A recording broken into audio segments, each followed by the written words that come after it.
Yo guys, welcome to the live stream. Yeah, so I've just got Forza Horizon 5 on the PlayStation. I've completed every Forza Horizon, well, every Forza Motorsport and Forza Horizon game from the very first one. Forza Motorsport on the original Xbox One, well, the original Xbox. Pretty confusing. They've called an Xbox One when it should be like the fourth installment or something. But yeah, without further ado, let's get into this. It doesn't look like all the car packs I bought on the Microsoft on my Xbox. It's crossed over, but let's see what happens here. Also, a shout out to Grok3, the AI.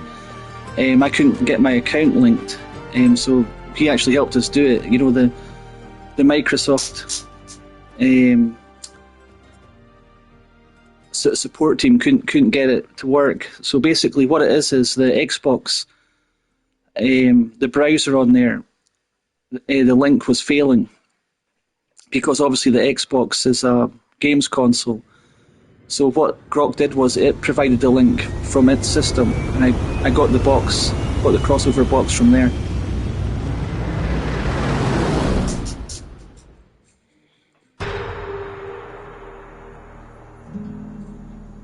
But yeah, also as I said in the live stream, you know, the truth about what's happening here and all the secrets. Obviously, basically what's happened is the Forza franchise is free to play on the Game Pass system, so the numbers are fluctuated. So so all of like the user base in Forza isn't a real user base because nobody actually bought the game. It's just free with the Game Pass. So obviously Forza's failing and trailing behind the likes of Gran Turismo. I don't know the exact specific output, but you can ask Grok or ChatGPT. They'll come up with the exact figure. But for every one Xbox sold, I think it's up to 3 PlayStation sold. It's not even a competition anymore. So like these games were originally exclusive to Xbox only, and they're all coming onto the PlayStation now because this is where the money is really. This is where the player base is, and it's no like fake Game Pass figures. It's real people buying and playing these games.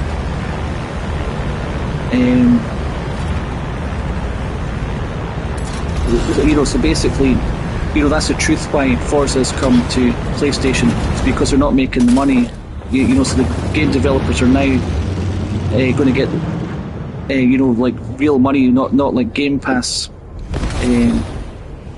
fake inflated numbers. They're actually going to get real money now on the PlayStation, where people are actually buying this game. So this is my first time playing it on the PlayStation, but of course, I've beat them all, so we'll see what happens. But hopefully it'll give me the game stuff I bought. The passes, the car passes I bought, another. That's another one. There's another one to switch on. It does feel weird though playing it on the PlayStation. I watched a couple of big YouTubers streaming this, and they couldn't believe that this has happened, but I can believe it. It's very simple mathematics. The game's not doing financially well on the Xbox, so they've first of all it went to the PC, and there was only a few thousand people bought it on the PC, but of course they got it on the Game Pass system. It feels weird with the PlayStation control pad.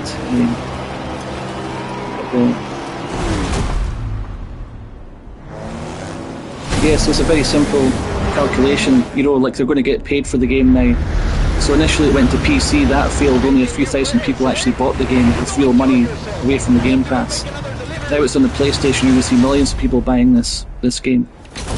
The reason that I've got this game on the Xbox, the reason I bought it on the PlayStation is because hopefully it'll help my YouTube channel grow for a start. Second of all, this game as cars that Gran Turismo doesn't have. So like when I want to drive the Ford Mustang SVT Cobra R or the Murcielago LP670-4 SV, one of the best cars ever made. You know, for example, a Fiesta XR2 or a Ford Escort RS Turbo. You know, this game has incredible cars. Yeah, the brake feels weird. I heard people say, some of the big boys on YouTube say that the brake trigger feels weird. It definitely does. That's going to take some getting used to. But yeah, visually, it just looks the same. It's a 4-year-old game, but by today's standards, it's still visually impressive.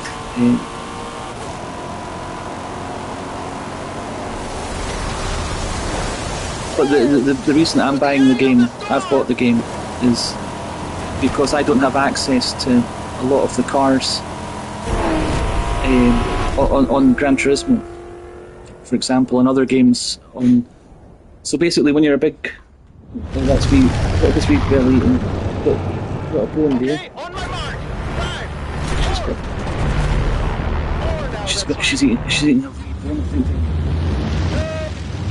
She must have got that. I just took her out for a walk. So this is my wee collie dog, Belle. What's that one? That might be one of her bones that she's eating from, you know, from one I bought her before.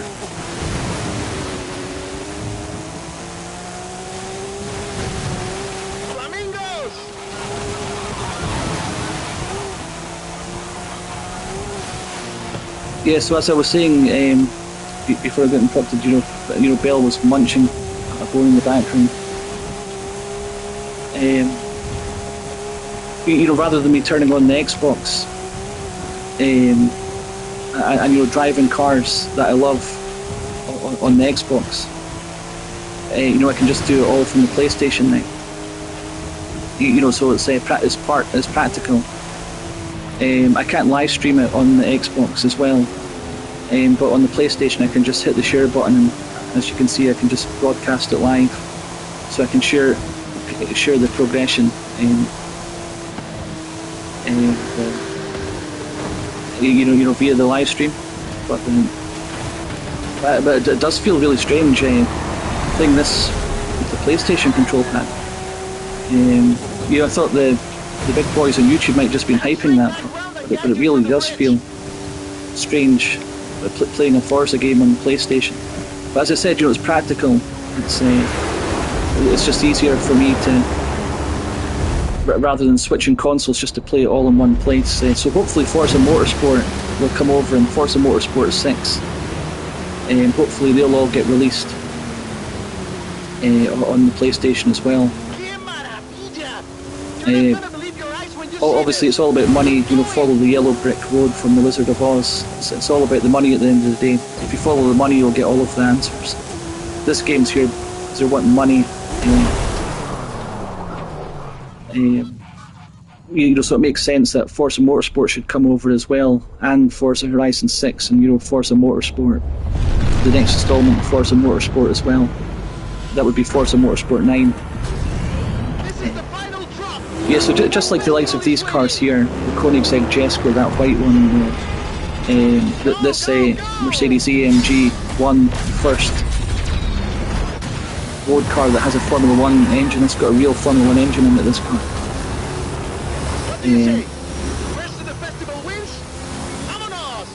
Look how cool this is. Let's look behind. Watch what happens when you brake here. Oh, it doesn't. The air brake doesn't activate. Oh, it looks like the active arrow's up all of the time.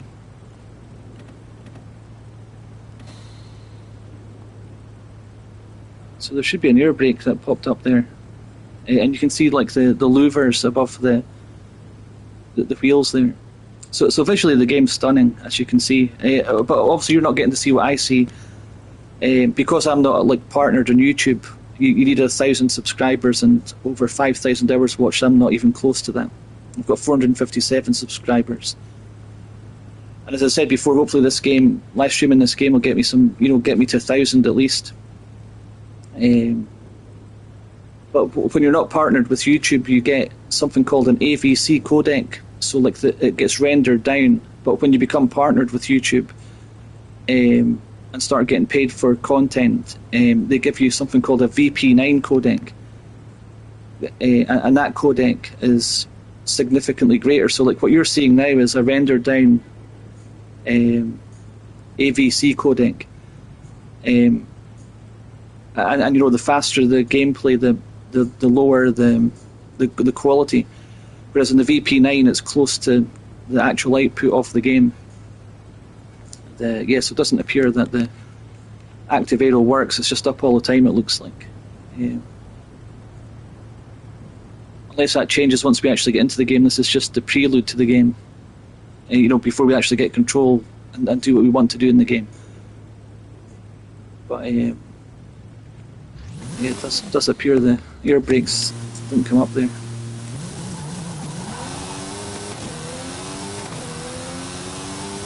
Horizon, this is Mexico. Yeah, going back into the secrets and stuff like that, I'll teach you how to, to get the best out of the game, to get the money the fastest.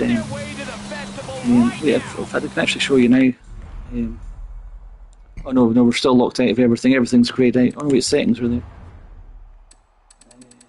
Advanced controls.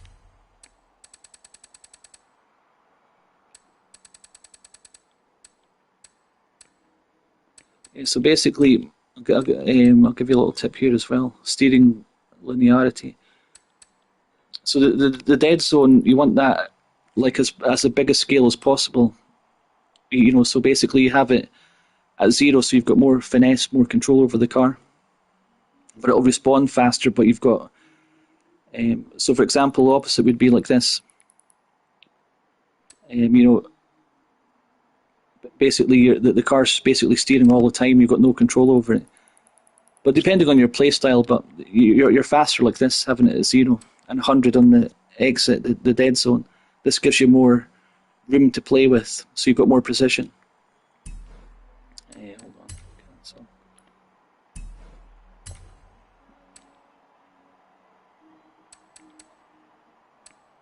Accessibility.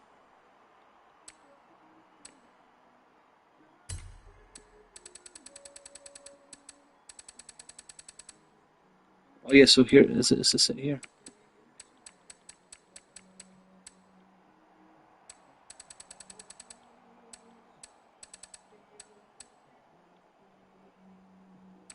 Yeah, in one of these settings, there's something called offline speed, and you can turn that down.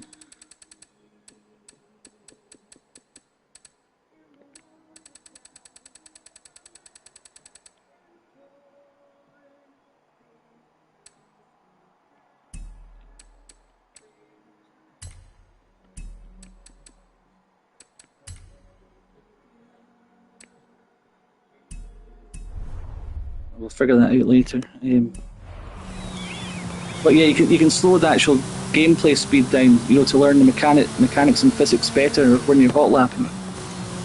And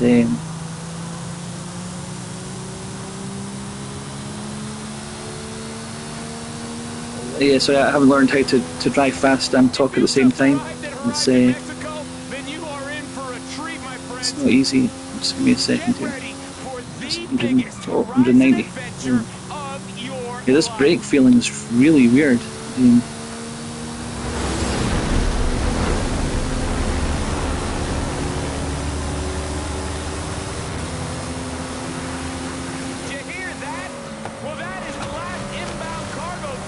You've really got to mash the brake down to get it to stop.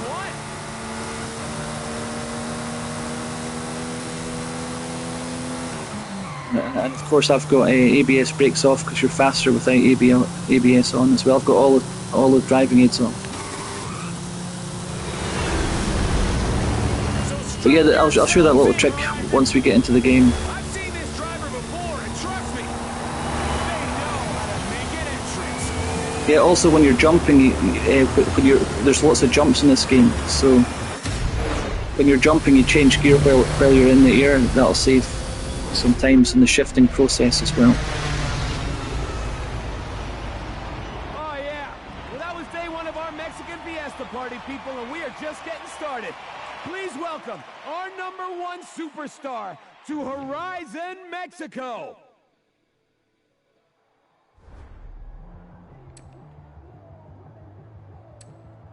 It is a real fiestaval, mis amigos.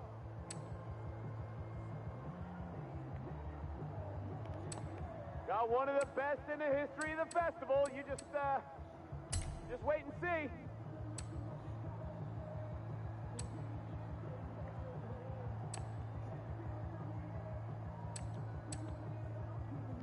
Coming in hot. Any second now.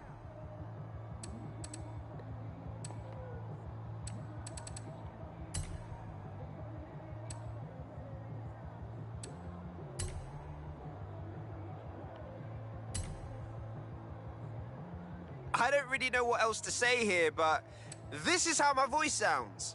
Coming in hot. I don't really know what else to say here, but this is how my voice sounds.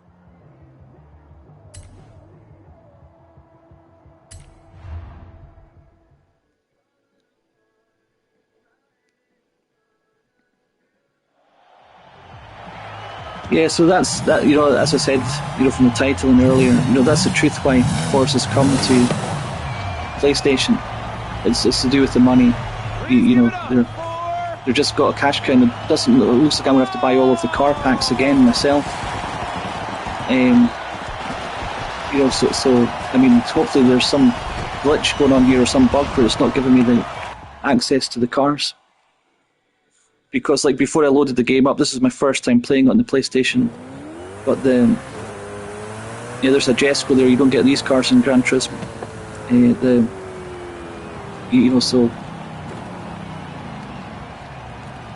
you know, it's just fantastic being able to get access to these vehicles, you know, on the PlayStation. I was doing my best not to think about it. Jamie told me to expect big things. But yeah, before I loaded the game up, it gave me options to buy car packs that I've previously bought on the Xbox. So I shared my Microsoft account.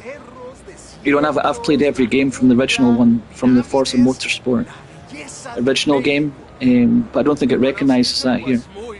And I've beat them all the way up to this one, you know, and you know, so obviously I'll get the loyalty rewards again for this game. But on the PlayStation, I've already got them on the Xbox. It'll recognise by linking my account I've beat all of the Forza games, just like I've beat every Gran Turismo game.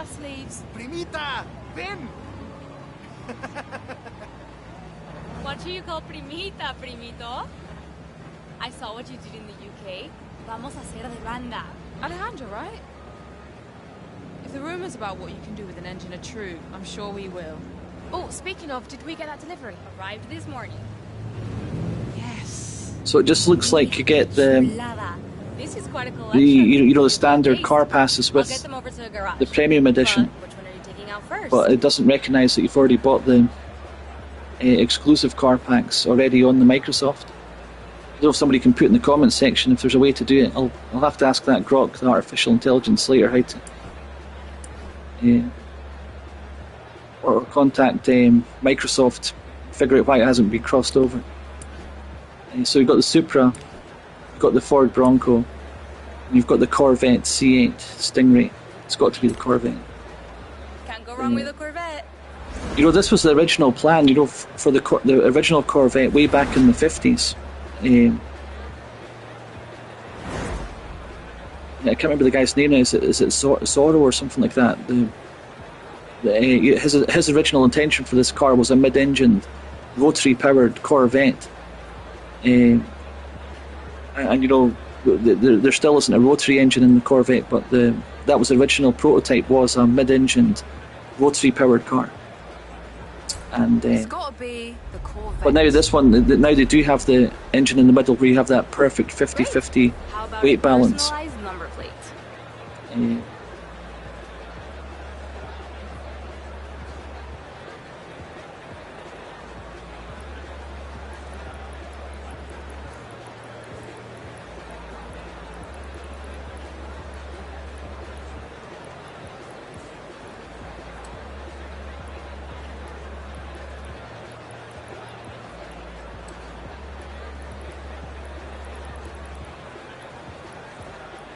Yeah, so obviously my gamer tag, I'm called after Senna, the ultimate. Most people would agree the best driver that's ever lived. Taken to soon from us on the 1st of May 1994. So it's pretty cool, like when you have the gamer tag Senna, other people will send you a message now and again saying, he was the best, there'll never be another like him and stuff like that.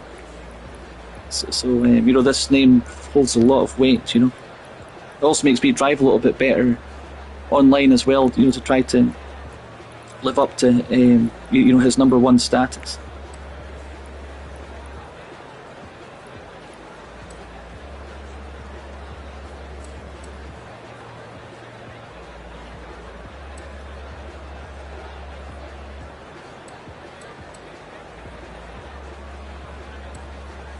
Seems like that's odd. You've got one on this side and then two on that side.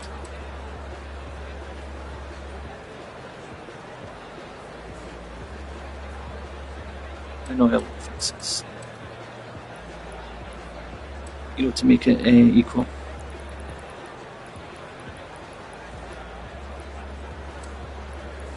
Put in his first name, Ayrton.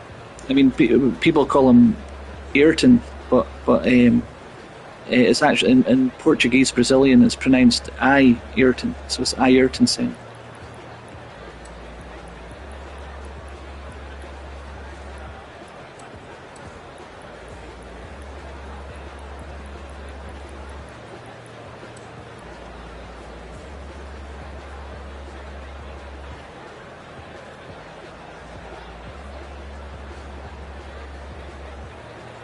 That's still got a.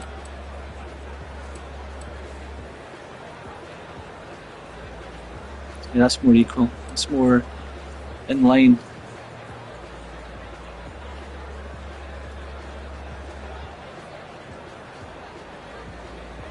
Yeah, we can change that later. I'll get the rest of your cars to the garage. That'll do for just now. A little more time with them.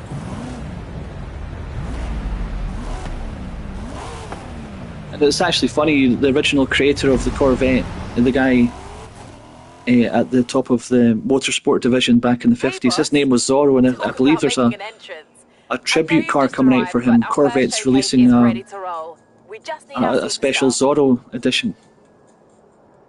I think that's his name. I'm just I'll fix it later if I've got it wrong. I'll put it in the comments section or something.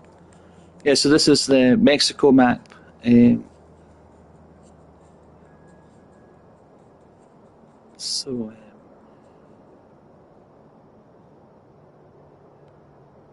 Yeah, but we'll go through the mandatory stuff here so we can actually get to play the game as how I want to play the game, how like basically you're forced to do these things. Hope you're ready for this. Oh, I am ready. I'll be there soon. What is up, everybody? Scott Tyler here on the one and only Base Arena. The Horizon Festival has landed, and oh my, do we have big plans. But first, our superstar is here, and he is making his way to our brand new showcase event. Ready for On a Wing and a Prayer, amigo? You bet. What's that? Yes! Okay, Horizon, big news. I gotta go. Yeah, so you need to really, with the brakes, you really need to use a lot of force to brake in the car. I mean, I can turn ABS on. That's what the big boys on YouTube are doing. They just turn ABS on, or they turn the vibration down, to counter it.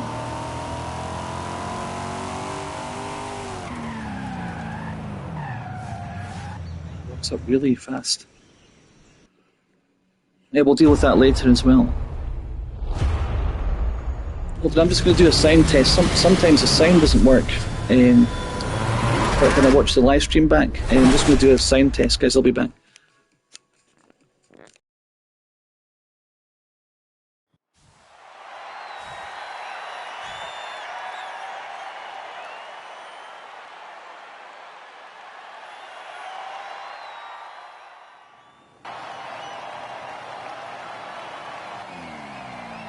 I'm not completely sure what your next showcase opponent is planning, Said he had a few surprises in the hold of that cargo plane.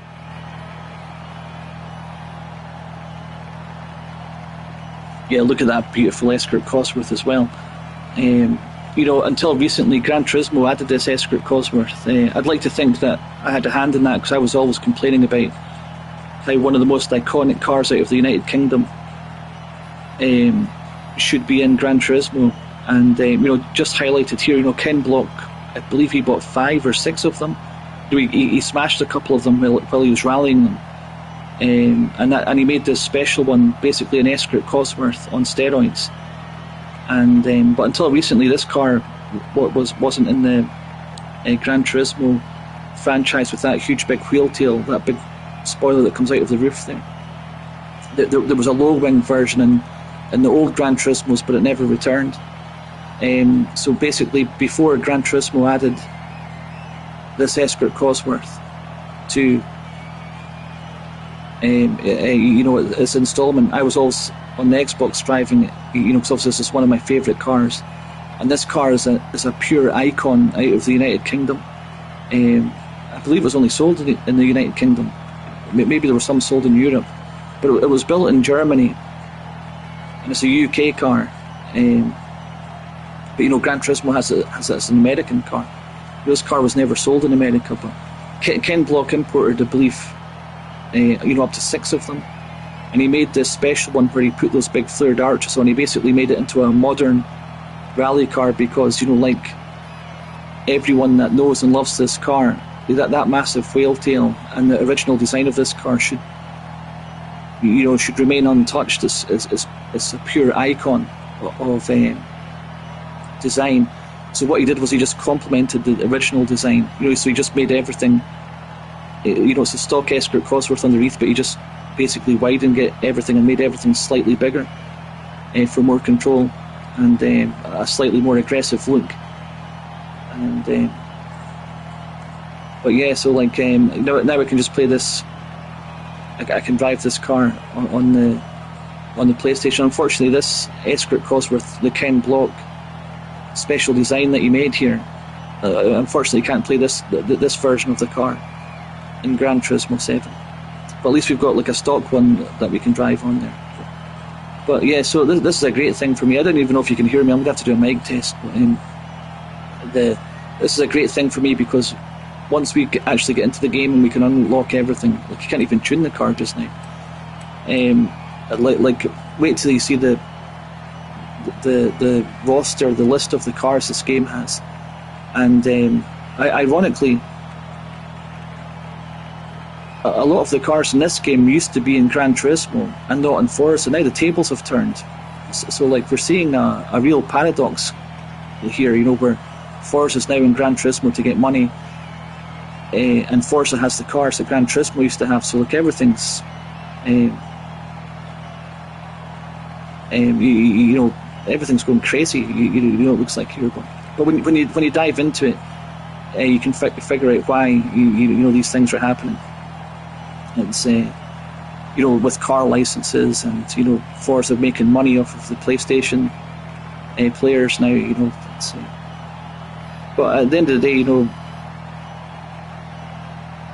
you know, this is a good thing for you know, for racers like me, because now we don't have to buy like an Xbox to get access to the incredible roster of cars that this game has.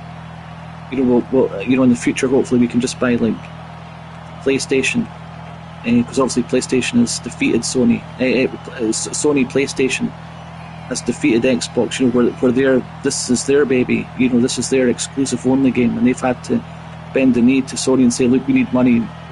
We'll give you our game. You know, so obviously Forza Turn 10's doing that to get money. And PlayStation knows they'll get a cut of that money. I don't know if it's 30%, 35% or something. They'll be getting a good cut of it anyway. So like, you know, so in theory, you know, the Forza franchise coming to the PlayStation now, in theory, would hurt Gran Turismo. But when you have car enthusiasts like me, how we operate is, like, we'll have the Forza game, the Assetto Corsa game, the Gran Turismo game, we'll have the Need for Speed games. Like real car enthusiasts like me, we'll actually own all of the games, you know, to get access to the cars, to all the cars that we love, you know. Whereas, like, for example, this game Forza, which you'll see in a minute, has a special car called the Nismo R33 GTR Le Mans edition. It's a really rare car, and again, as I said, that car was always on Gran Turismo, but they haven't included it in their last few franchises. You know, so like, in order for me to drive one of my favourite cars, it's a wide-bodied Nissan Skyline. Well, it's a Nismo Nissan Skyline R33 GTR LM. It's got a huge wide body, kind of like this Escort Cosworth here. It's got the big flared arches and stuff. So, like, in the past, I would have to buy Forza to drive that car and many others. So when you see the real car enthusiasts like me, we've got all of the games, and we have to play the different games to get access to the cars we love, you know. But yeah, as I said, hopefully that'll change in the future, because obviously Sony and PlayStation, it's not even a competition anymore. It's just they are so far ahead of Microsoft. This is why you're seeing this game coming over. So I said in the title, you know, you'll get all of the truth of what's going on here, and also I'll give you some secrets and like that. What's it called? You can have the game slowed down in offline mode. You can't do it online, unfortunately, but you can have it offline. You can have the game slowed down, you know, to increase your lap times and to learn the physics and mechanics much faster. You know, so and how to make money quickly and stuff like that. So, look, I'll share all that stuff as well. I'm gonna have to put the vibration off, unfortunately, because that is just it's too intense. The brake doesn't feel natural at all. It just feels like when you're braking, it feels like the brakes don't want to be implied. And then if you put it down too much, it'll start locking up.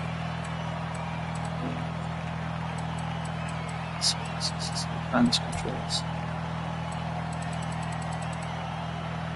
The vibration, there we go. So turn that down.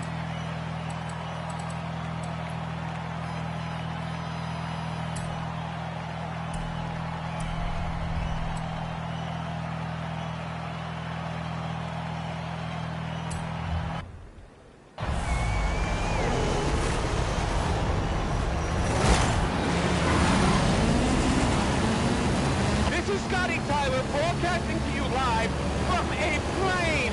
This time we are throwing everything we have got at this superstar. Pressing all the Gran Turismo buttons because I'm on the PlayStation controller. It's going to take some getting used to.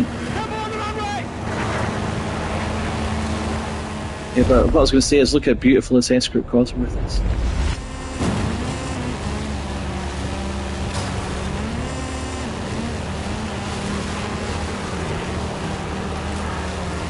Yeah, even with the vibration turned down, the brakes are still really intense.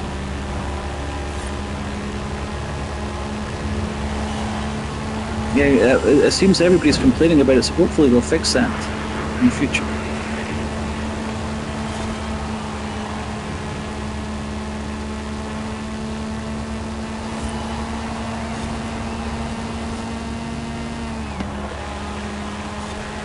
Fans at the stadium going wild. Yes.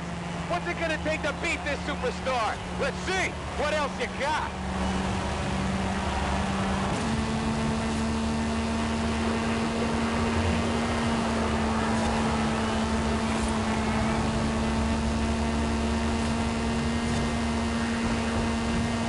Hey, the cargo doors are opening. You want me to shut this? Oh, that was the plan?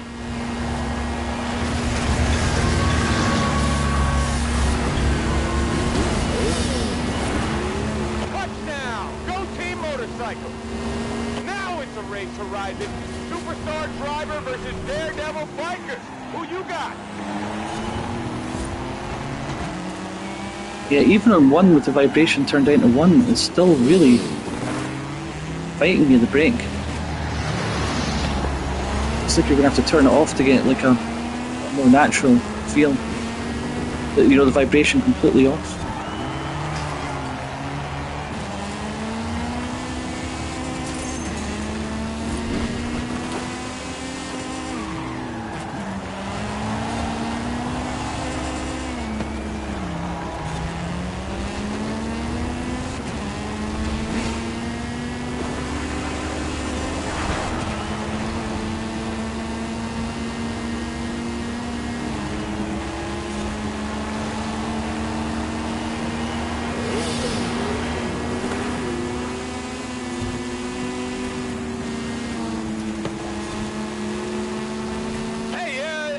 Biker?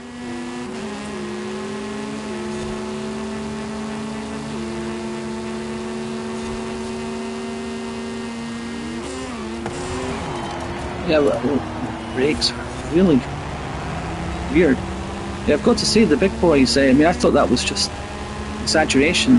We were talking about it feels weird playing this game on the PlayStation, but it really does, especially with this brake pedal. It really throws a spanner in the works.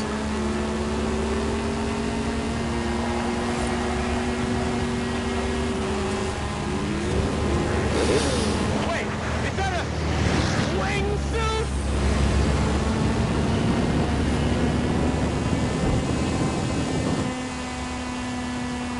Final straight, and this kid is not stopping.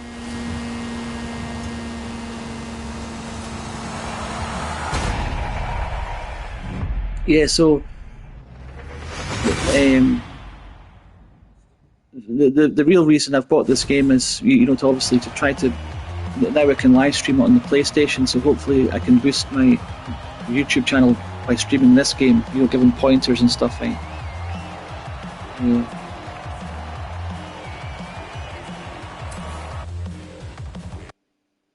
Yeah, but it feels really weird. What a race! That was incredible! So obviously I've been playing this game for years on the Xbox, so now I'm playing it on the PlayStation, so it is a weird feeling.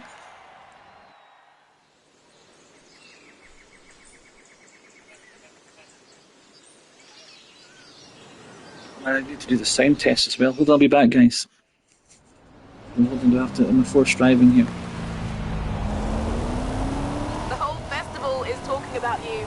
If you can meet me down at the festival, we'll talk about what you want to do next. Done. Cheers, Hayley. See you soon.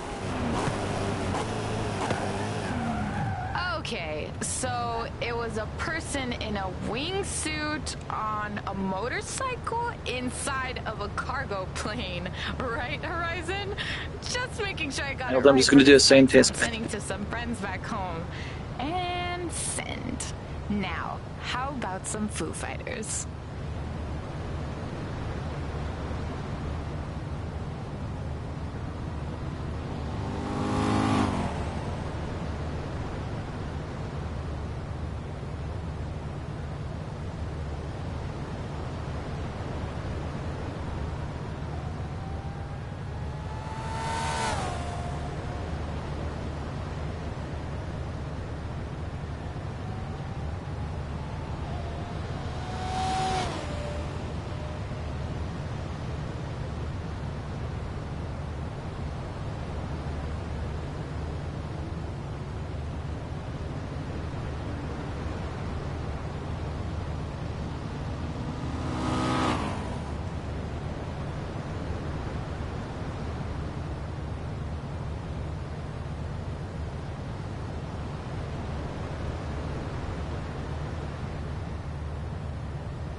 Just doing a sound test, guys. Hold on.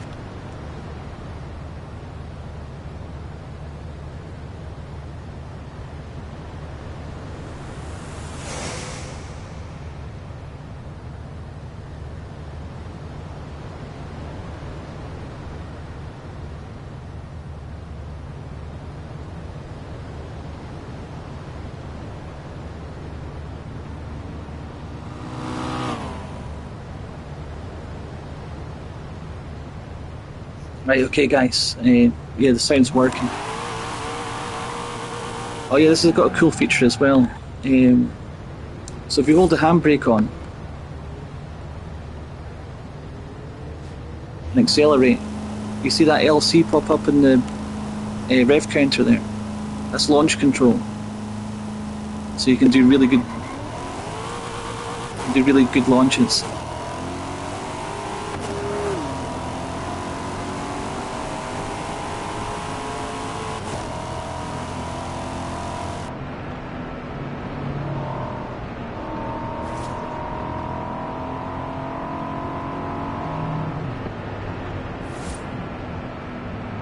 That may be a wee bit too responsive.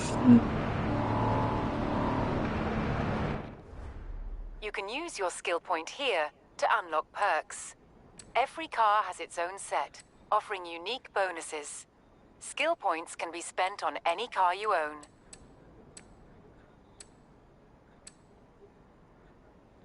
Yeah, so basically you can unlock cars from here as well. Some of the cars have a car hidden in this car mastery as well. So we're going to get 3,000 experience points here.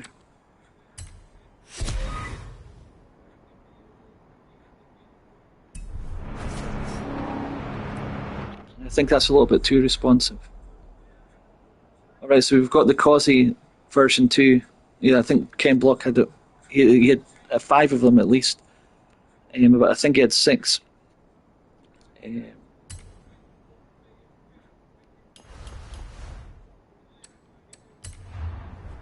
¿Qué onda, amigo? These are all the cars you've ever owned. There are Yeah, so these are the cars that you get. Everybody gets these cars from the start of the game.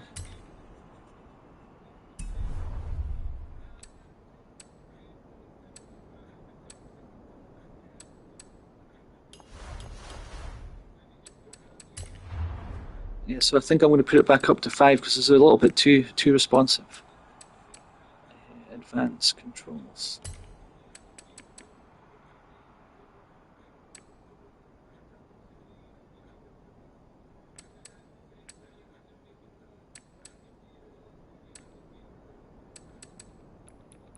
Yeah, so I think it was on 5 originally. We'll maybe even put it to 6. It's very responsive, so I'll turn it down a bit.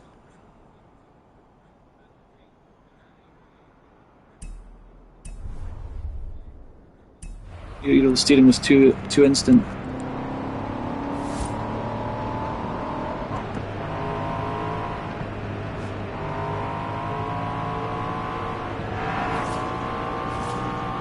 It's a little bit better.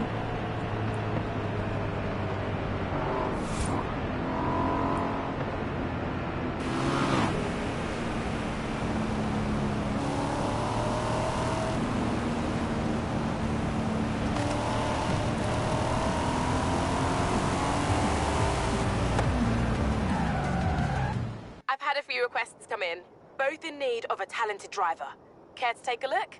My friend Carmen is looking to photograph some storms in the area, and she's asked for a driver with strong off-road skills. And Alejandra's requested a driver to help her search for a long-lost Vocho. With a bit of time before the next big event, who should we contact first?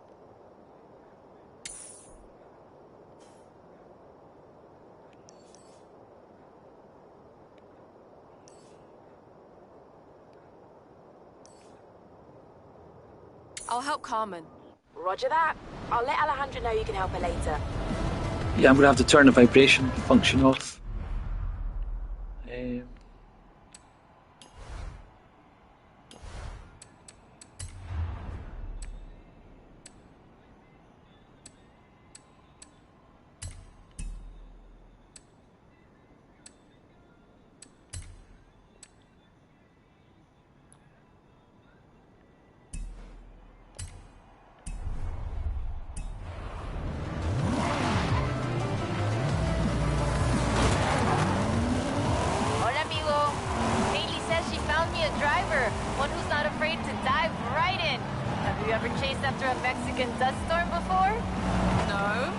Yeah, I don't know if you've seen that. It came up.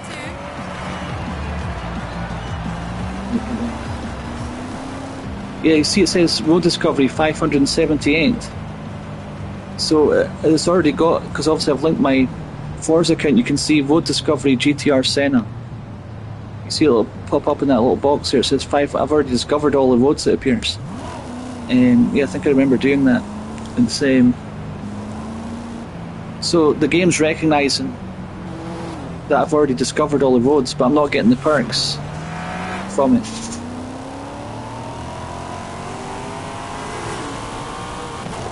So how does that? How's it? What's the?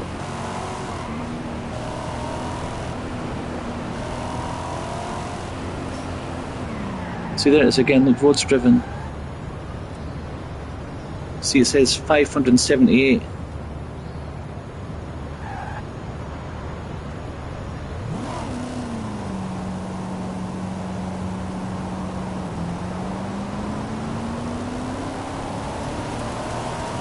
Yeah, because it's a port from the Xbox, there's clearly some issues.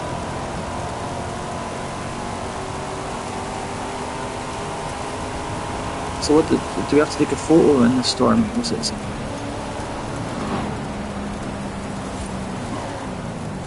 See, it says I've discovered 55 areas, and when the leaderboard pops up there.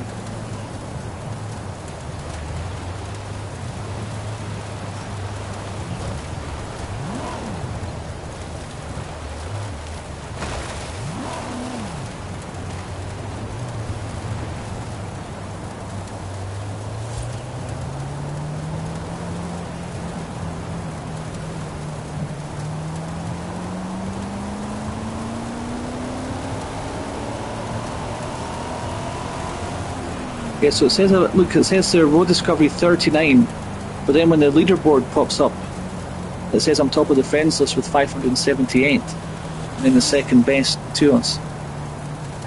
So why is it not giving us the perks? Is that? It's obviously just a historical thing. So you have to take a photo here.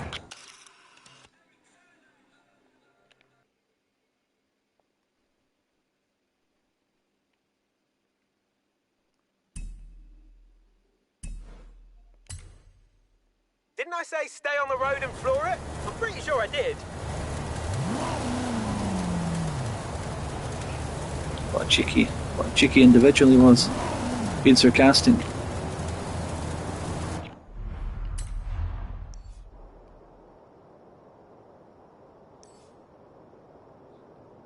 You sure we can make the schedule work?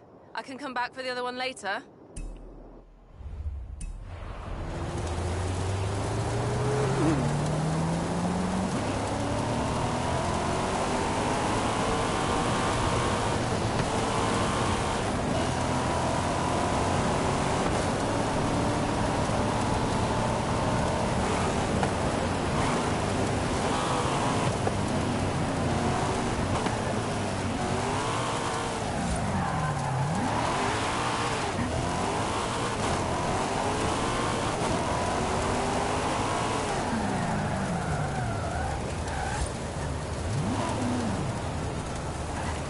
It says there's some boards. So these boards are hidden all over the map. That's another thing I did. This is a fast travel board. Smash them to get a discount on fast travel. Smash them You know, all. I bought all of the locations, the treasure locations of these on the Xbox, but it hasn't given it to me, even though I've shared my account. You know, so I'll have to buy the location of all of these again. You know, so if you buy the treasure map, it'll show you all of the locations of those. You get XP and can't remember the other perks you get from them. But if you get all of them, you get like big bonuses and rewards.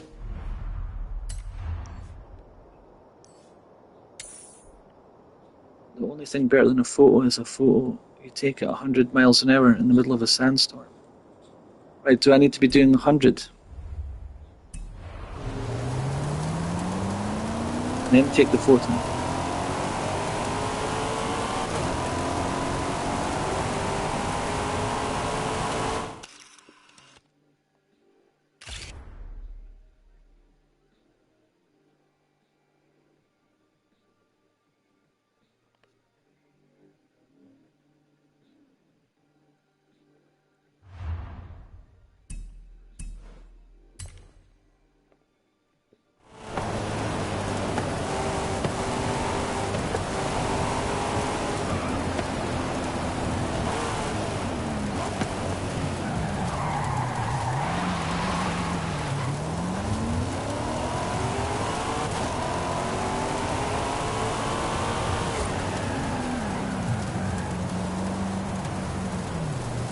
Got a board in here, it says somewhere. There we go. Amigo!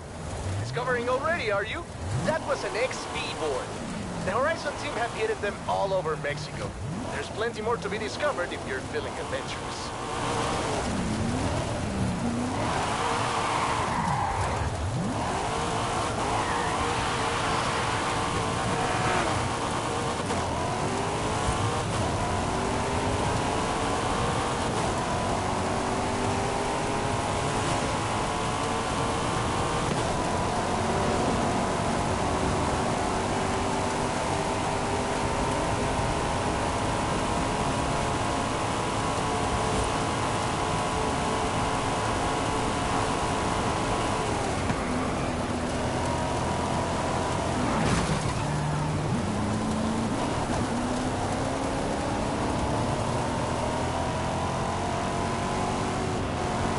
Oh, look, there's my favourite car. Well, one of my favourite cars. The Murcielago SV. That's the car I was talking about earlier.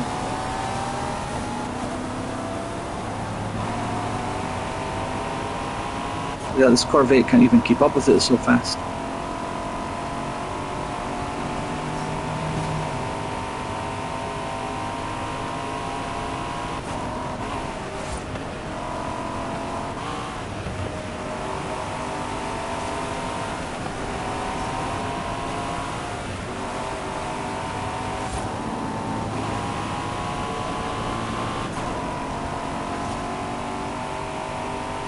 Determined to get close to this car.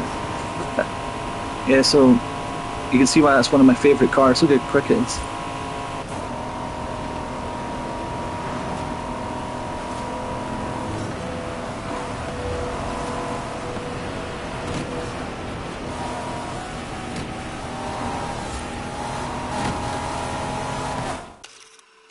All I'll do is I'll take a picture of it. I don't need to take a picture of it. Yeah, just look at this. Look at the beauty of this thing. Oh, I smashed it up pretty good there. You know, like obviously, like you know, just look at the beauty of this thing. Oh, yeah, even Belle likes it. Yes, you like that, don't you? Good girl. Maybe Belle's by my side here. She was just like yawning in the green, so weren't you? Yes, you like your cuddles. Good girl. Yeah, so these oh, Belle's kissing me here. My wee collie dog's kissing us. Yeah, these air intakes. They're active, so they only pop up when the engine's hot. Yes, you're a good girl. Yes, you like this car as well, don't you? Good girl. So they yes, you're a good girl. I got wee Belle's. Belle's wanting in the live stream. Yes, you're wanting all the attention. Yes, you're much better than any car, aren't you? Yes, if I had to choose between that car or any car, then you'd get picked 100%. Yes, you're the best. Okay, right. Let me get back to the live stream. Yeah, so these air intakes. Sorry, Belle's just kissing us still. I know, I love you too. Calm down, calm down.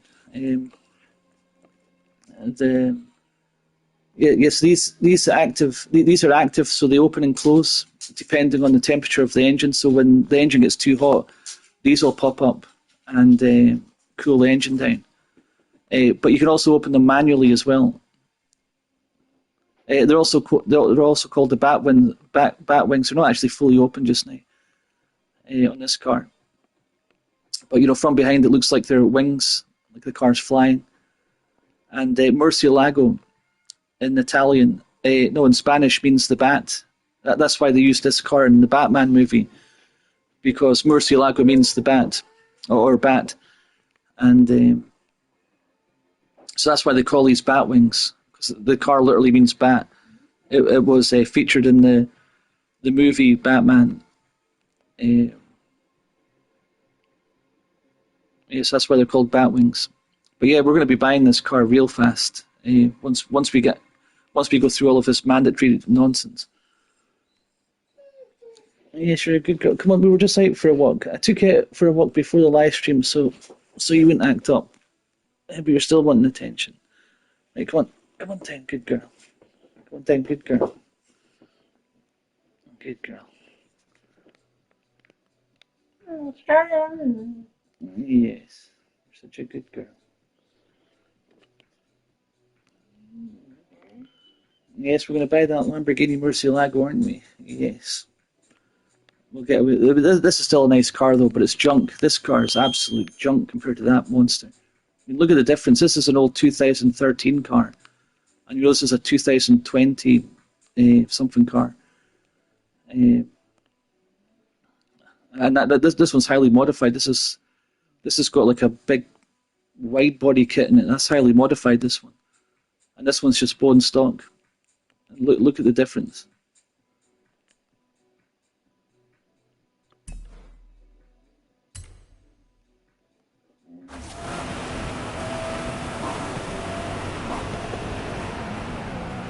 We have to turn the brakes fully off.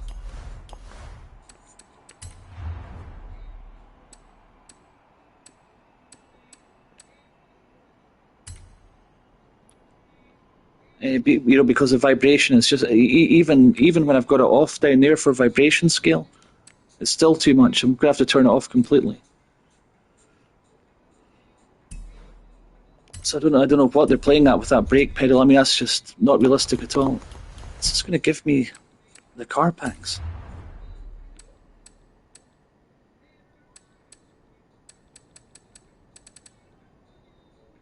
Owned.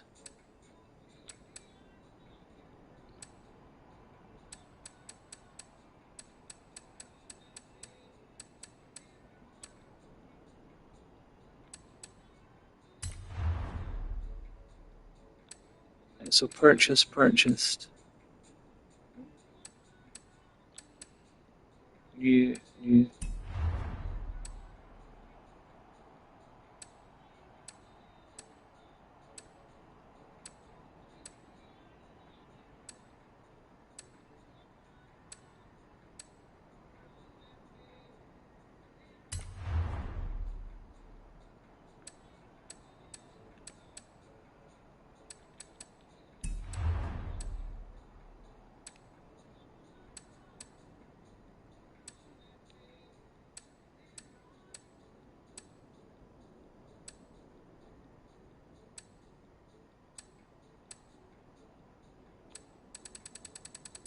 So it's recognising I've got these car packs, but not the other ones.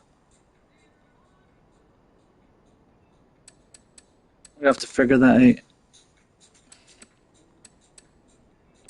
Because with the Premium Edition, you get these car packs as standard. Surely you don't have to buy the other stuff for a second time.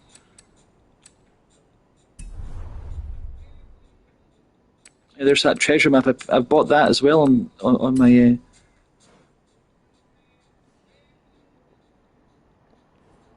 It's not. It's trying to get £2.50 out of me, but I've already bought it on my GTR Senna 77 account on my Xbox.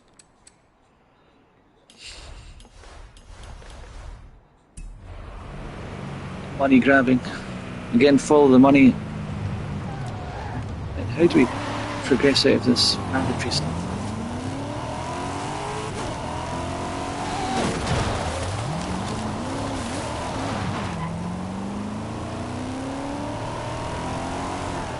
Oh, there we go, the brake feels a lot better now.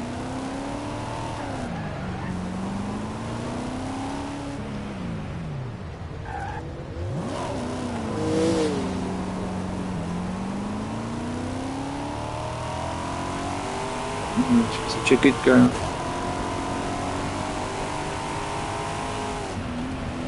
She's such a good girl. What are you saying? Oh, there's another XP board for Bella. What are you saying? Come on, we'll just out for a walk. Yeah, I took you out for a good walk and a run before we went live. What's wrong with you? And you've been well fed as well. You've already had your breakfast. What I'm going to do is I'm going to give her another. She knows I can't resist her. Yeah, I'll give you another dog pack of food. Hold on. Let's see if we can Let's see if we can get Belle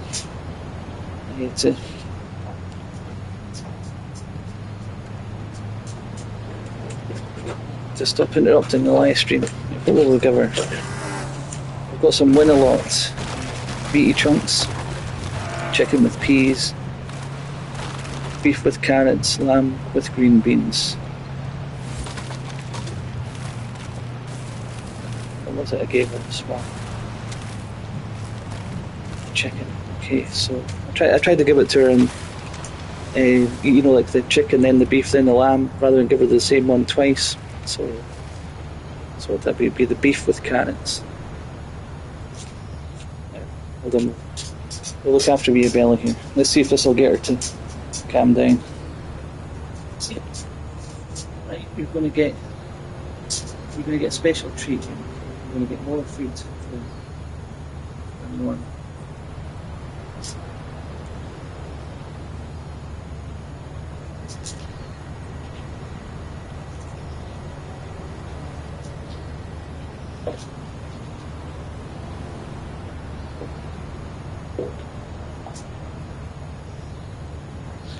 She's wolfed that down. She's wolfed that down immediately.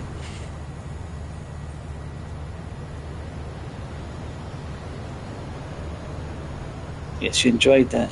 Yeah, did you enjoy that? Yes. She wolfed that packet down really quick. Right, what mandatory rubbish do we have to do here? So take a picture in a sandstorm, was it? The sarcastic clown said he told me to keep the foot down. You know, after I took the picture, so you have to be doing a certain speed for it to work or something.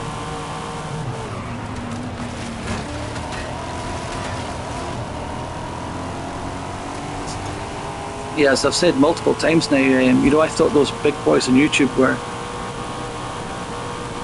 exaggerating how weird it is playing this game on the PlayStation, but it really is, especially with the control pad.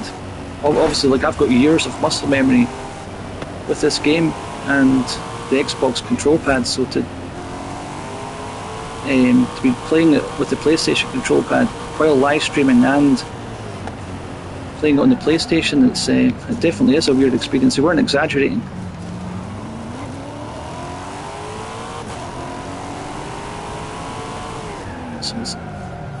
Oh, right, we've got to... How did you get in here?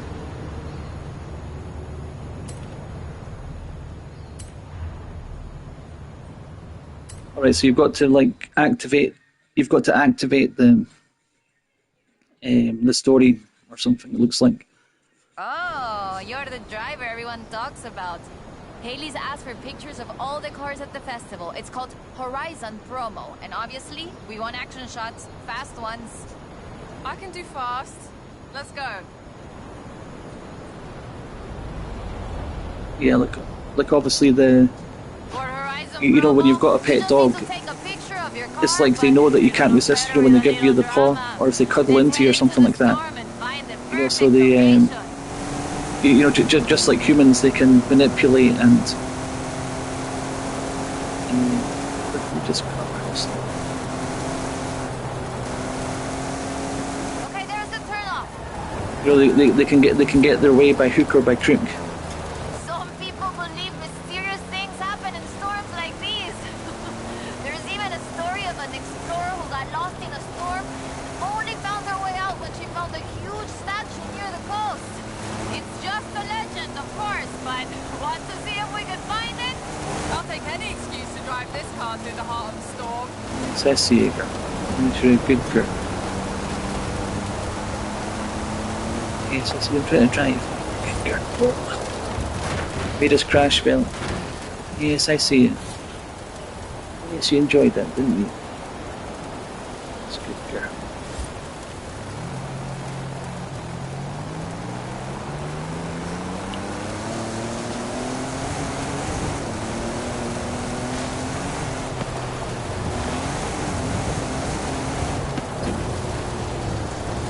Yeah, obviously, like, getting to drive off-road in this game is so cool.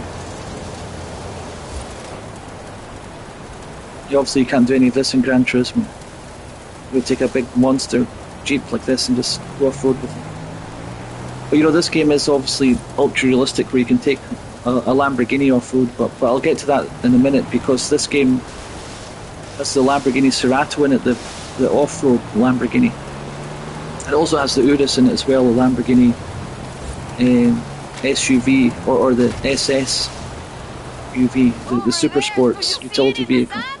Get a picture of that statue. You know, so you can take the Lamborghini off, but like that game is that car.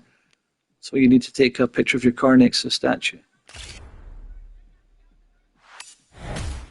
Yeah, so like that car, the Lamborghini Huracan Cerato, is obviously a supercar, but you can take it off road. So like it actually does make sense. But taking like a Murcielago SV, the car, that yellow one I was highlighting earlier, that's completely unrealistic. Taking that car off the road. I mean, you know, those cars here, if you go through a pothole, you know, it'll destroy the wheel, and the front and rear bumper will rip it off the car. You know, the cars are so low to the ground. You know, so but you can put rally suspensions on them. But even if you don't put a rally suspension on them, you can drive them off road at over 200 mile per hour.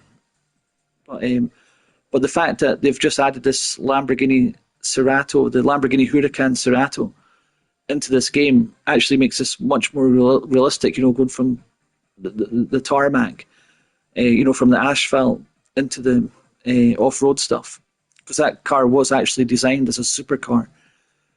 Unbelievable! It's crazy to even say that, but it really is true. You know, that's a supercar designed to go off-road.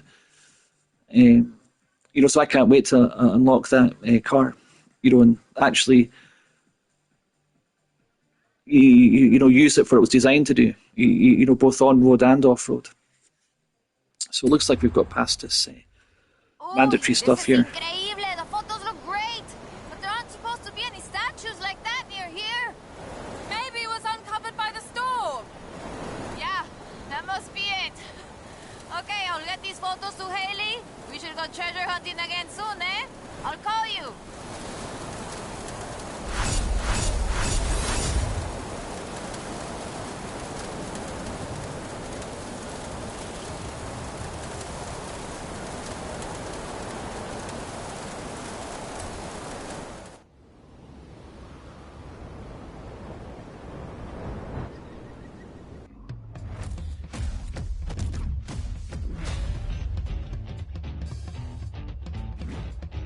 Yeah, so this Realms, this is where you unlock the Lamborghini Cerato, I think.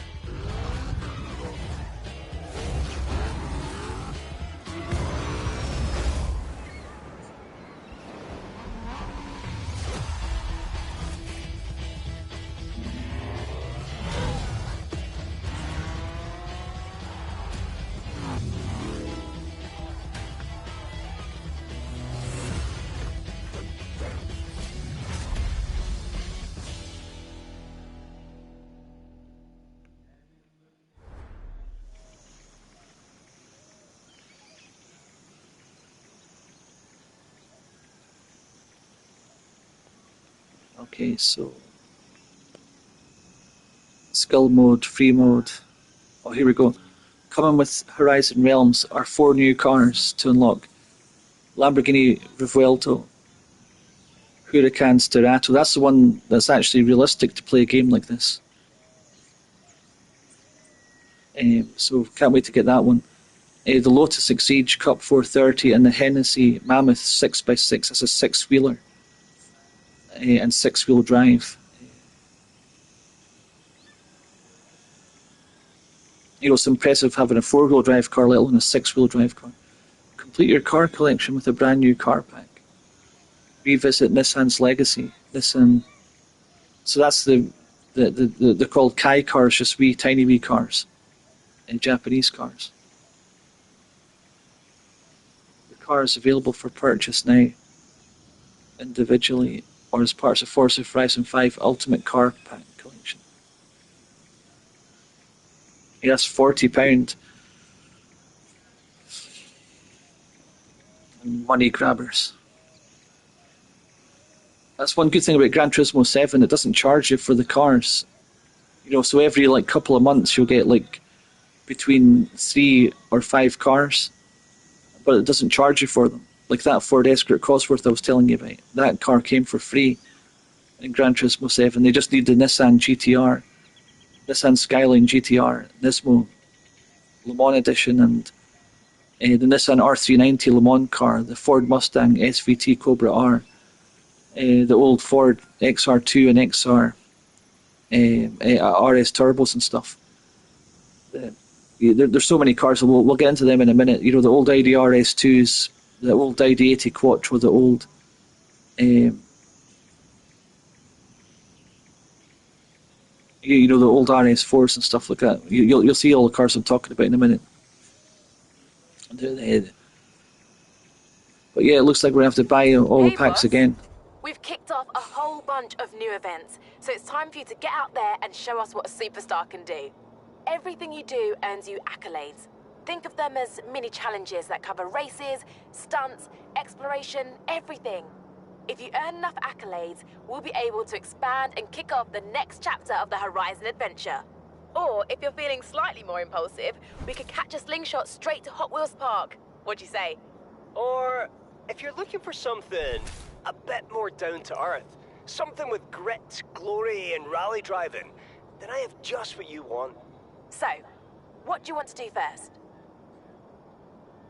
That is so cool. I mean, that's a Scottish guy like me, and that's Colin McRae's Ford Focus rally car.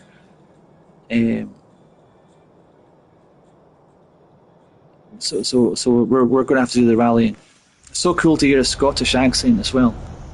In a big game like this, and Forza Horizon 4 was actually set in Scotland. There was Edinburgh, and there was actually the island I live on, the Isle of Skye. It was called Fortune Island, where you've got the Old Man of Storr, the Needle, at the Kerrang and stuff like that. You can drive around the Kerrang.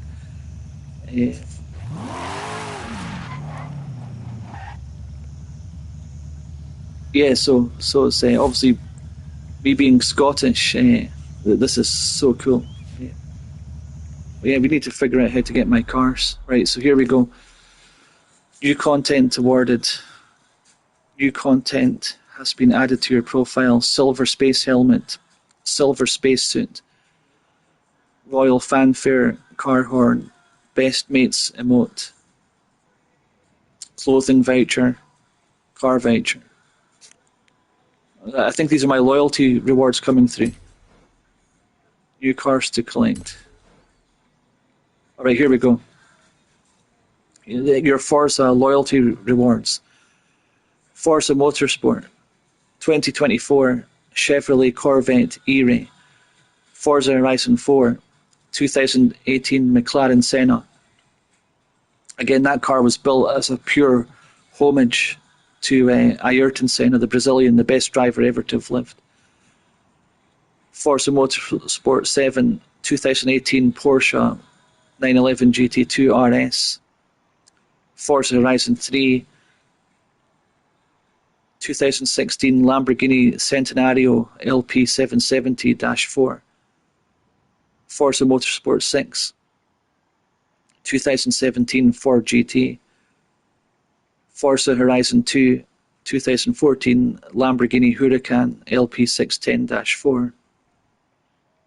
Forza Motorsport 5 2013 McLaren P1. Forza Horizon 2013 Dodge SRT Viper GTS. So obviously I've played Forza 1, 2, 3, 4, and this game's not recognising that, unfortunately. It just looks like it's only giving you these, but I can assure you the first 4 Forza games I beat 100%. But they're obviously they don't go that far back, it appears. To the original Xbox or the Xbox 360.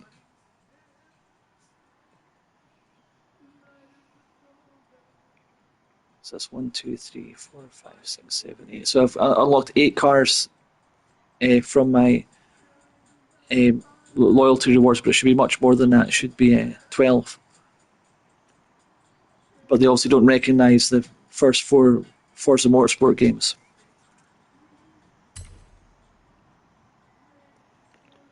So, why is all of this stuff still greyed out? Here's where we track your accolades. Everything updates automatically based on what you've achieved here at Horizon Mexico. But right now, all you need to worry about is getting back out there and doing what you do best.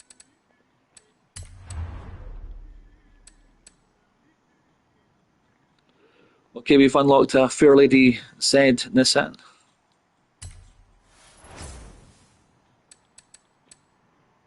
And a Ford Focus RS.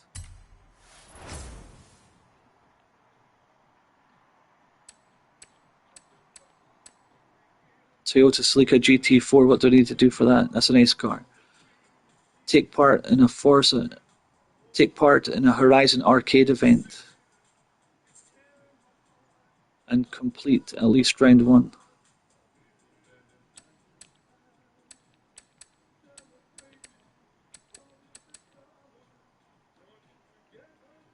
Purchase a car from the auto show. Right, we'll definitely be doing that.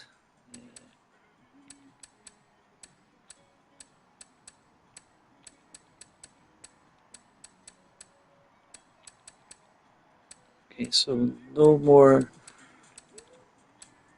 Only one more car to unlock. And this Welcome to Mexico accolades section. The rest are locked. New cars to collect.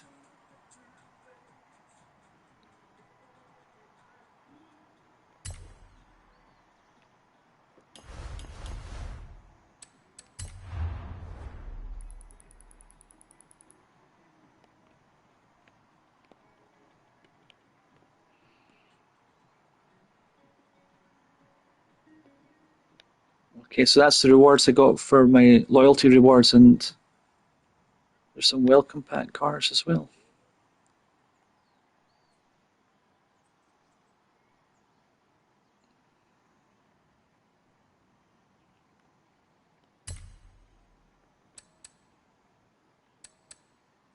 Yeah, and when you unlock a certain amount of cars, you get these extra rewards. So I got a wheel spin for having the Apollo Intenza. Let's see if there's any more. Oh, and also if you click on it, it tells you, so this car can only be awarded, this car may appear as a reward in season events, festival playlist, Horizon backstage, or Forzathon shop. So that's a rare, that's what's called, the really unicorn cars. That's what they're called. They're extremely rare. Well, in fact, I'll show you how to buy it. You can actually buy some of those unicorn cars using backstage passes.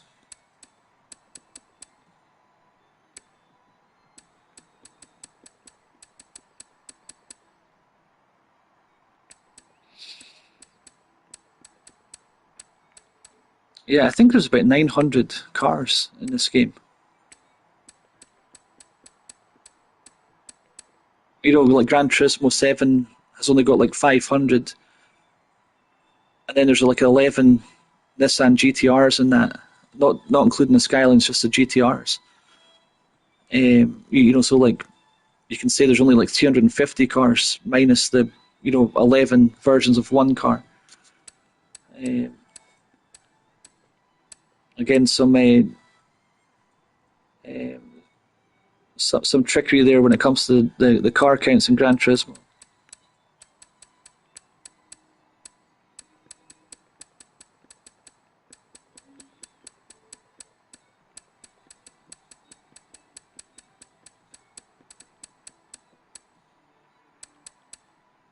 Yeah, so I got the Huracan from Forza Horizon 2 as a loyalty reward, and the Centenario was a reward card from Horizon 3, was it?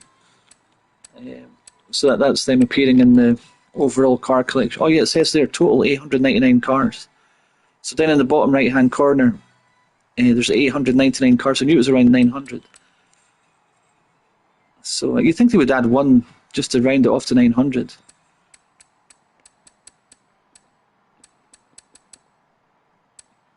That's the 2018 McLaren Senna. That I got that as a loyalty reward for playing Forza Horizon 4. That's the one that was set in Scotland.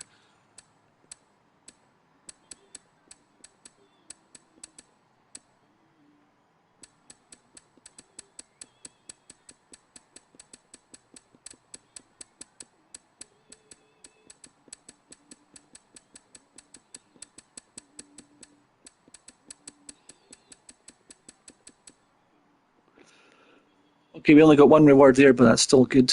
We got a wheel spin out of it, so we'll unlock a lot more. 51 grand, what a joke. I've got, I don't know, 90 million or something like that on Horizon 5. You know, on my Xbox account. Message center.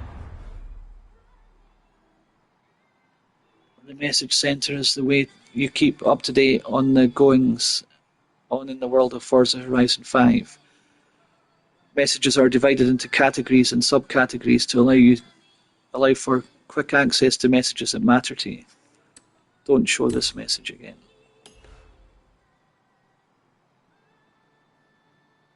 Okay, so this is giving you a load of bump daily payouts. So this is from my Xbox account. It transfers over to here. So on my Xbox account, I've had 5 downloads of one of my livery designs. So I've got 5 downloads of it. One like in this instance, in this current downloads, and I've got 79 uses.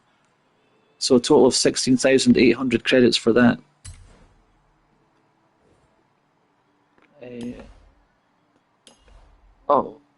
The one below was my tunes. So how much did I get for the tunes as well? I should have given me the tunes. Well, hold on, I'm going to go back. Well, if you go back and see that, there should be something there for how many tunes I sold as well. What's this gift card? You've been gifting a 2016 Gymkhana Focus RS RX Backstage Pass. Oh, this will be from the premium edition, I think. There should be more than one Backstage Pass there. Yeah, there's 2. Does it not say you get 5 free? I'll have to check that out. Lamborghini Huracan STO, that's a unicorn car. It's a very rare car in this game. Chevrolet Camaro. Stunning car. You've been gifted 20 super wheel spins. I think that a lot of that's coming from my Xbox account. Gift card Ferrari 599XX.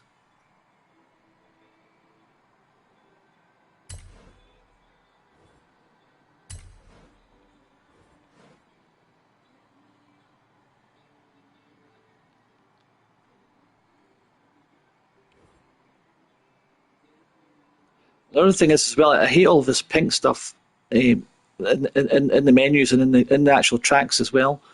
It's like, you know, it's the majority is probably about 95% men that play this game, but they basically force the colour pink in everybody. You know, it really annoys me that. It's like they're trolling us.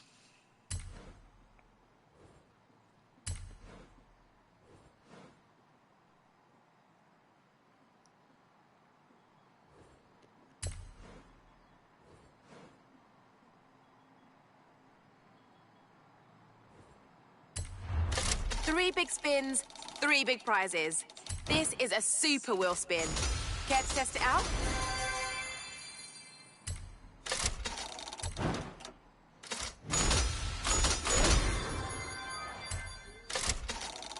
Nice, we got the Mark 1 Focus RS there. It's not as nice as Escort Cosworth, but it's still nice. Nice one, we got an Audi RS6 2003.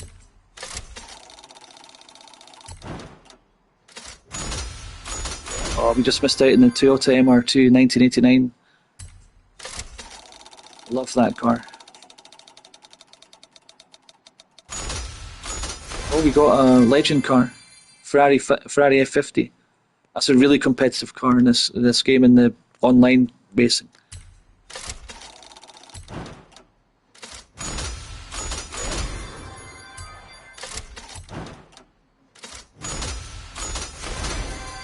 And we just got an FE car, so that FE stands for Forza Edition. So that one there's got a special skill called Clean Skills Boost.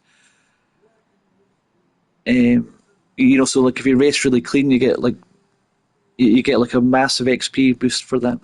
So those cars sell for a lot in the auction house. I just got a trophy for it as well, a Forza Edition to my collection. Oh, we just missed out on the unicorn up there as well.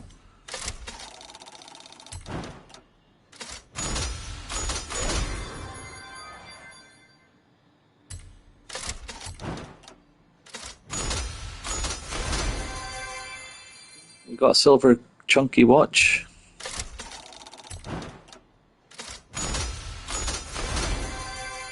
Battletoads theme, legendary.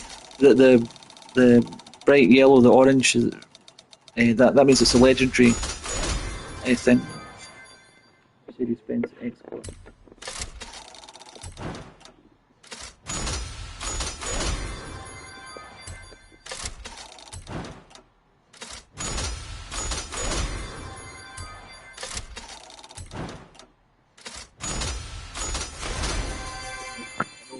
Skyline GTRs 1971.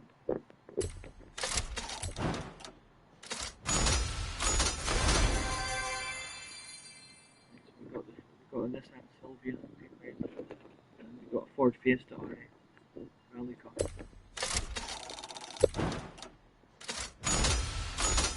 So even here you can see some of the old icons. There's the Hoonigan Esker RS 2000. An old Mark II Esker there, see it below. Above it, that red car's a Pontiac. That's a 1960.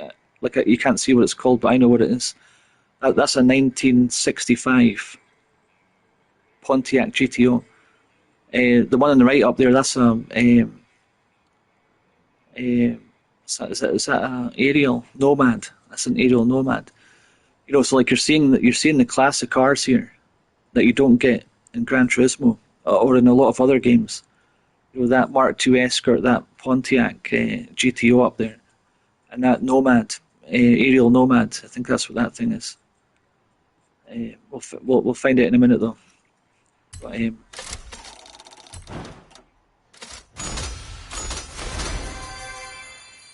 that Rip Rod, that's a leaderboard car as well in this.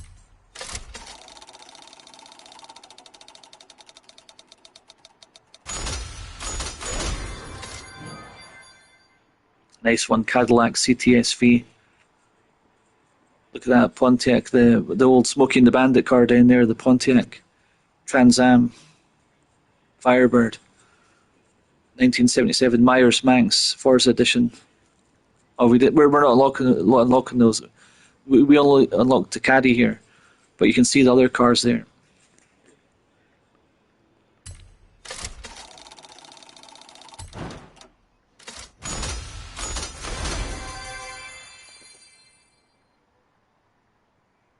So an old Porsche 968, Audi RS3, Ford Mustang 1965.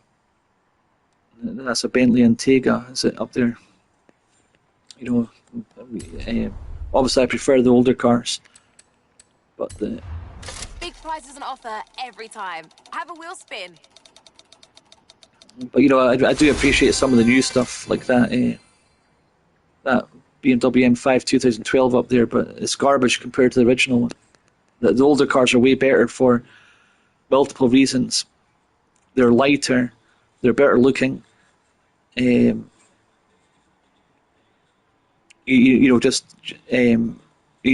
iconic. Just overall, they're better. It's like that M5, that 2012 M5. That's probably about just under. That's almost a commercial vehicle in weight. It's about 1.8. 1.9. We'll find out in a minute, but that's almost a commercial vehicle because of the weight of it, because it's filled with electronics and, in my opinion, that aren't needed. Airbags, they should be voluntary if you buy them, or not mandatory. They're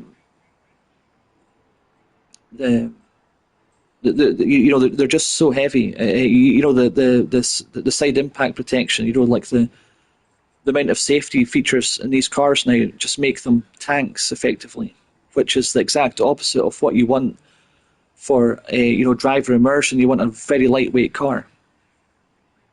Like, for example, Gordon Murray, who made the McLaren F1, and now the T Series fan cars.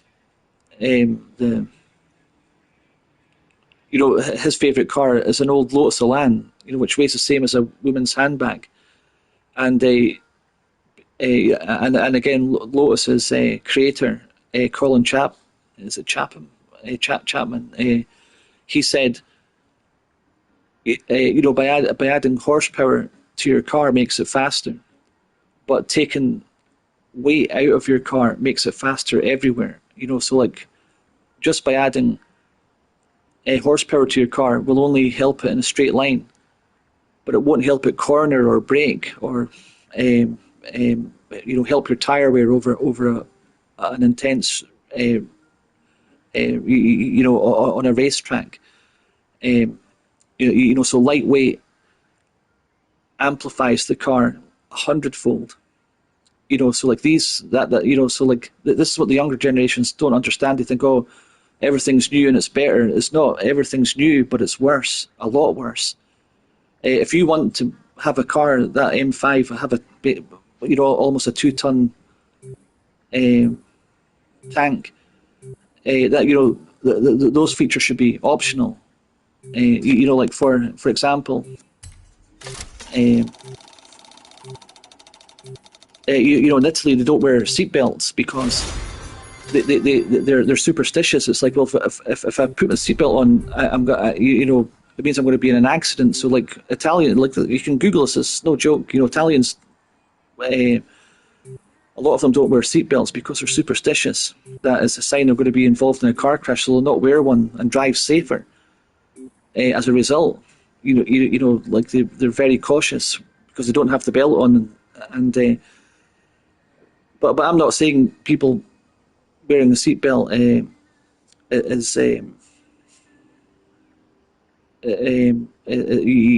isn't required. What I'm saying is it's a sign where like if you want to add another ton to your car in weight, for side impact protection, that should be optional. The seatbelt's just an analogy, but a real one. Like you can Google it about the Italians. That's no joke. And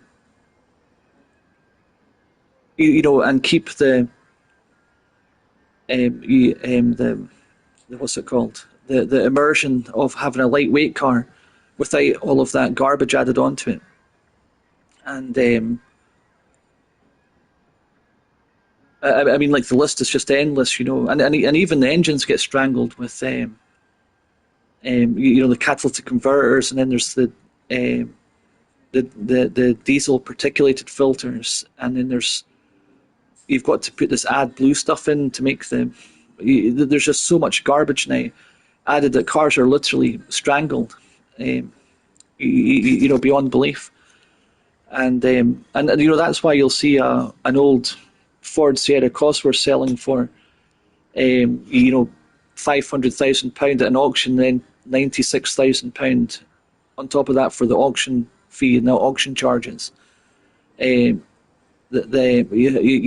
of these old cars that you used to be able to buy when I was younger, like I could get one of those cars for about £15,000. Now they're worth 600 grand after auction fees, almost 600 grand. After, you can Google that as well. Sierra Cosworth sells for 600 grand. They're just rounding it off there, but I think it's 596,000. That's because that car is lightweight. So, and that's why, like another car enthusiast like me, we buy like Forza, Gran Turismo, Assetto Corsa, race room experience to get the old 1990s touring cars. They've got all of those cars. We'll buy multiple different games just to get to those old cars. To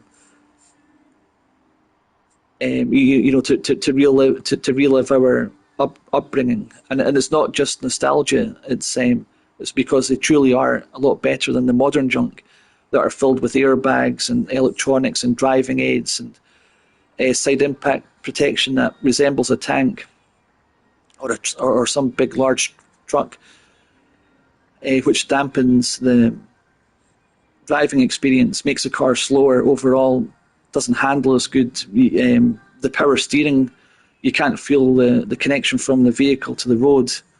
So you could be sliding and not really knowing it and counting on the driving aids to help you. And that's another thing as well about driving aids. In real life, when you're involved in an accident or if you lose control of your vehicle, the driving aids will apply the brakes. That's how they operate. They apply the brakes individually over the four wheels, electronically. But in some situations, when you're involved in an accident or if you're sliding out of control, you need to accelerate the car. The exact opposite of the brakes is needed. You need to give especially in a front-wheel drive car, where most vehicles today are front-wheel drive vehicles. When you lose the back end in one of those, you need to accelerate slightly to give the front some grip. You need to apply traction to the front of the car to steer out of the slide, to get traction to steer and drive out of the slide that you're in. But with modern day cars, the driving aids, they apply the brakes. So like when the car recognizes you're in a spin or in a crash situation, it just applies the brakes, thinking that's the safest and best thing to do.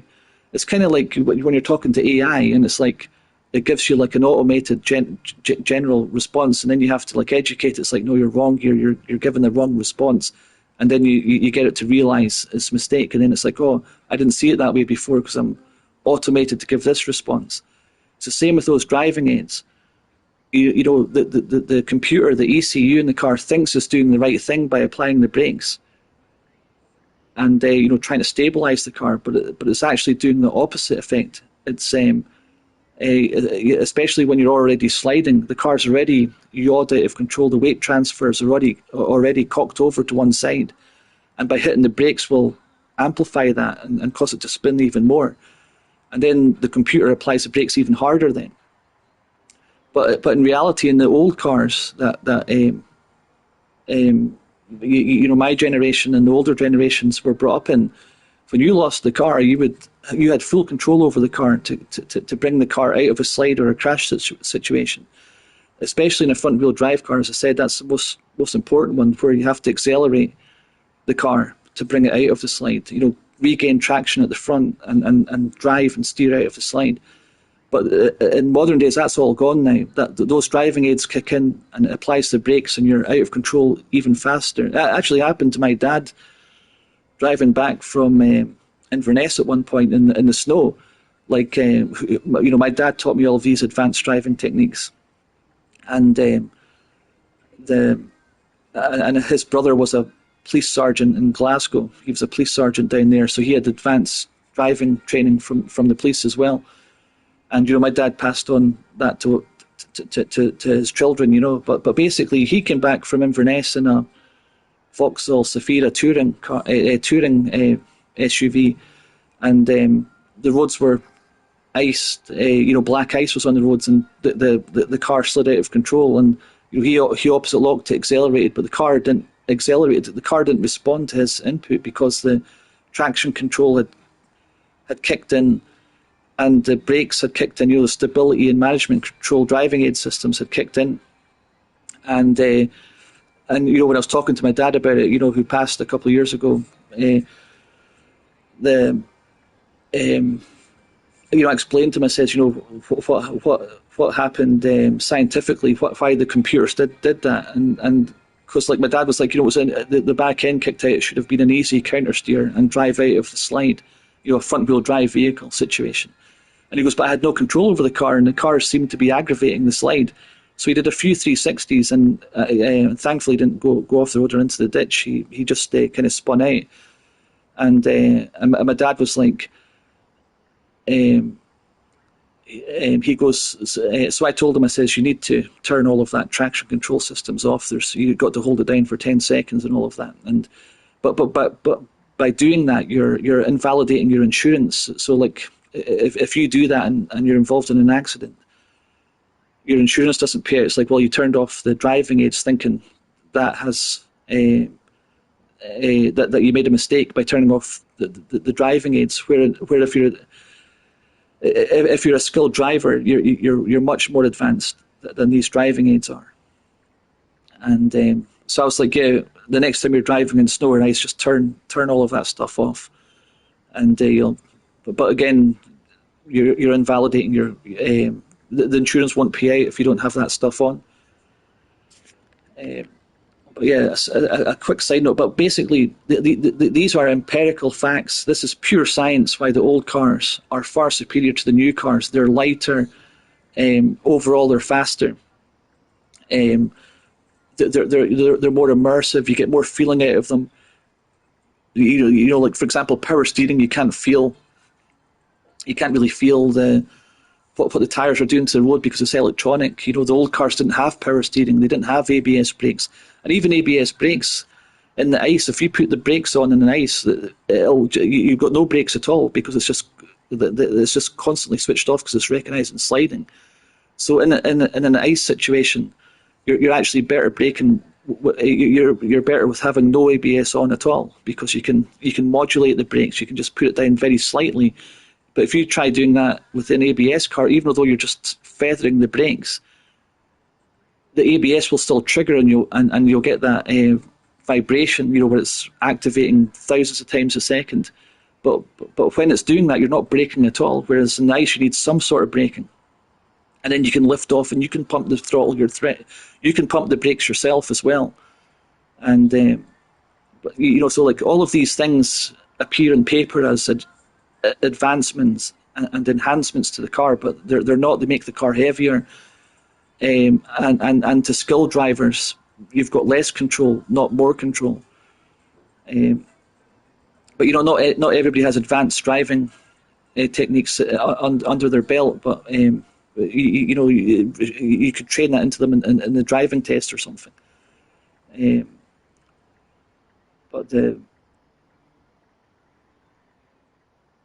But yeah, the car industry, and it's not just me saying this, or people of my generation or older are saying this. It's backed up by scientific facts, empirical facts. You know, like it's like you don't see a Formula One car, or any race car adding weight or any of these things. They're always like reducing weight as much as possible.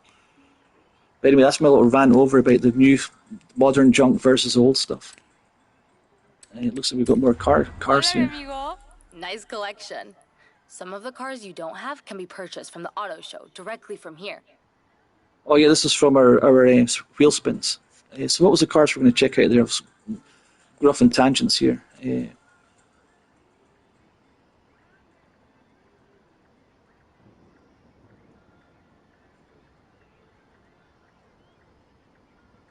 One of them was the M5. What was the other one? The Pontiac GTO. Yeah, I'll just show you because you couldn't see the name of that, but I'll show it to you.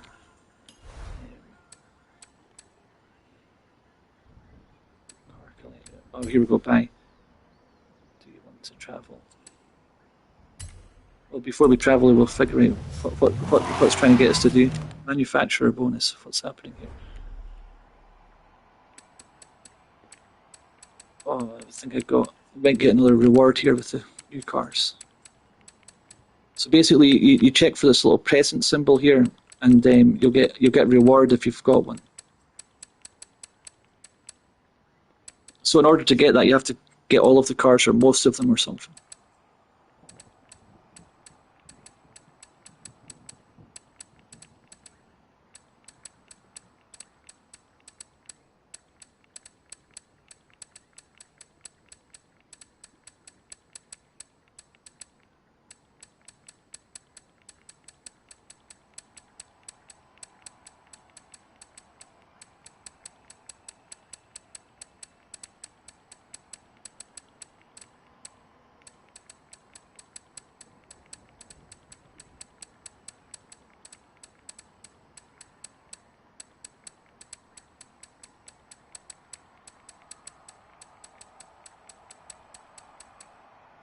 No, we don't have any more rewards. That must have been the...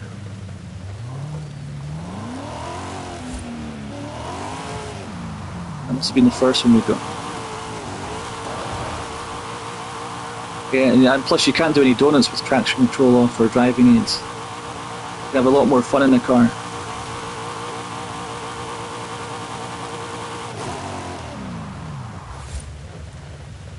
Get the traction control going, the launch control going again. But how cool is that you've got like launch control? Again, that's something that you don't see in any other game. It's only in this one, the launch control.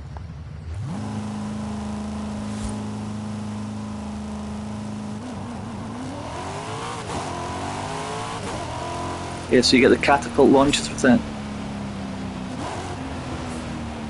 Oh, unlocked a wheel spin for that launch control. Or was that just from a previous incident? No, it gave us a... We got some flare points there.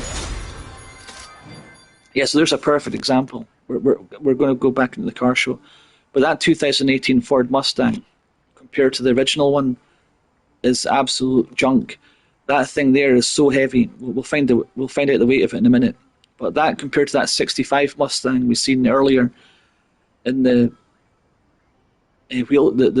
other wheel spin, the super wheel spin, that is this car is completely inferior to the original one. You know, so if you were to take the engine out of this car and put it into that 65 Mustang, this car here has zero chance of sticking with it. You know, you'd have to upgrade some bushings and stuff like that, some suspension upgrades as well.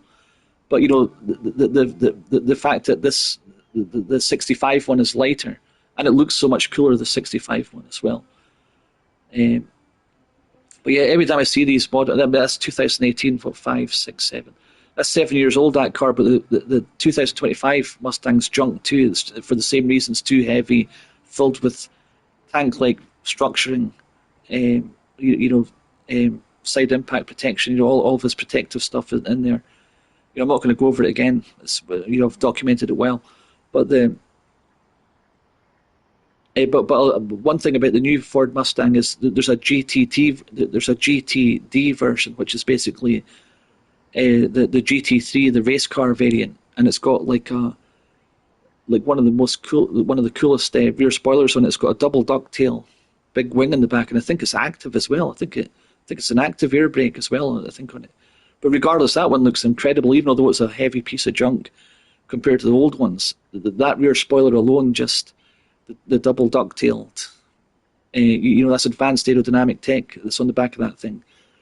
And so just for that one reason, it's absolutely astounding. The other thing I want to touch on as well is everybody's going crazy about this McMurtry Spearling car and its fan car capabilities and the technology of the fan car, where it has 2,000 kilograms of downforce from 0 mile per hour. You know, the fan basically, if you think of a plane up in the air and the lift that a plane creates, cars have the exact opposite of that. Rather than having lift, they have something called downforce. And then you get into advanced aerodynamics, and then you get into something called ground effect. And the best thing you can do to a vehicle for the most amount of ground effect and downforce is something called a fan car. But back in the 60s, there was a company called Chafarel, and they put it looks like two tumble dryers on the back of a car. If you think of what a tumble dryer looks like from the back, and it was run by two snowmobile engines. And those big fans create something called ground effect. It speeds up the air. So again, if you think of a plane flying, as the plane's flying, it's creating lift, so it's got special aerodynamics to make it lift up. And the cars have the opposite effect. So this fan creates the opposite of lift. It creates ground effect downforce, where it pulls it's a big vacuum cleaner. If you think of it, if you think of a tumble dryer run by a vacuum cleaner, but like a vacuum cleaner that can lift up cars, it basically sucks the air underneath the car and spits it out the back, and that creates this thing called ground effect, which just basically glues the car to the ground. So recently, I mean, the science was already there that cars with more downforce than what the car weighs could theoretically drive upside down. But this fan car proved it, because they can just press, effectively they can just switch the hoover on, and it'll suck the air along the bottom of the car, creating that massive ground effect. So they turned this McMurtry Spearling upside down, while it's just so you can understand the physics and the mechanics of how it operates. So they switched the hoover on, and these two the big fan activated, and it sucked, it created that mass airflow along the bottom of the car, creating the opposite of the lift for an airplane. It created ground effect. And then, so it has 2,000 kilograms of downforce, and the car only weighs about a ton. It's a really lightweight car. I don't know the weight of it, but it's very lightweight. But any downforce that creates more than the weight of the vehicle, in theory, can drive upside down. And that was always well known. It was always a fact. But nobody dared try it because of the dangers of it. And to get to those speeds, to get the spoilers to activate the mass downforce. But with the fan cars, you can just switch the hoover on, get the air flowing fast enough to create 2,000 kilograms of downforce, and then they just turned the car upside down. And obviously the theory is now no longer a theory; it's now a fact. And now for a certain amount of money, you can go and, but if you pay McMurtry Spearling enough money, you can go and drive the car upside down yourself now. Chris Harris did it. There's been lots of people gone and done it now. But again, the point I'm making is that car, the Chaparral, the one that had the two big tumble dryers in the back, that were run by snowmobile engines. They were snowmobile engines. They were. What did I say earlier? Jet ski. I can't remember what I said, but because obviously ski represents snow, but it was snowmobile engines that ran these fans on the Chaparral. And as soon as Chaparral brought it to the racetrack, it was banned, because obviously no other car could compete with it, because you've got over 2,000 kilograms of downforce from zero, so you can just corner as fast as you dare at any speed. And but again, this whole thing about the cars can drive upside down now because of this fan technology. That fan technology was in the race cars back in the 60s, and there was also a few Formula One cars had them, and they were banned immediately, banned instantly because of the speed of them. And so like that's not new technology for everybody going on about, look at the technology we have today. That's not new technology. That's old banned technology. It makes my blood boil when you hear this nonsense. You see it on YouTube. It's not new technology. It's old, very old technology that was banned. Just like everything else that's good, they ban it. Yeah, so this Mustang. Hold on. I'll just be here tearing into these new vehicles all day. I'll have to get on with racing. But hold on, I want to get that M5 because that's a joke. That thing. Where is it? Buy new cars. Okay, so you got to travel.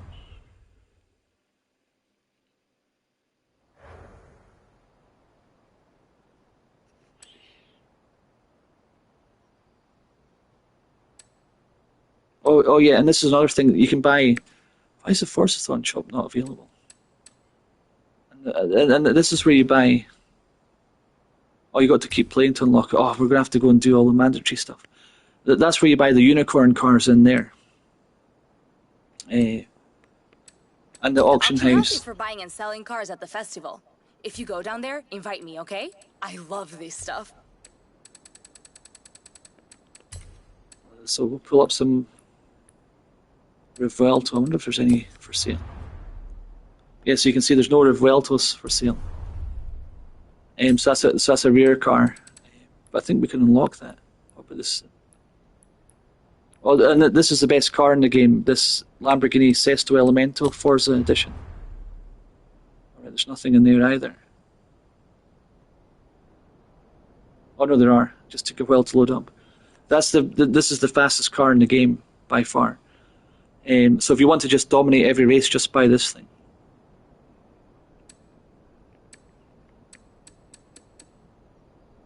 This car has sexto element means the sixth element. There is none in real life, of course, but they say carbon fiber is the sixth element.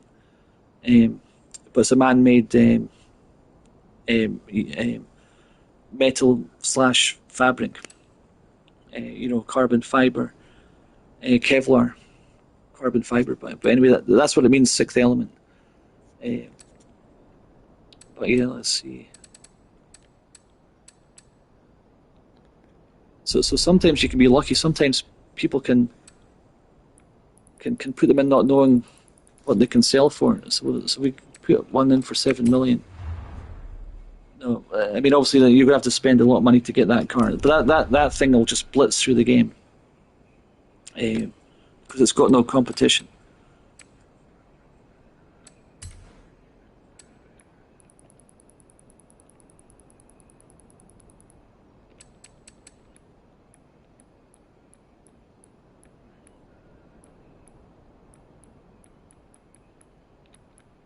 Yeah, there's the Huracan. No, that's a Technica. The Sterato. So we're definitely going to be buying that one.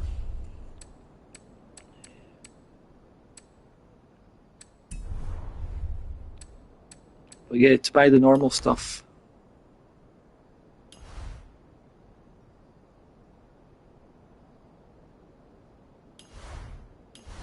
You just go into the auto show here. Welcome to the auto show. Feel free to browse and let me know if you need anything, yes? What was it?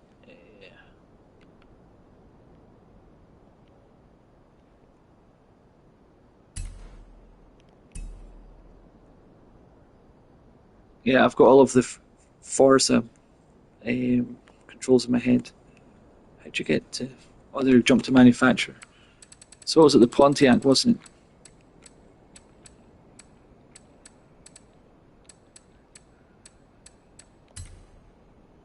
Yeah, see, that's the one that we seen in the auto show. Remember, you couldn't see the name of it, but I recognised it immediately. That's a Pontiac 1965 GTO, and again, people might look at that thing and say, "Oh, it's an old car," but those things, the modern stuff doesn't hold a candle to these old cars. And there's Knight Rider, the old Pontiac Trans Am. We'll paint that black and put the red strip in the front. If it was the other one, the M5, wasn't it? We're going to look at.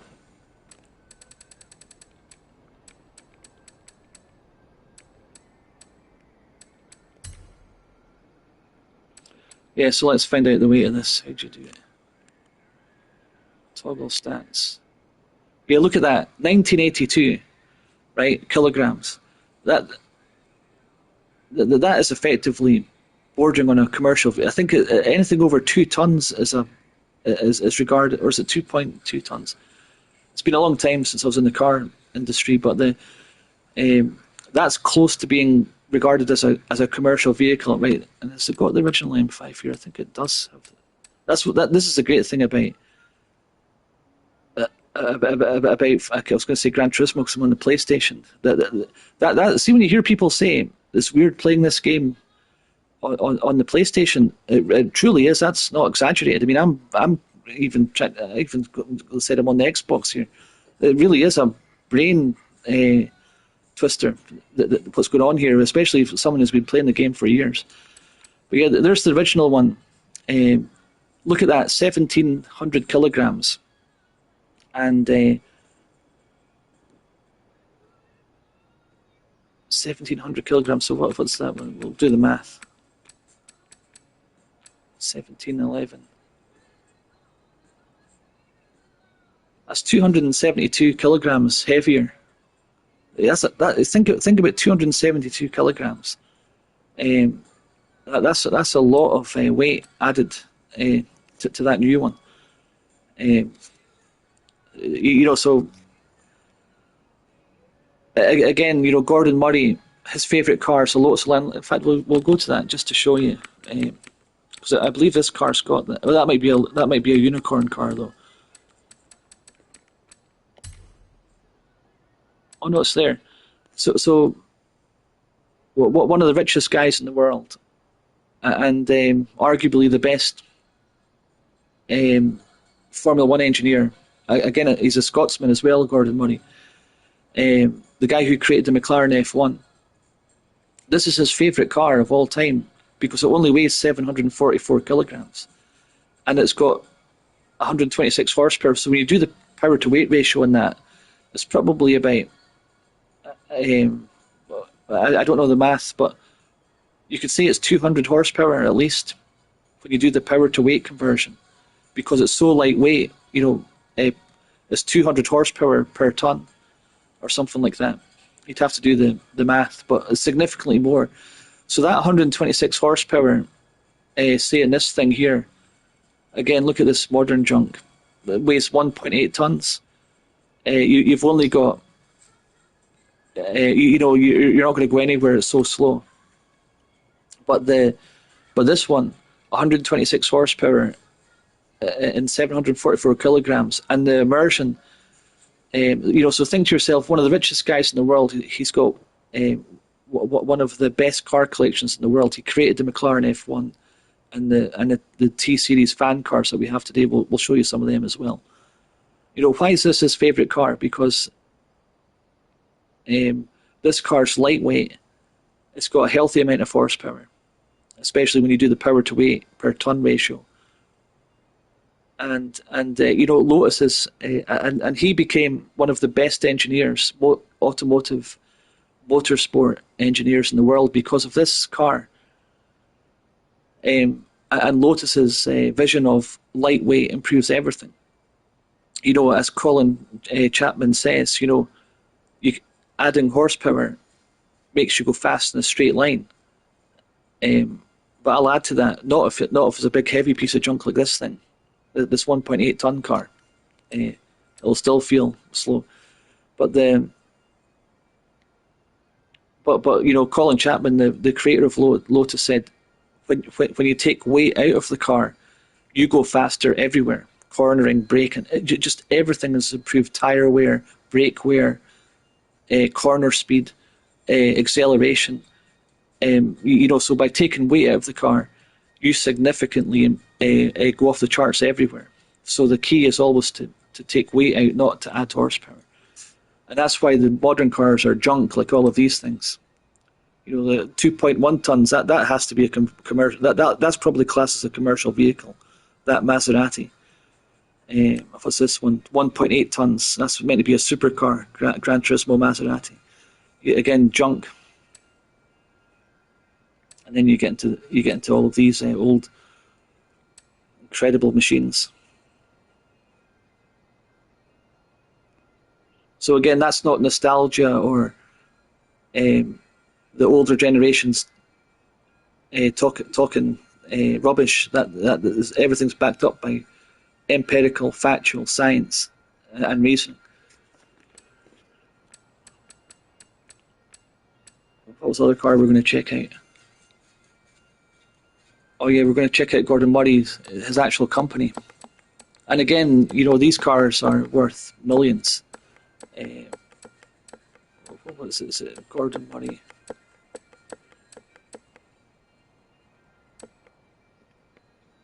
What's that under? I'm pretty sure this car has...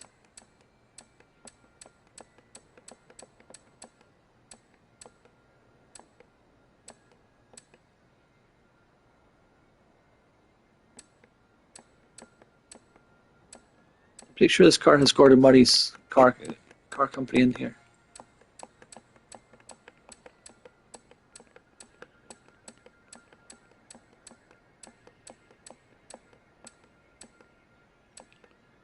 Or maybe it's only in Forza Motorsport, his cars.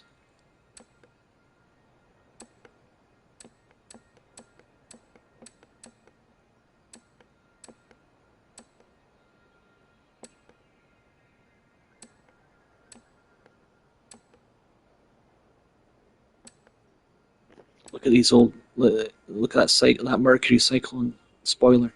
I mean, look, back in the 70s, they were actually calling cars spoilers because they were so aerodynamically advanced. I mean, you can see the rear spoiler in the back, but look at the aerodynamics in that headlight kit as well. That's basically an aircraft at the front of that pointy nose in the middle. Can we get to it? Do you have to buy it? That's free, that one. Hold on, we're going to have to get all of those cars added to the garage. So there's a car actually called the Spoiler, back in 1970.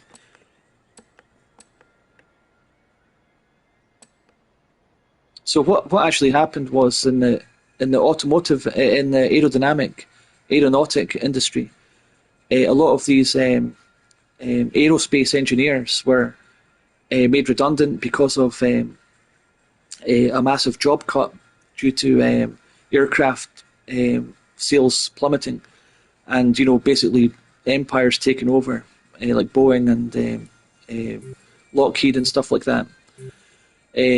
So basically, what happened was there was all of these aerospace engineers that were unemployed, and they came into the car industry, and they just said, "Look, we're going to take all of our science and math, and rather than creating lift for aeroplanes, we're going to create downforce and advanced ground effect methods and stuff like that."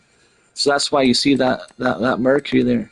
It's called a spoiler because these aerospace engineers came and were employed by the car industries, so they gained that advanced knowledge and advanced aerodynamic tech used for aircraft, and they reverse engineered it and put it into ground effect and downforce. So that's why you see these old cars from the 50s to the 70s just being absolutely wild like that. That's basically got an aircraft front nose into that thing. And it's hilarious they called it the Spoiler. We'll have to see if we've got this car for free. We can get this one immediately.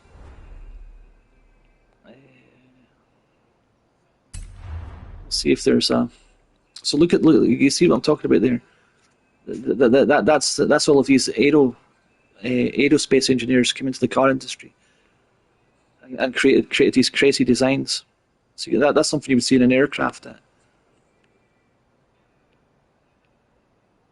of course, the extra cooling and stuff like that. So that's something you would see in an aircraft or a Formula One car. All of that kit that you're seeing there at the front. And then it's got the rear spoiler at the back. And those rear taillights are embodied to look like the jet. The jet engine exit design that's incorporated there. But yeah, these old muscle cars in particular really went for the aerospace look and stuff like that. But isn't that hilarious? This car's called the Spoiler, the Cyclone Spoiler. You see it there, Cyclone Spoiler on the side of it.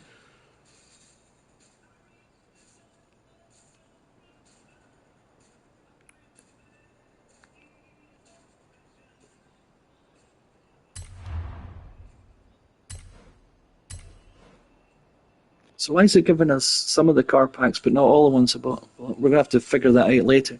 If anybody knows how to get the cars you bought on Xbox, if they come over to the PlayStation, you'll have to let us know. But I'm going to have to figure that out. So there's no way I can't spend money again where I've already bought it. Does this give you a... Just give you like a rundown. Oh, you can't do any of this in Forza, in Gran Turismo. Man, playing this game on the PlayStation really is mind-boggling. You can't do any of this in Gran Turismo. Open the doors and check the engine out and stuff, and look around. Well, you can look around in the VR mode, but not in the normal game, and you can't open the doors or the engine bay. This is the Mercury CG. 429 cubic inch engine. Massive. But how cool is that? I think there's a way to open... Oh, if you press the square button, you can explode the whole car. I mean, even look at the interior of these old cars. I think, can you start it?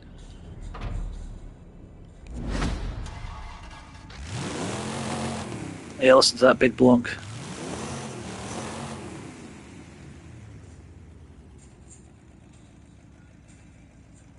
It's got the overdrive fit to it as well. You know, the extra gear.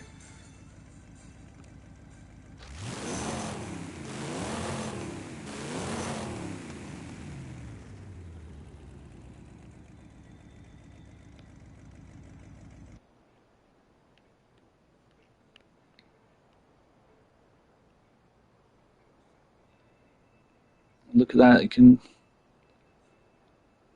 Well, I can't really say on YouTube. Well, I was going to make a joke there, but you get banned for it.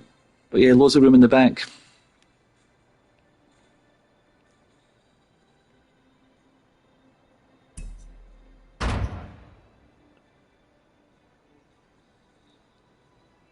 There you go, guys. There's a car literally called the spoiler.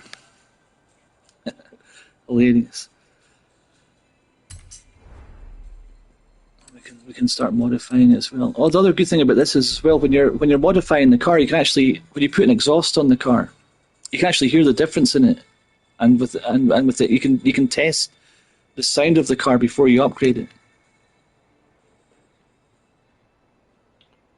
Yeah, so I mean, how'd you get a close up here? I mean, even look at the front of that little thing there. Photo mode. That's how we'll get it.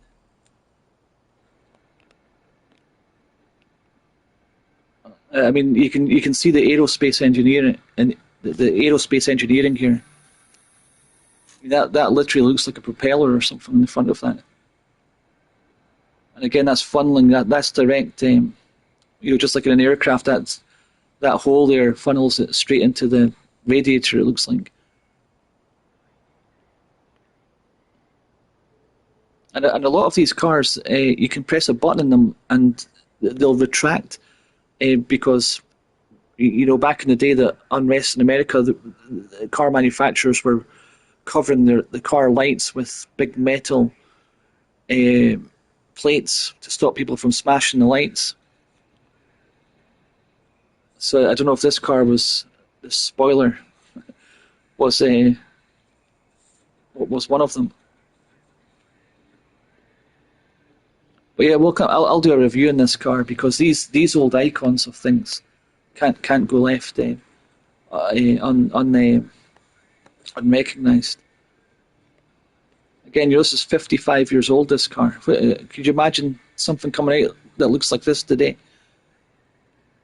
Look at that. There's even a radiator on the side of it as well. How'd you zoom in? I'm already zoomed in.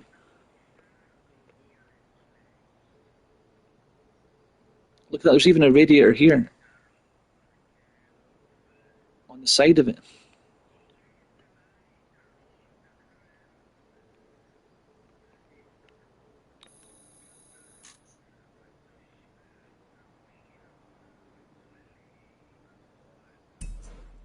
Oh, yes. Right, we'll buy this one. I think there's a way to unlock all of your gift cards. Oh, let's open the bonnet. Yeah, so in America you guys call that the hood, but it's the bonnet. How do we get out of here?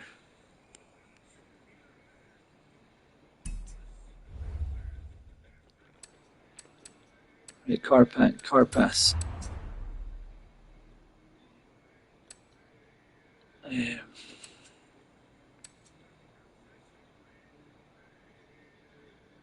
See, I've already bought all of these and it's not giving them to me. What on earth? Redeem free cars.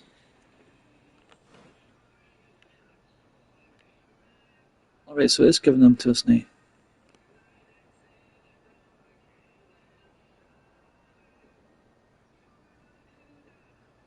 Right, so these are the free cars that's all going to be downloaded to my garage at once. Lamborghini Espada, Lamborghini Huracan Evo, Jaguar XJ13, Jaguar XJ220S TWR, Tom Walkinshaw Racing, that stands for.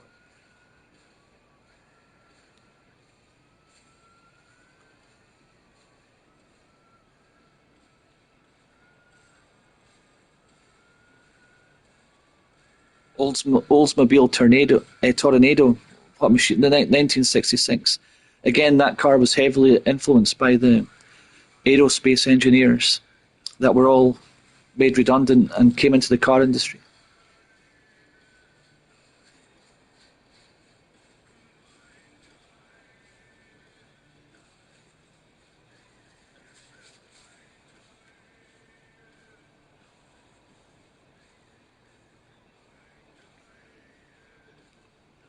Okay, right, well, there's a lot of cars there. But that's not all the ones I paid for, and that treasure map I paid for as well. Doesn't look like they cross over.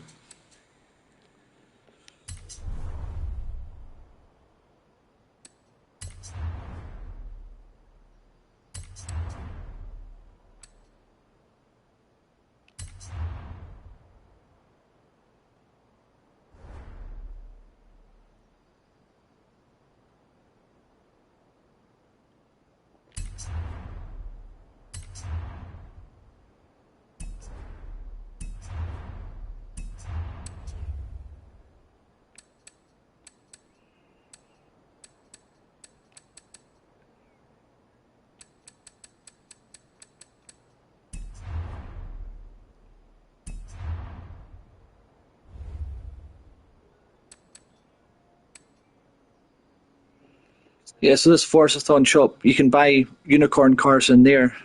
It'll show up. Well, sometimes unicorn cars show up there, but we can't. We need to do more of the story mode, it looks like.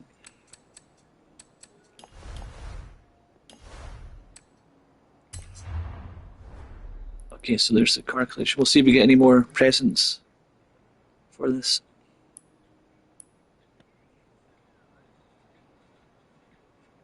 So I think you get these cars free. Don't quote me on that though. But you might get these cars free with the premium edition of this game. I'm not sure how it works.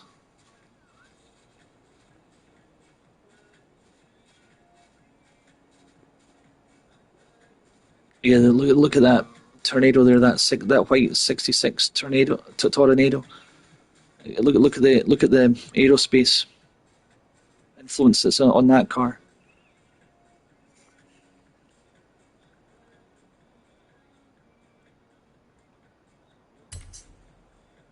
Oh, there we go. I've got a reward for this Forsberg company. Forsberg Racing. 4,000 XP. Let's see if we've got any more presents.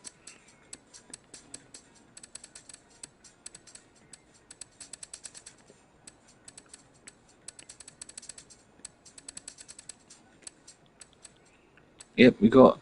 Oh, the spoiler car gave us a reward. We got one for MG as well. 1986 6R4. How do we get this? Wheel spin.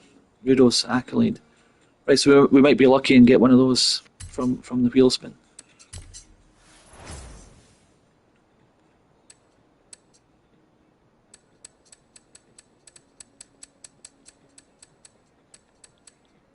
Yeah, and the good old Oldsmobile Tornado gave us one as well.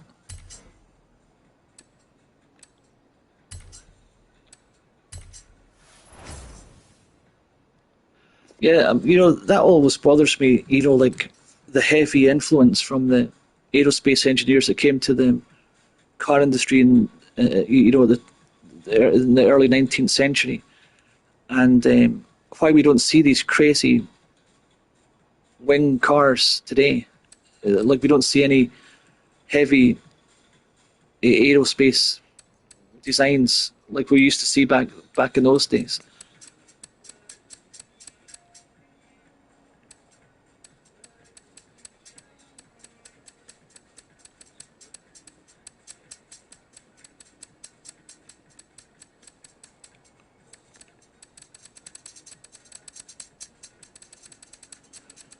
So we've got 81 cars out of 899, not even 10% yet.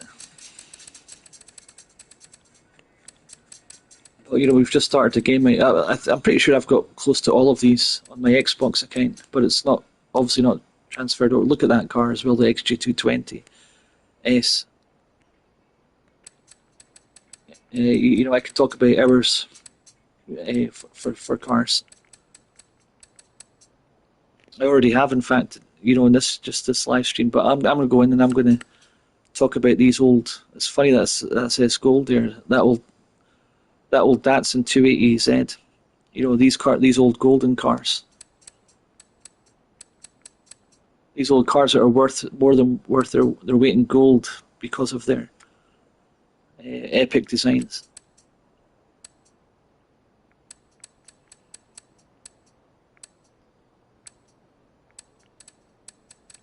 Let's see if we've got any more rewards, any more presents.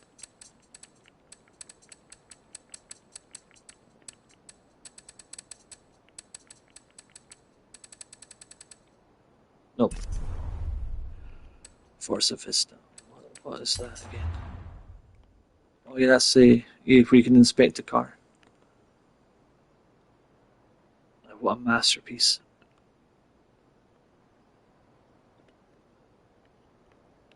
The spoiler.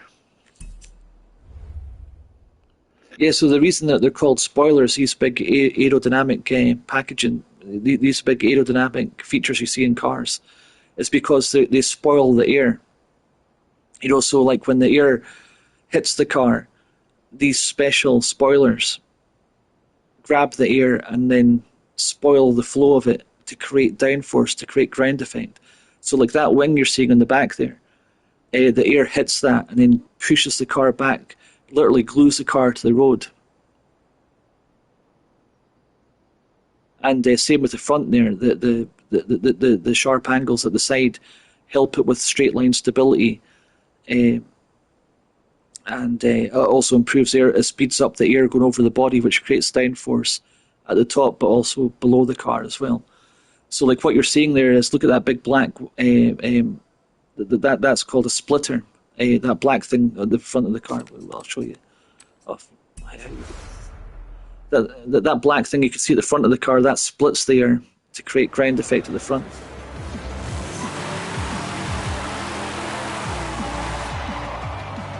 So you can see it. Yeah, you can see it there. A big black thing. That's called a front splitter. Look at that guy in the Puma, the Ford Racer Beauty. He's like, what the heck is that thing? This car's called a spoiler, my friend. So you're seeing some real players here. But yeah, so that black thing there also can be called a front spoiler as well, and it spoils the air,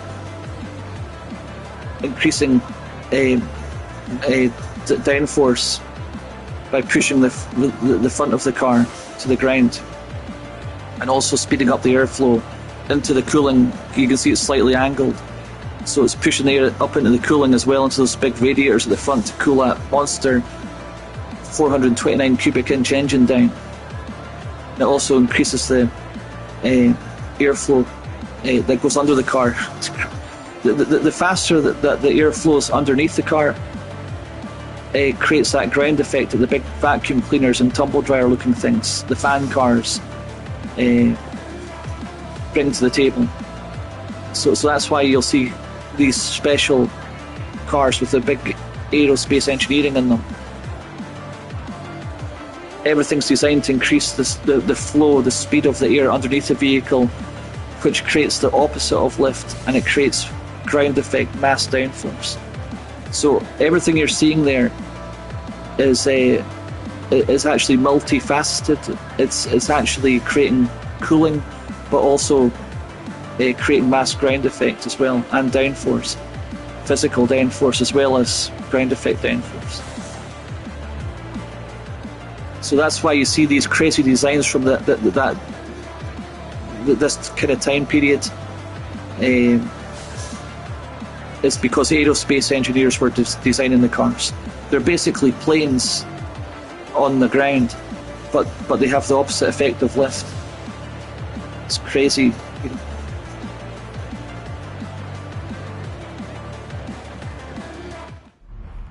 Like, what were we going to do there?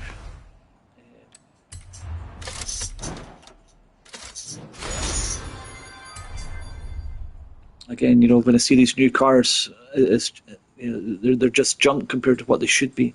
Lightweight, aerodynamically enhanced through aerospace technology. Gems, like what the old ones were.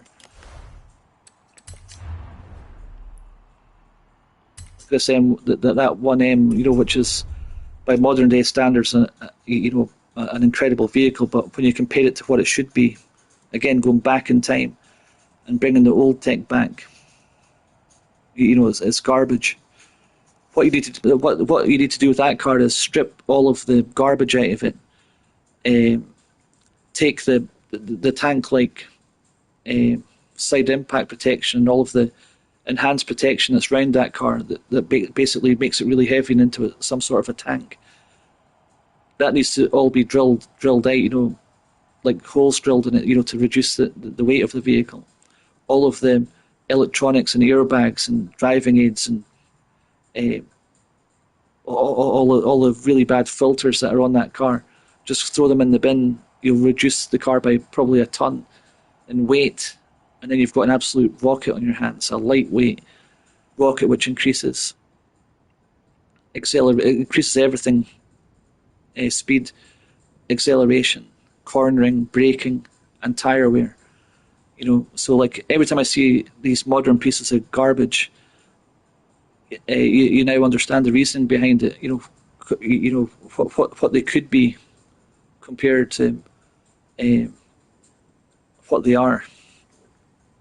And in fact, you can actually do a lot of this stuff. In fact, we'll take our spoiler car.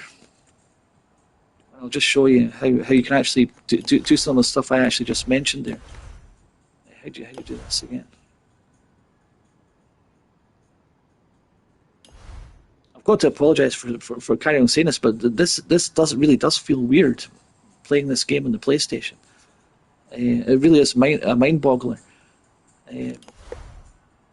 Because obviously I've got so much muscle memory in the Xbox playing this game, and I'm trying to use the PlayStation control pad, but it's kind of mind's tricking me a little bit.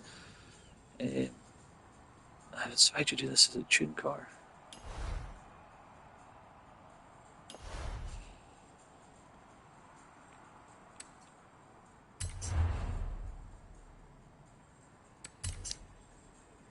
It's just tuning it individually. Oh, I'll show you how to tune as well. So, Horizon.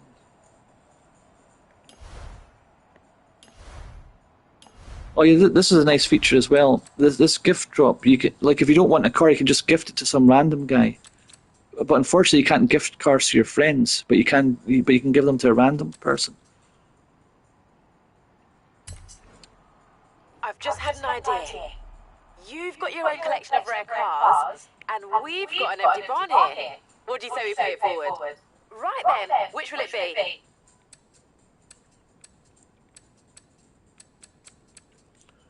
We can gift a car to someone.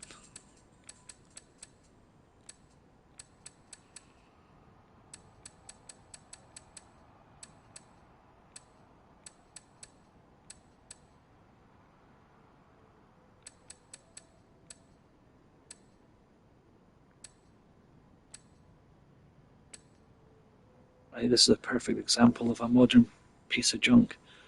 Look at this thing. 1.5 tons.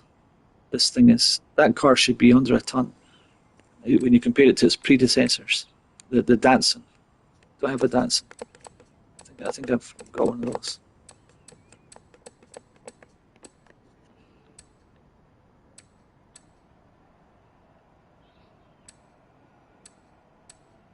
So for Datsun and Nissan are the same company. I believe Nissan bought Datsun out or something.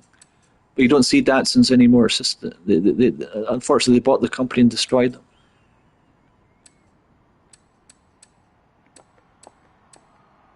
I don't have a Datsun just now, but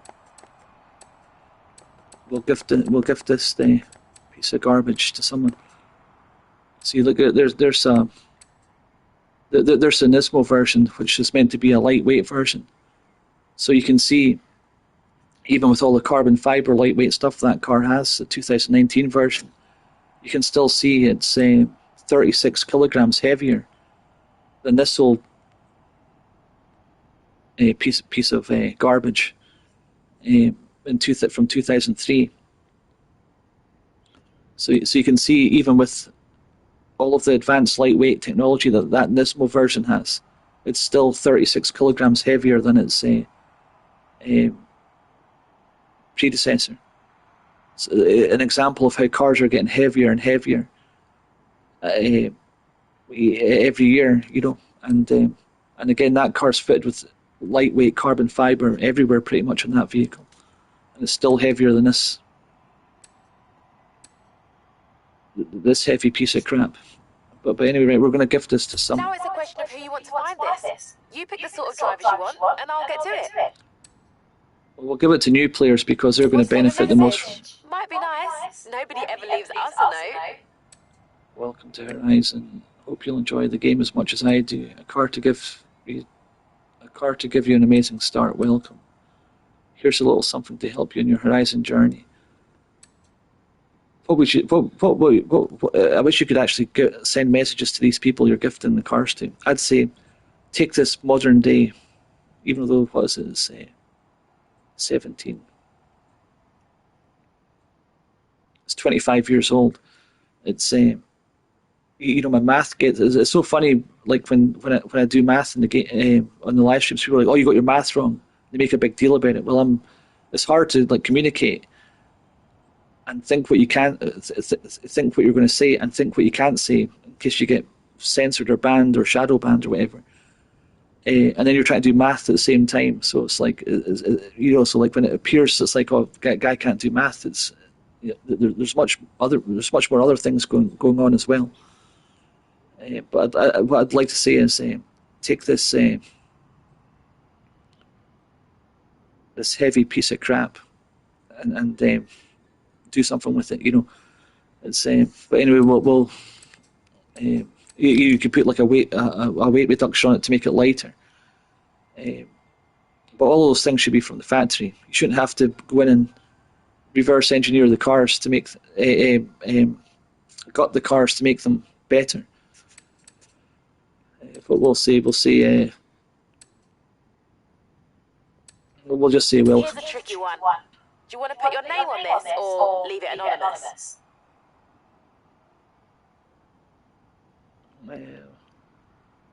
Your Microsoft account ID. So see, there's my PlayStation gamer tag, GTR Senna, and then there's my Xbox gamer tag, Microsoft account ID, which is GTR Senna 77. This is what someone will see when they find your gift. Happy with that? Oh, it doesn't give you your actual gamer tag, it just says your nickname, Boss. So the reason my nickname is Boss in this is because that's what they called Ayrton Senna. They called him the Boss. And he was also sponsored by Hugo Boss, the company Hugo Boss. He was like their main sponsor when he was alive. You see it on all of his race cars, it's got Boss written there. And it's very fitting for the icon that Ayrton Senna was. He really was the boss, not just sponsored by them. That's what people called him, the boss.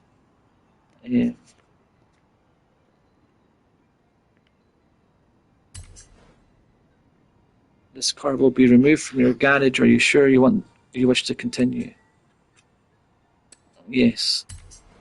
Let's And off it goes. Trust me, a little help goes a long way around here. I got a trophy for that as well. Oh, and people can gift you cars as well. So like, you'll get like a message coming up, somebody sent you a gift, and then you have to go to the barn to unlock it, to find it.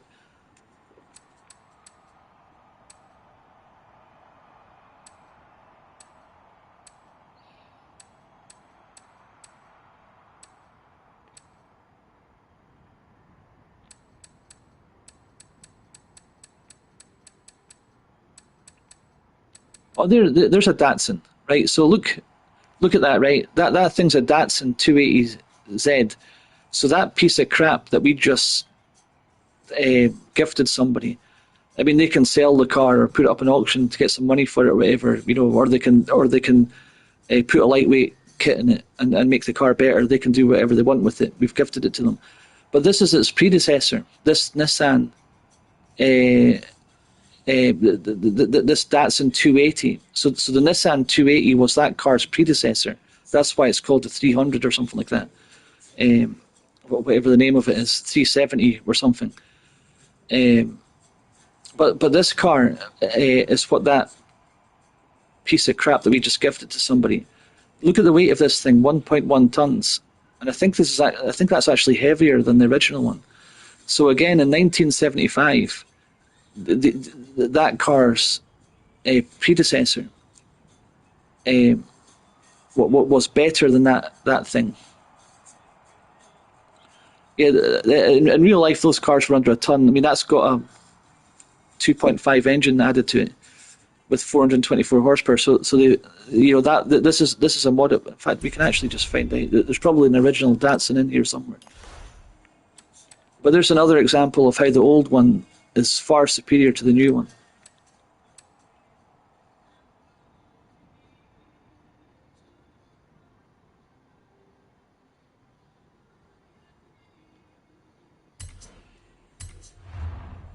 That's another thing I hate about this Forza game. Almost said Gran Turismo there. You have to travel home. You have to travel to the house that you end up buying. I think you're gifted one to start with. Then you have to travel to the fast travel. You've got to travel to the festival thing or whatever this thing is, and you keep on having to especially when you're out doing a race somewhere. It gets eventually you can unlock a fast travel system, but you have to it's really complicated in how to unlock that, and then even then it costs you money until you find all the boards, all of those XP boards or something. Again, it's really complicated, but you should just be able to pull up a garage list without having the auto show it's called, is it? Without having to come here all the time. So it gets taxing after a while. It's yes, so that's an okay. So it doesn't have the original one here. What else could it be under? Oh wait, hold on. It probably does have the original, but it's a unicorn car. You probably have to unlock it by doing some really long and time-consuming process. See if there's any in the auction house.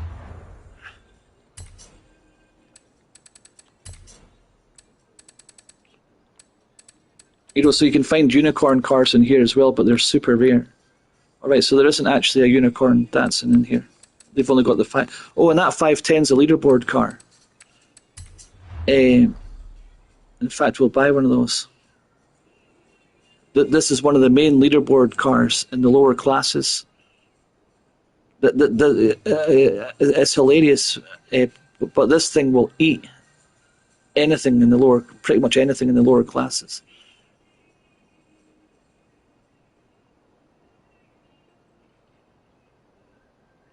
That's C600.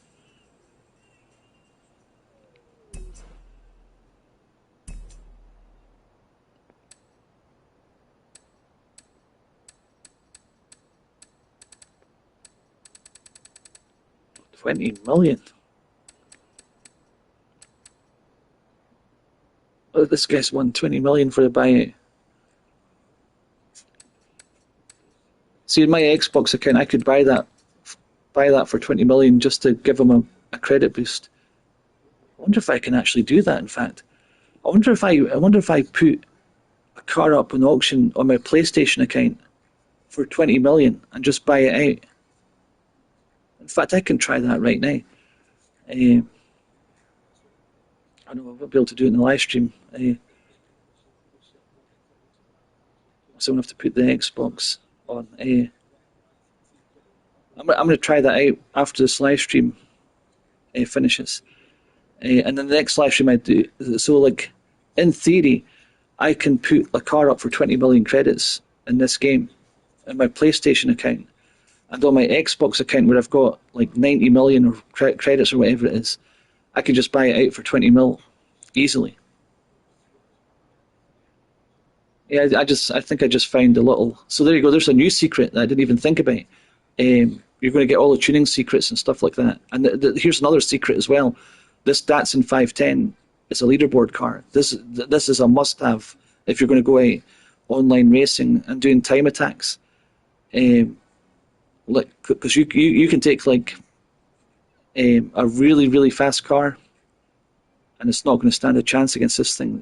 I can't remember the other ones off the top of my head.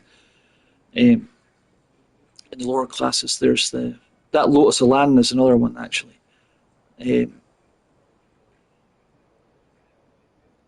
There's the Ford. There's a 1932 Ford Coupe. Again, you see these old cars, these lightweight things are the leaderboard cars. What's the other one? I'll come back to the same. But yeah, there's the Ford.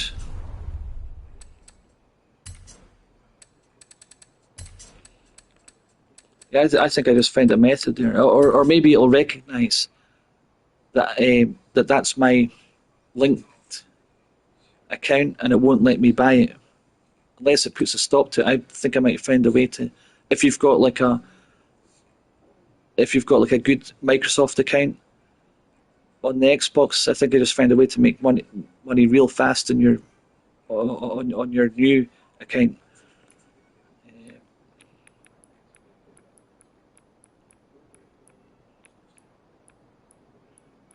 Where is this? There we go. Oh, I think it's the 32 one, but I think the 40 is a leaderboard car as well. So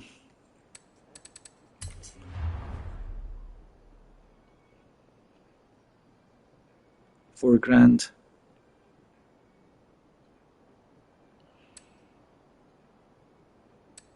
What's this one? £5,000. 57 minutes. There's one ending soon. Yeah, this thing here is a leaderboard. It might look funny, but that's a leaderboard car. Or is it the 1940 one? I think both of them are.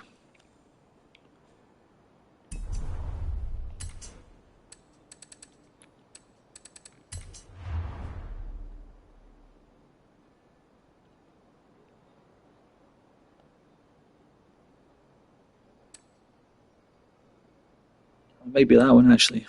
I can't remember now, but I'll soon find out. I'll show you how to do all of that. Yeah.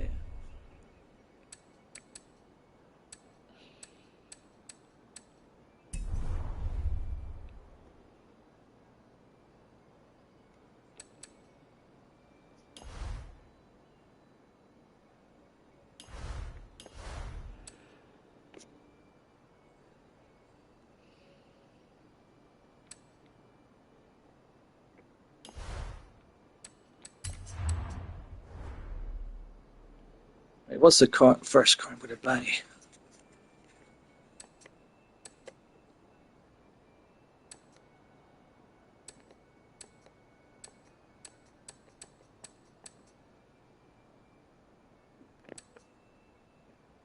Yes, as I said earlier, you don't get any of these cars in Gran Turismo, the old RS2. I don't know if this game will have it though. This car in real life came with Porsche written in the brakes.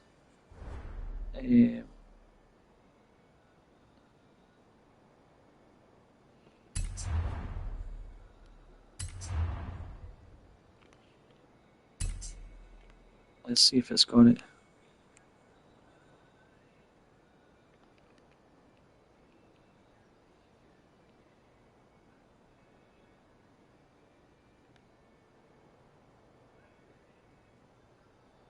I think that's called Nogaro Blue. And this car was the start of these. Like I used to work for Audi, down in Edinburgh. When you see these blue colours like Nogaro Blue and Kingfisher Blue, and these light blue cars, this was the car that founded the special blue colour. and you have to pay an absolute fortune to get these kind of colours, unless you're lucky and get one second hand. But yeah, in real life, if you Google Audi RS2, you'll see that it's got Porsche turbos under the hood as well. And we can't open the hood yet, and it's got Porsche brakes. So they took the brakes off of a Porsche 911 Turbo, and they just put them directly onto this car because Porsche own Audi, and they've always had Porsche have a 51% stake in the Volkswagen Audi Group company. So Porsche's the main shareholder in the Volkswagen Audi Group company. Again, I used to work for Audi, so I've got all of the inside baseball there. What happened with Audi was the German government got involved and said, look, your empire's too big. And basically the German government were threatened by the power that the Volkswagen Audi Group had. And they forced them to sell 51% of their company.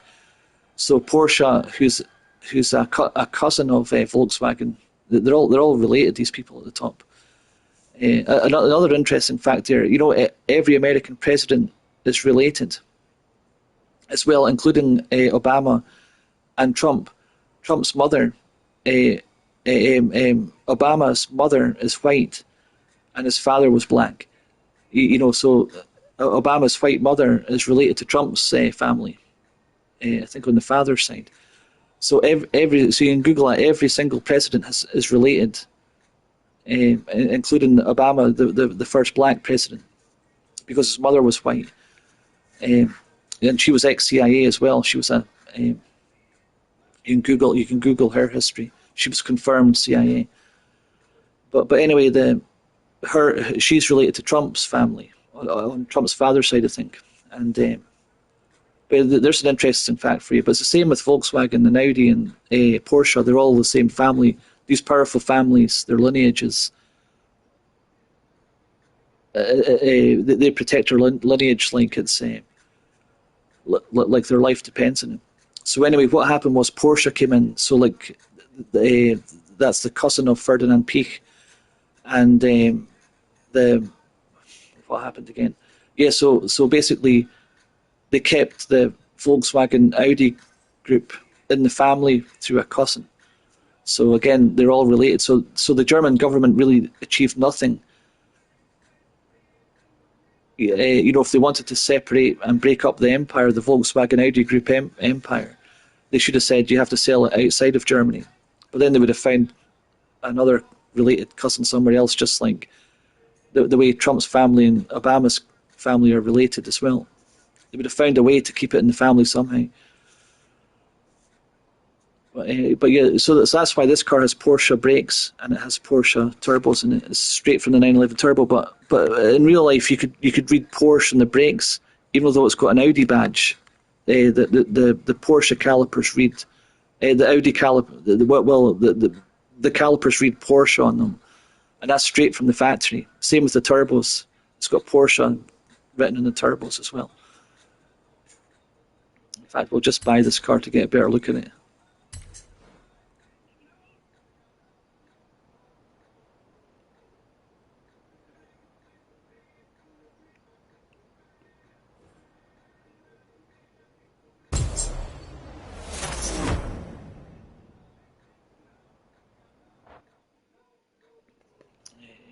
So it's a photo mode.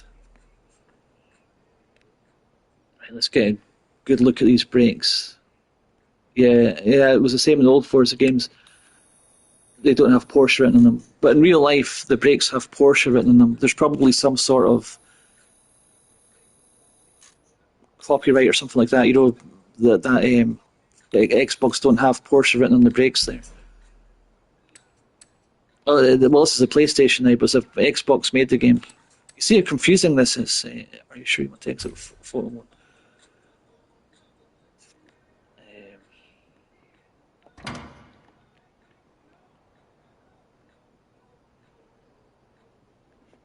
Okay, so where's the turbo?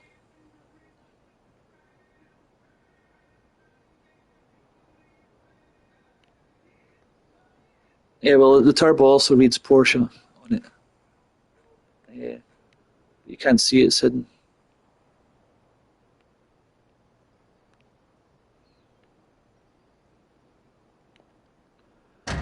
Okay, so the first car I bought was a Audi RS2. What a monster! And this was the first of the absolute ludicrous family cars becoming, just insanely fast. Like a massive estate car that basically has a 911 turbo engine and brakes in it.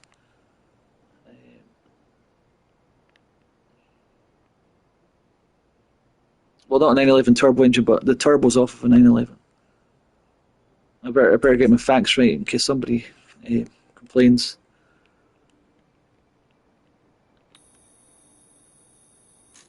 Yeah, as I said, they read Porsche in real life. You can just Google that; it'll come up immediately.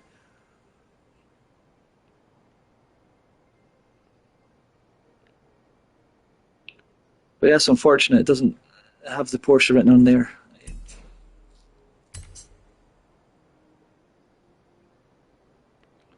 I think we can actually do some tuning to the car here.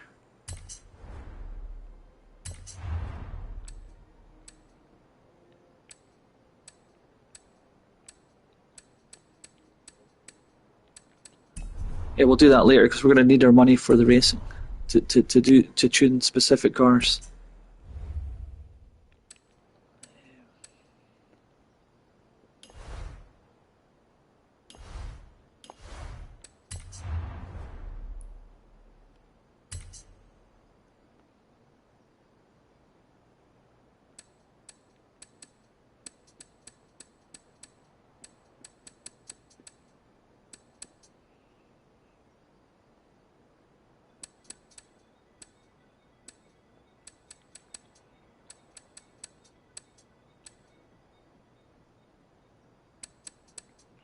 Yeah, so I need to buy 11 more Audis to get the Audi present for this.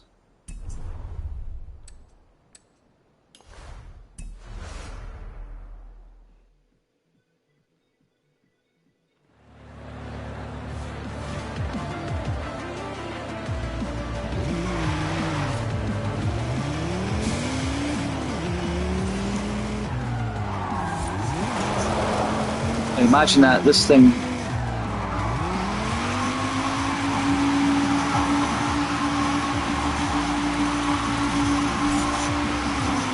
A family car that's, it's just absolutely insanely fast.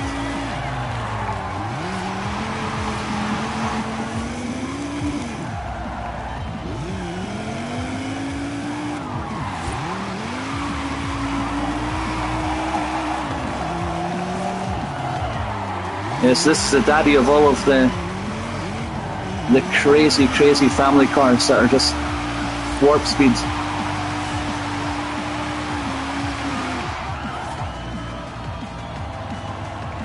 What a beast.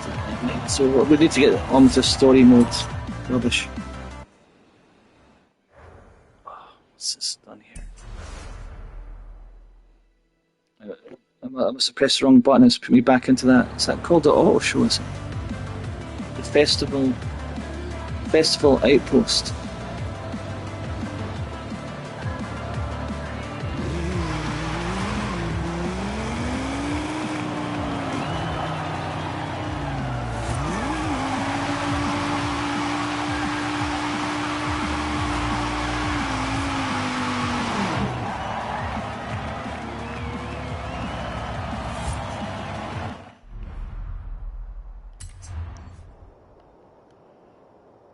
Okay, so what's the next story mode thing?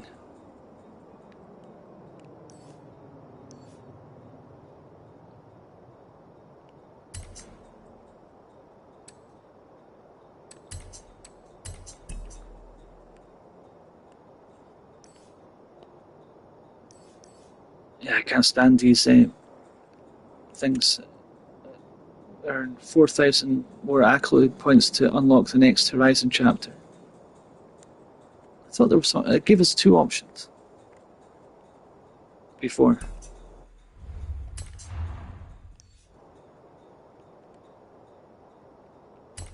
Right, so these are the filters.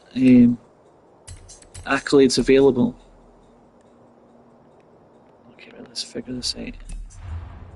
Right, so you press the R1 button. Accolades available.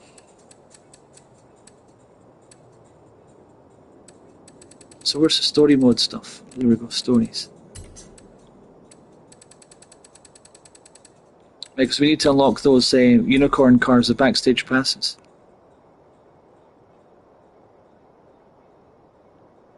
Alright, so we need to earn 4,950 more accolade points to unlock the next chapter.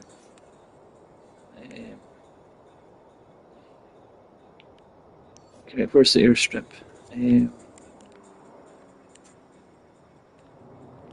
Right, so the fastest way to earn XP is...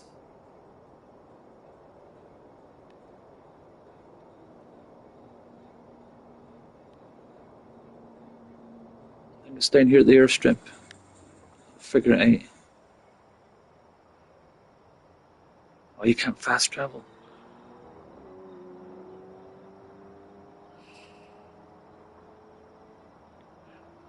Right, so what you do is you go to...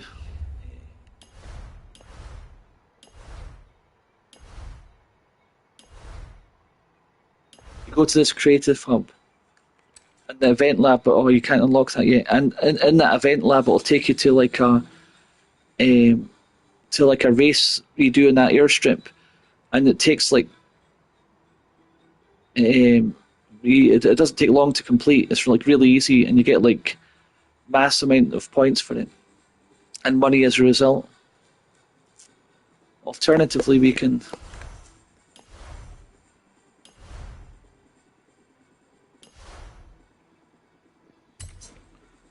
go back to the festival. I'll show you another method. There's a little car that you buy.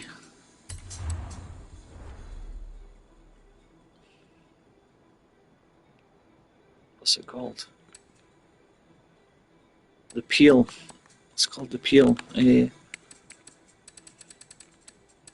should really have done my research before I started this, but it's all in my memory banks. I just need to unlock it.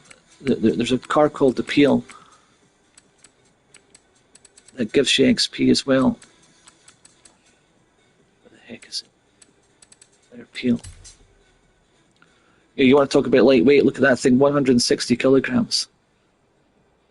That thing there. That's the ultimate lightweight car. You only need 4 horsepower for it. And you can put like a Suzuki Hayabusa engine in this thing or something, and it does 250 plus mile per hour or something. It's insane. Look, there's another crazy car from the 70s. Look at the kit in that thing. What's that? 30, 55, 54 years old. That thing. Crazy.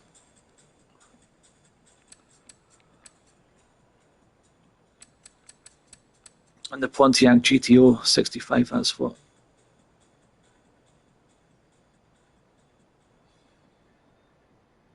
That's like 60 years old.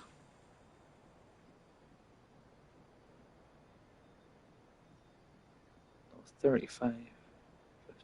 That's like 60 years old, that thing.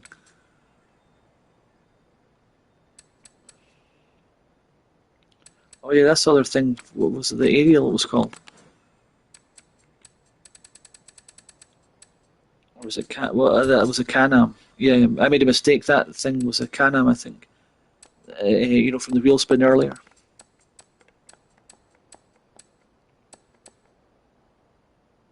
Yeah, it was a Can-Am. Yeah, I mistook it for that one there, the Aerial Nomad.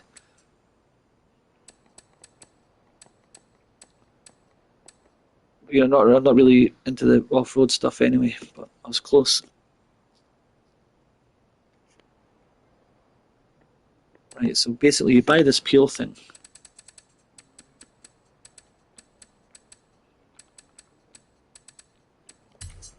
But the main thing I wanted to cover was this is just a cash cow. I think it's only 25 grand. I know they nerfed a lot of these things. as well. So hopefully this isn't nerfed.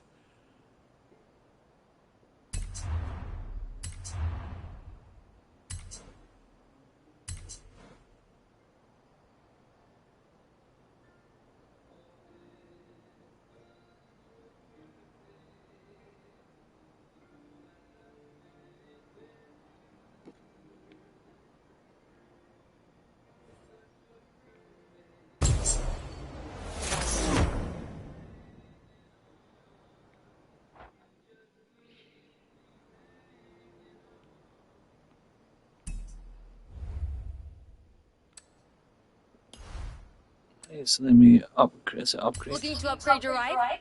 You've come to the right place. Let me show you around.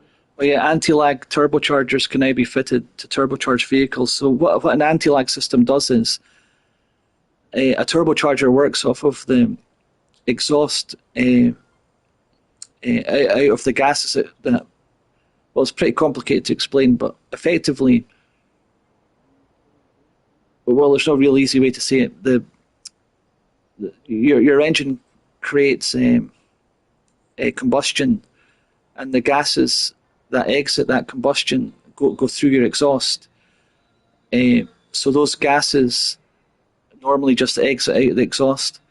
But what a turbocharger does is a turbocharger catches those gases, and there's a propeller inside the turbo that spins, and then the turbo redirects. So the exhaust gases that are highly pressurized spin that propeller at a really high pressure, it's called boost pressure. And what happens is those exhaust gases that are exiting the engine from the combustion, it spins the propeller inside the turbo, and that propeller throws more air back into the engine, because you've heard the expression fanning the flames. So the more oxygen you give a fire, the more ferocious it becomes. It's the same with engines. So that turbo redirects air back into the engine for more explosions and more chaos, really. Well, not chaos, more power. Because the more air that you add to an engine, the more power you can get, because the more air, the more explosive capabilities. But anyway, what this anti-lag. So basically, what happens is that turbo, as the highly pressurized gases is exiting the engine, it hits that propeller, which spins and throws the air in. But until you put the foot down and create the gases, the turbo's not spinning, and that's called a turbo lag. So there's a lag between when you put the foot down in a turbo car. You have to wait for that propeller to spin up to throw the air back into the engine. To get that, it's called turbo boost. To get that boost, that air boost back, to get that extra power and that surge, that turbocharger surge. But anyway, this anti-lag thing it's talking about on the screen here, the anti-lag system goes directly to that propeller,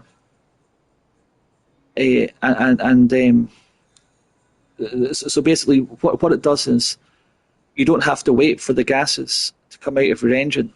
This anti-lag system goes directly to that propeller and keeps it spinning. So basically, it's a very, very advanced system. In fact, there's no way to explain it easily. But technically, all it does is it keeps that propeller spinning, and it makes this incredible noise, this cackling noise, because it's just pulling gases and constantly feeding them into that propeller artificially. It's not actually coming from the main engine. It's an incredible feature. It's an incredible technological masterpiece of a system. But it's super expensive, and it wears the turbos out pretty quick in real life. But it doesn't matter. If you're in a racetrack, that anti-lag system is priceless, because you never experience turbo lag. You just get constant turbo boost all the time. It's There's no easy way to explain it, but that's what that's talking about. There is the anti-lag.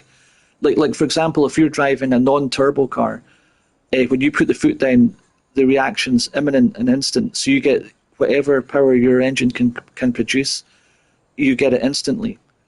But with a turbo car, you have to wait for the gases to exit through the muffler, through the downpipe, and then the muffler. And it's very complicated, but you have to wait for that system to work, and then the air gets channeled back in through the air for the turbo cars are much more powerful and they're much more faster, but you have to wait for that turbo to spool up and create all of that boost pressure, and you get that massive surge. It's kind of like nitrous. Nitrous adds nitrous oxide to the engine. That's what turbos effectively do, but there's no, like, you don't have to add a NOS kit to it. Superchargers are the same thing. I'm just going down a rabbit hole here.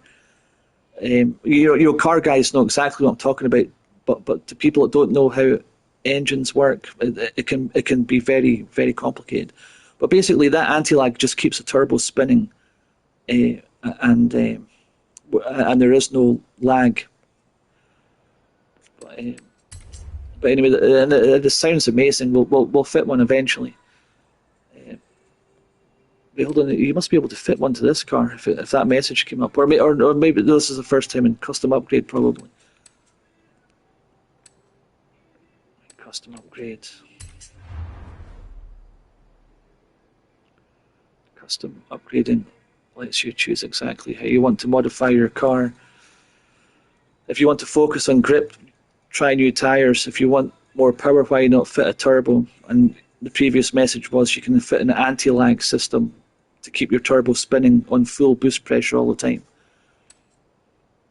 Not just waiting for the exhaust gases, the exit exhaust gases to spin.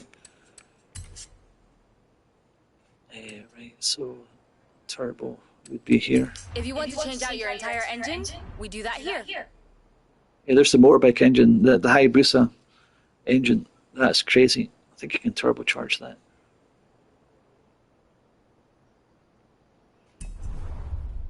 Yeah, I'll show you the anti-lag system on another vehicle.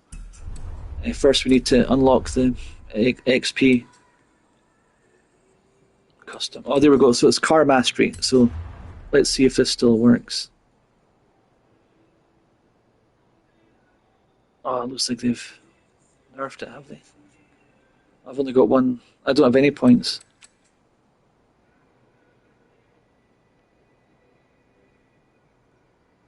Yeah, so you get 5 Forzathon points there. I'll have to go back and figure out how to do this. But basically, with these Forzathon points, with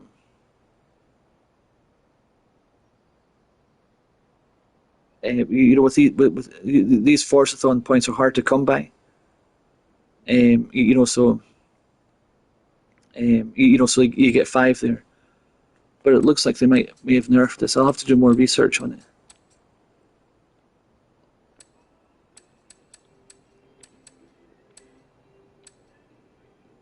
But basically, the cheat used to be was you'd buy one of these things and go straight to that Forzathon points, and you just, because the car's so cheap, and then the Forzathon points you can use to buy skills from another car.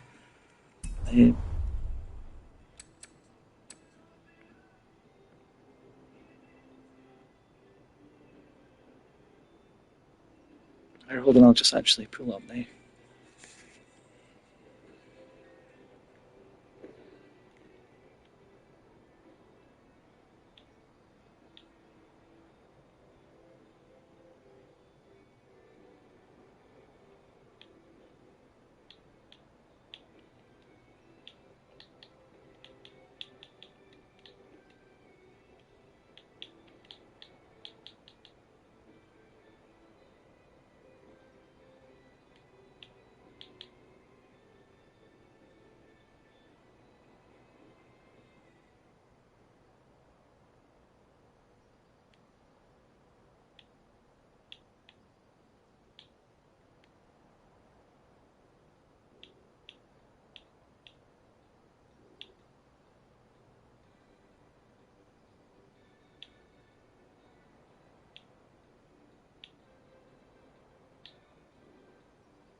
Yeah, they've patched it, unfortunately.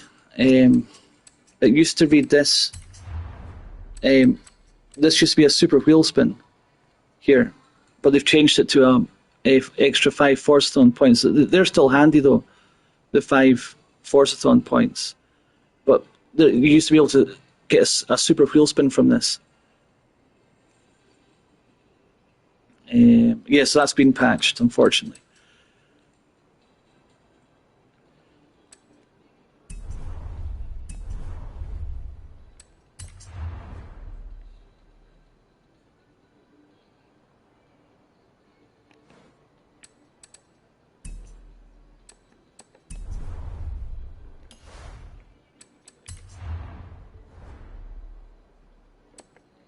Yeah, so you used to make a lot of money that way, through the super wheel spins.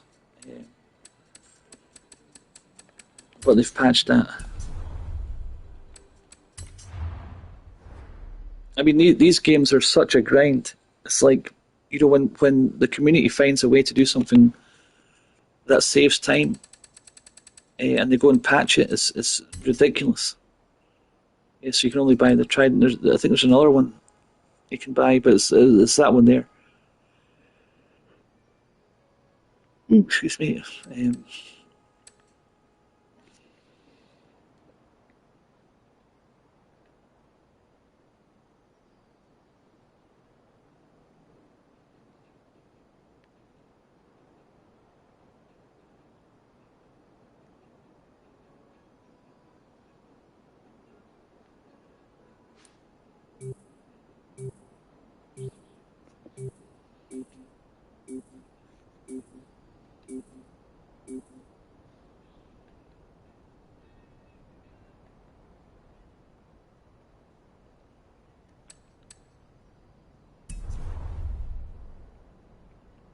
Right, so we're going to have to find a way to earn 4,950 more accolade points.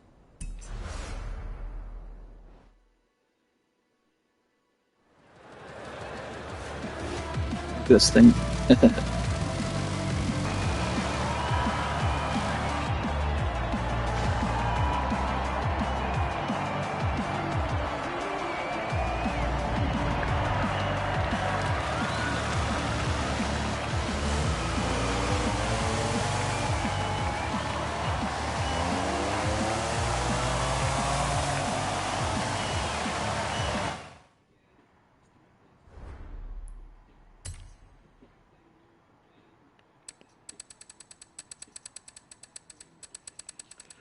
Let's see, we get a present from Peel.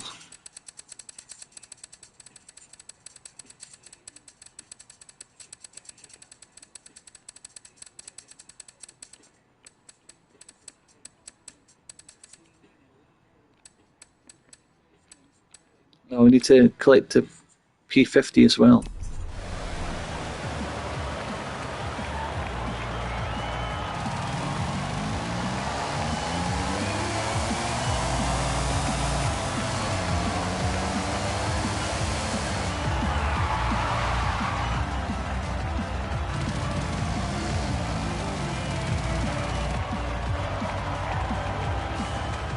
Is that thing a Subaru?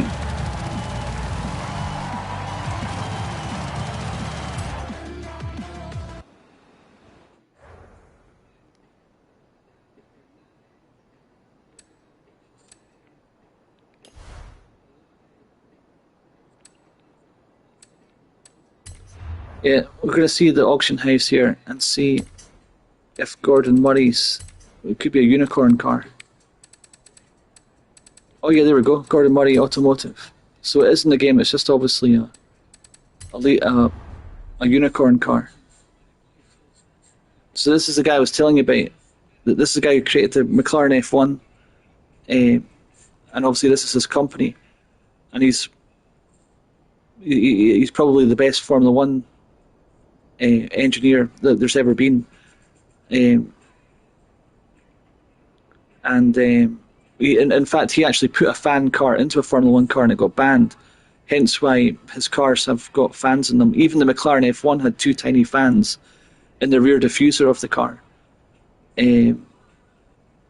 not to stall the air. Obviously, the underneath the airflow, the ground effect that comes from underneath the car, the faster the air can flow under there, the more downforce it creates. So Gordon Murray, this guy here, he's a Scotsman as well. So obviously I'm proud. Us Scots, basically created the modern world. Like with penicillin, tarmac, the TV, the phone, electricity, electromagnetism. We created golf as well. Us Scots, like we created effectively the modern world. As what was invented by Scotsmen. So Gordon Murray's just another one. He's regarded as the king of engineering in Formula One. But yeah, this is his car, so it must be a unicorn car because we couldn't find it in the car showroom. Oh, wait, hold on. Let's see. So there's this thing here called, what's it called again? Car collection. So let's see. It'll tell us how we get it here. So if we go to Gordon Murray Automotive GMA, it should tell us.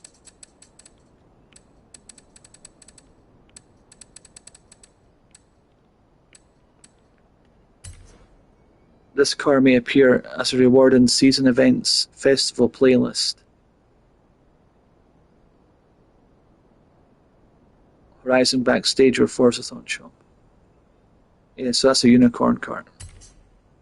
That's why we couldn't find it.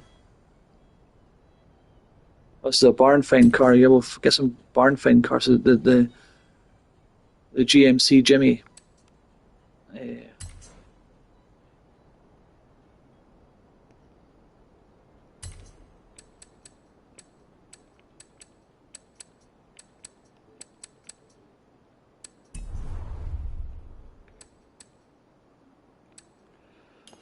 So how much was that car? Yeah,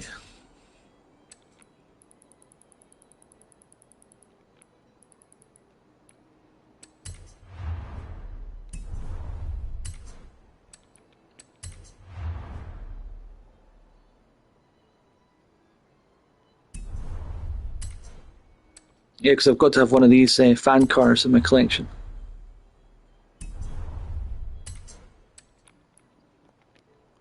Find it the cheapest one we can buy. Looks like it's 900 grand. Might be able to get one cheaper on a bidding war.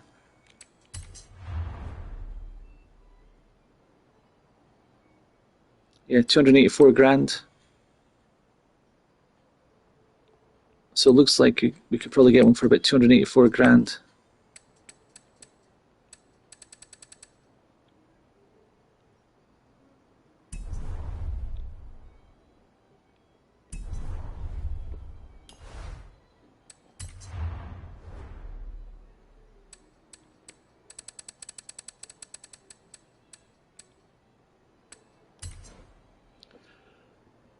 Yeah, so you can't win it in a wheel spin either. So it's only unlocked in a season event, a festival playlist, a Horizon backstage, or Forzathon shop.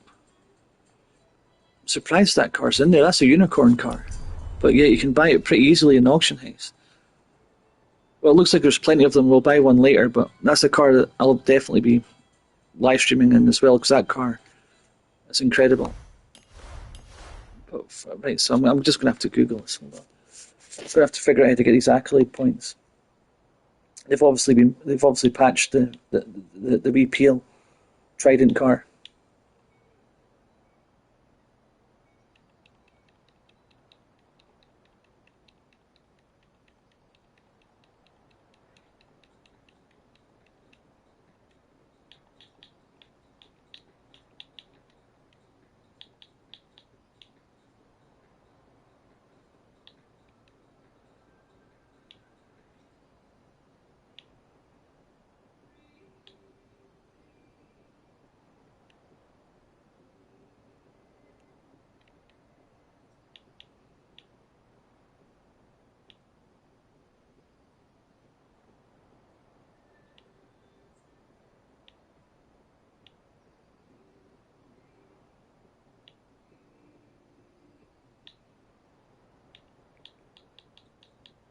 It looks like all these methods have been patched as well.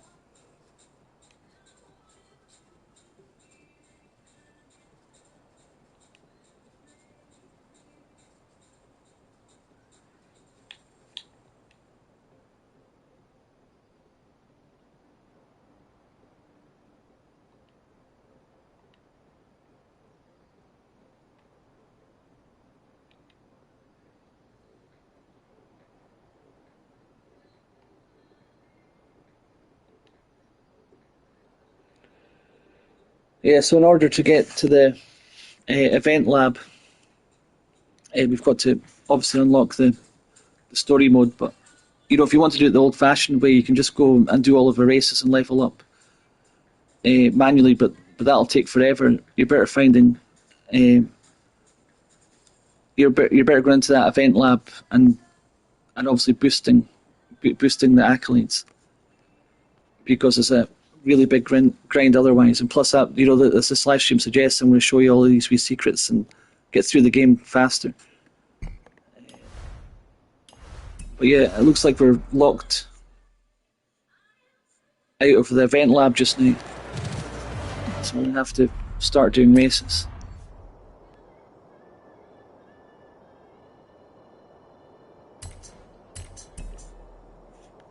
Where's the nearest one to us? This one.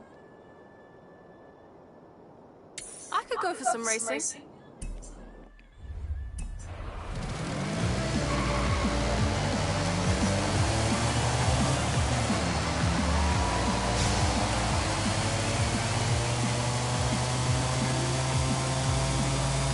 Yeah, and we'll put the Hayabusa engine in this thing eventually as well.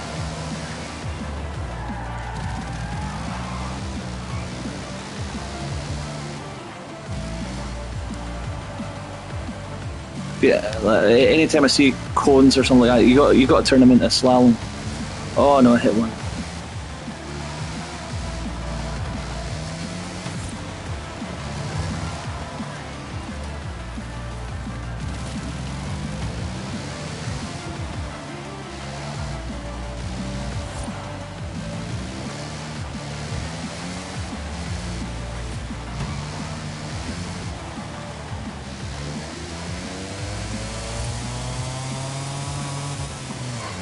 It's funny, the Top Gear episode with Jeremy Clarkson, he actually drove one of these inside the Top Gear building, inside the BBC building.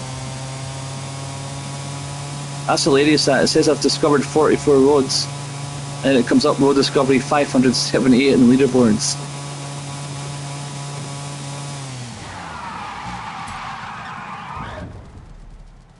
What am I going to do here?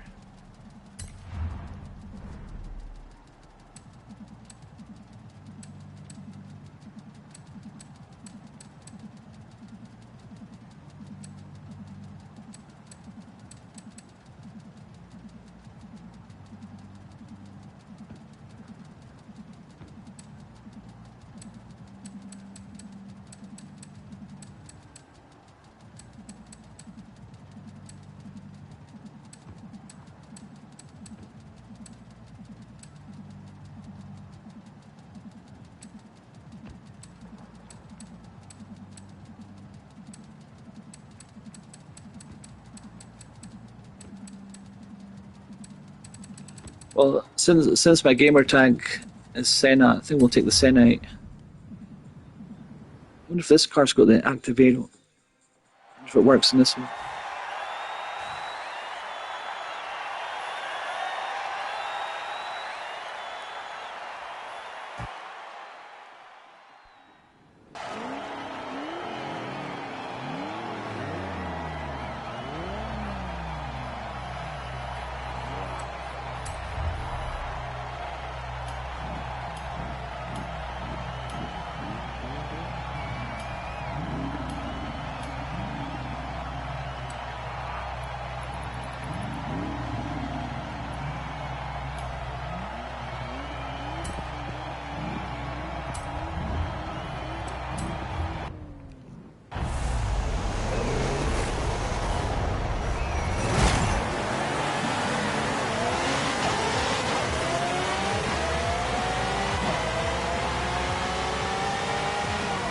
Oh yeah, yes, the activator works in this car. Oh, it's testing the brakes there. That Valkyrie, that Aston Martin Valkyrie got us. But that's cool, the Senna's air brake works.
Yeah, so when you drive this game with all the driving aids off, it's actually pretty realistic. You've got to be careful with the throttle. You saw me in the corner, I've slid all the way around it. And yeah, and if you, I'll do a test here. So you see that I had the counter steer to bring that back. I don't want to intentionally spin out. We'll do it again here, watch. Didn't mean to do that. So you can see it's quite realistic in terms of physics. If you don't modulate the throttle, you're right in circles.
Yeah, that car's an absolute monster.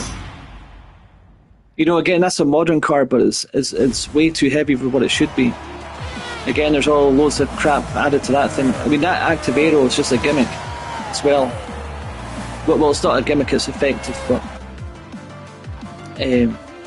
but rather than using really heavy pneumatic Activator parts, you could just like have like a carbon fiber lever, lightweight, in the cockpit, and you can just pull it to activate that big air brake yourself.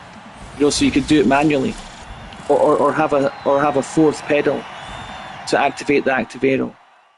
You know, adding all of that heavy rubbish isn't needed. There's other ways to get Activator working without the need of really heavy pneumatic systems. So it's that McLaren Senna, being one of the ultimate modern day cars, is still completely inferior to the old ones, for all of that added bump.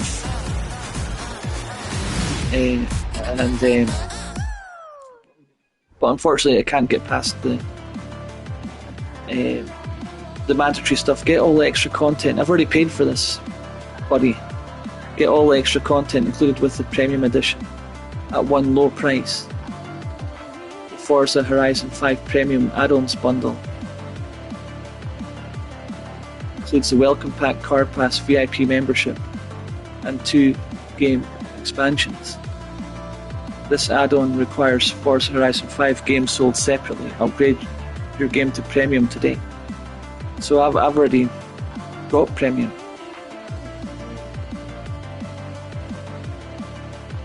So it's trying to sell me this again.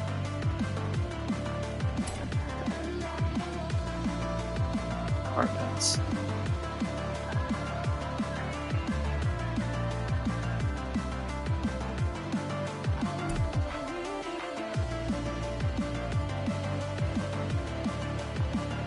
I mean, I'm playing the game 4 days early. I know, isn't it crazy, Abella? Even Abella's agreeing with us. I'm playing this game 4 days early. I know they're silly, aren't they? It's trying to charge it. It's trying to charge me again, Abella. Yes. Hayley, Yes, aren't they crazy? Not bad. You'll find all the latest Horizon events on your map. Go explore. Have fun. Right, is that all the rubbish out the way now? Yes, what you see? What you see? I'm going to take wee Abella out for a walk. I'll be back shortly. We'll look after my wee girl. You know, I just took her out before the live stream started a couple of hours ago, roughly. But I'll take her out again because she deserves it. Right, I'll be away for a little while, but I'll be back. I'll just keep the live stream running. Right, I'll be back, guys. Bye.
Yo, guys, that's me back.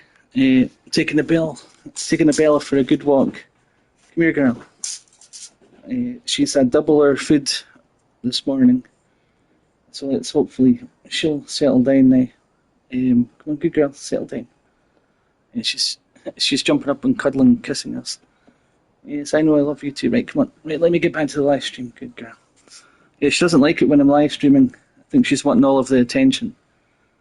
Yeah, you'll get used to it, girl. Yeah, you'll get used to it. Good girl. Yeah, so what I'll do is this is over 5 hours long now, so I'll probably start up another live stream soon because if your live streams are too long, you can't edit them. So like I can edit out the dog walk and other like for example the wee peel trident that's been patched, so I can edit that bit out, to reduce the time of the video. Because obviously that you can no longer super wheel spin glitch that car. Just keep on buying them over and over again for the super wheel spins. For the price of 25 grand, you get like millions in return sometimes each car. And yeah, so like I'll edit that out. I'll edit the dog walk out. But I think we can go on for another little bit here before I stop it and start up another one. But yeah, I just left the Senna picture on, when I was out walking Belle and running Belle. Let's hope she's settled now.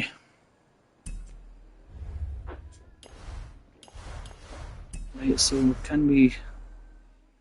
Oh, this festival stuff, what a load of nonsense it is. So in order to do anything, you've got to go into this building here. You can't just do it from your menu.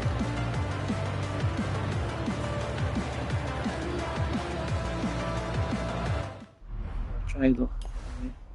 Everything's still locked out.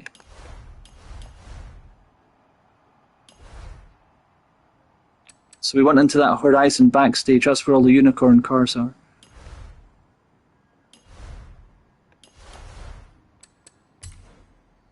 This feature is currently locked. Keep playing to unlock it. Right, so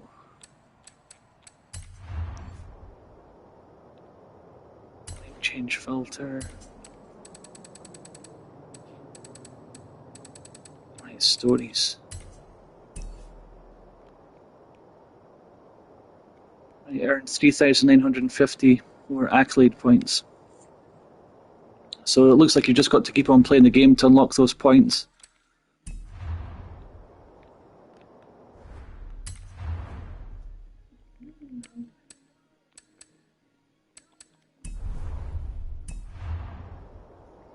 Yeah, my wee dog, my wee collie dog Belle, she's up at the windowsill looking out.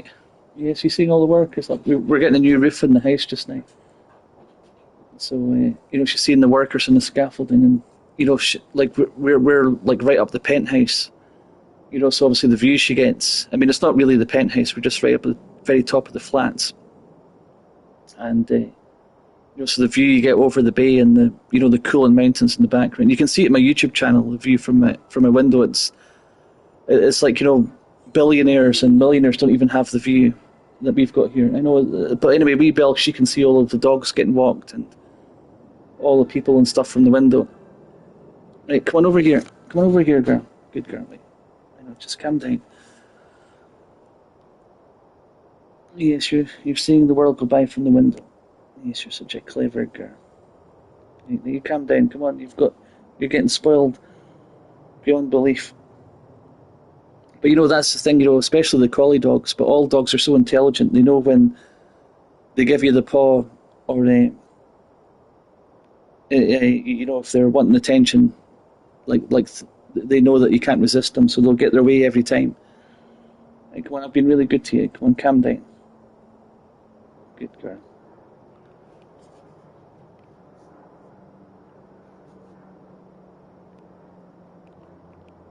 Right, let's get back to this live stream. So I take it you've just got to keep on.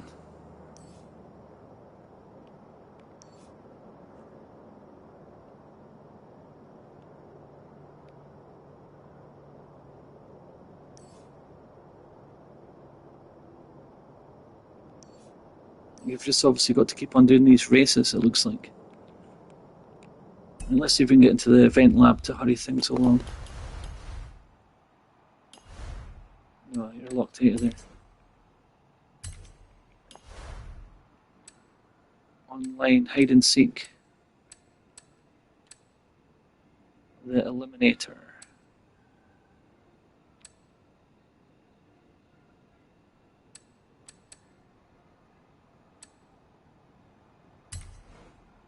At Miron Family Comidas, my cousins and I would always run off to play hide and seek. 5 versus 1. At Horizon, we play a little differently. We'll randomize who hides and who seeks, so everyone gets a turn. Choose hide and seek, and I'll explain the rest on the way. Alright, yeah, there's my Microsoft gamer tag, GTR Senna 77. So, like, you can see it, like, on my videos on my live stream, on my YouTube channel, like, where I'm proving I'm top 100 in the world. That's the gamer tag you see. You know, so for anyone doubting that was pulling up someone else's gamer tag, there it is there, with, you know, with a link to count to PlayStation. You know, so that's undeniable proof. If the videos with me talking in it wasn't enough, you know, for a lot of doubters. It's actually funny. I was just talking to some people when I was out walking Bell there, and I was saying, you know, I'm currently live streaming just now, and you know, they actually play video games as well, and they were doubting, you know, like my skill level being top 100 in the world, and I was like, well, it's on my YouTube channel verified. I mean, you can't hide from these leaderboards, but that's interesting. There's a leaderboard even for hide and seek.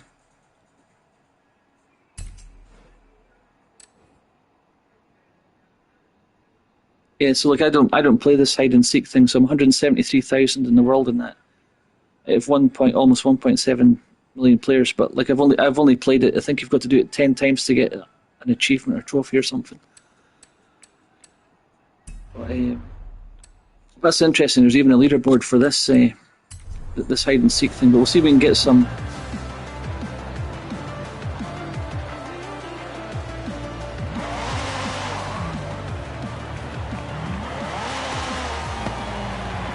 Some accolade points from it.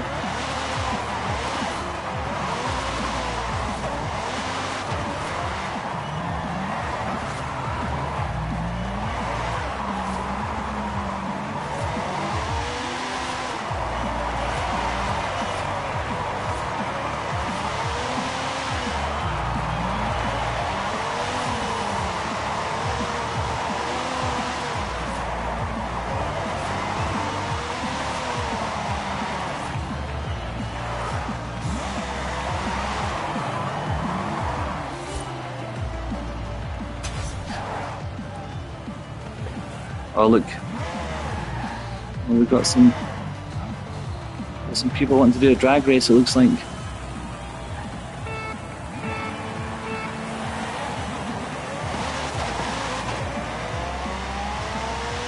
So those cars are called sleepers, so I hit the handbrake by accident, pressing the Gran Turismo controls here.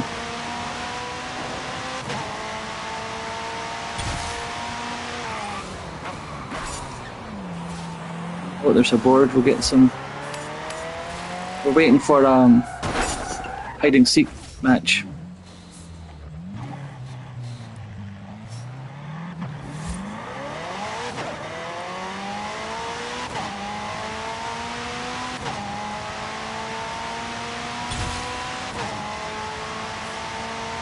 So 146 mile per hour.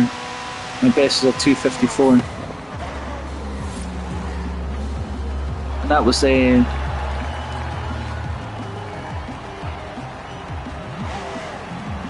so that Golf VR6 is a sleeper.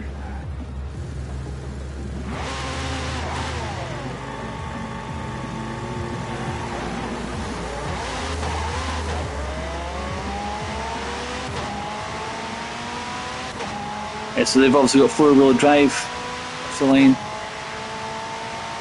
And this is just a stock Senna.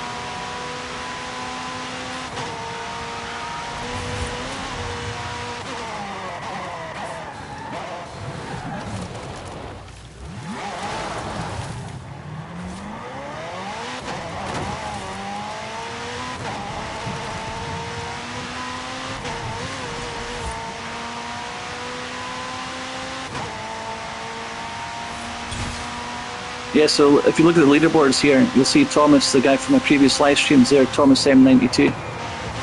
He's number one, 260 mile per hour. Well, number one of my friends is.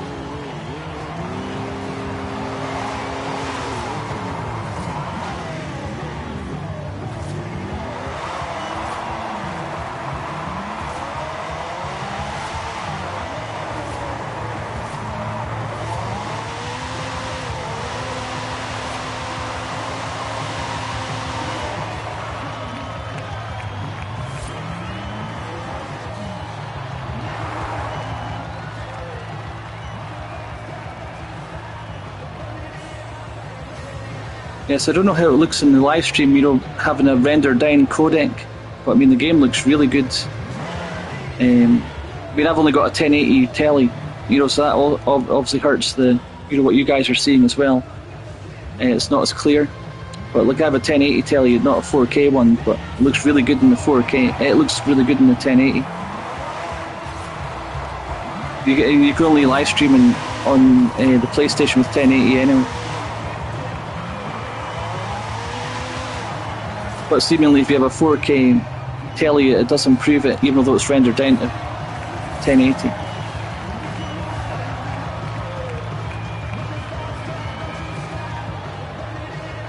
Yeah, well, we're playing the game 4 days early, so there's obviously not enough people to find a hide-and-seek adventure, so we'll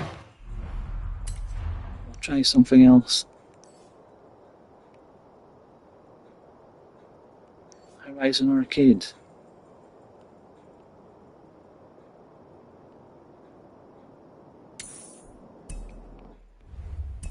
Probably get some accolade points up there.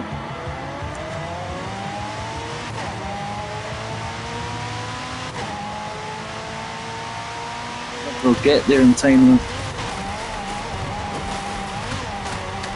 Said it started in like 2 minutes 50.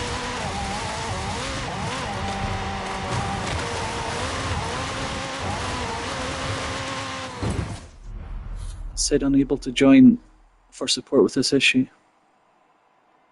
Quality of connection. Success, 13 location, region failed.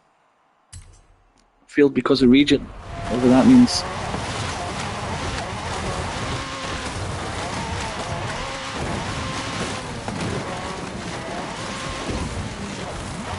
Yeah, so obviously if you tried to take a Senna off-road in real life, the car would have been destroyed immediately.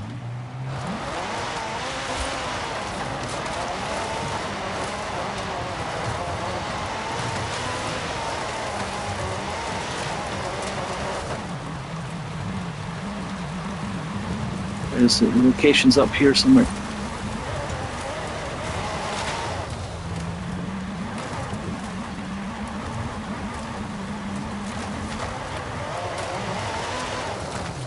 Oh, don't spin out.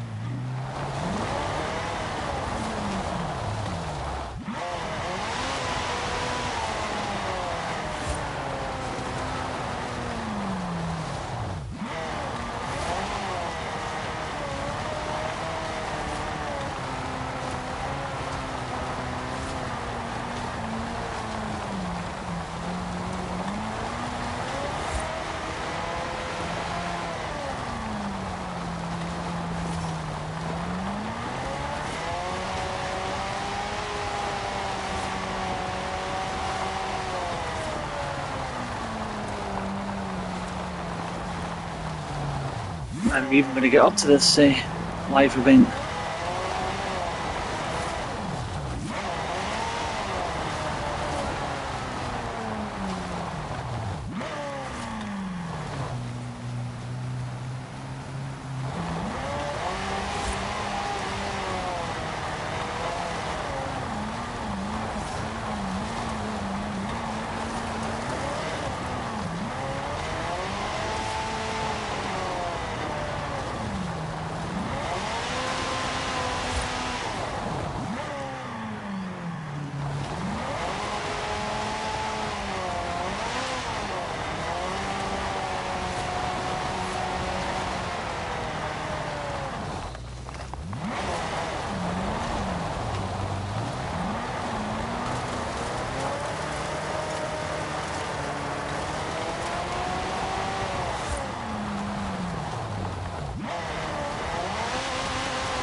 I thought maybe reverse might give it more bite because the weight's over the rear wheel.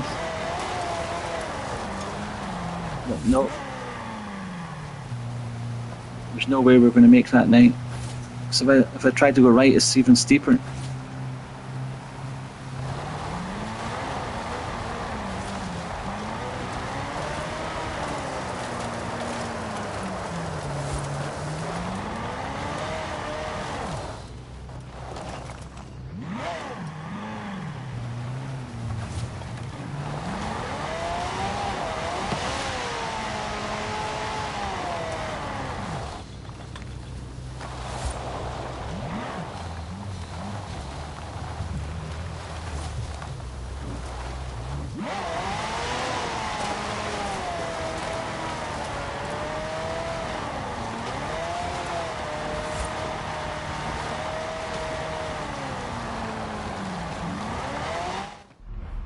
Right, let's try a four-wheel drive car and see.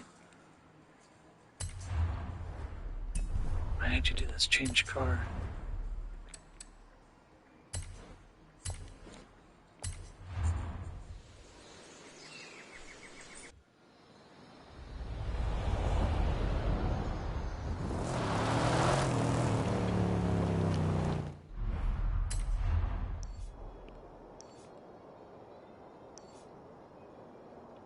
Yeah, we missed it. This one's 12 minutes 18.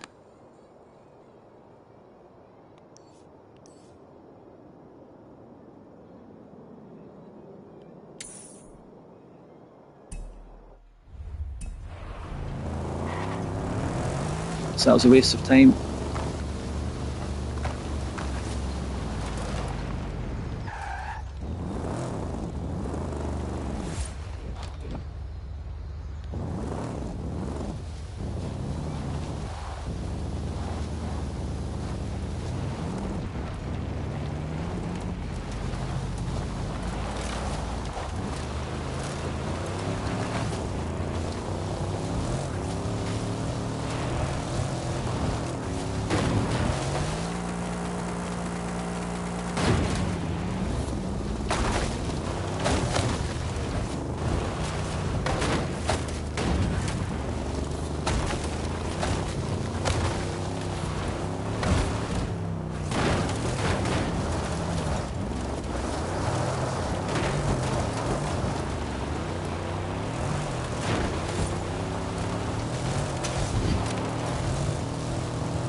It's over this direction somewhere.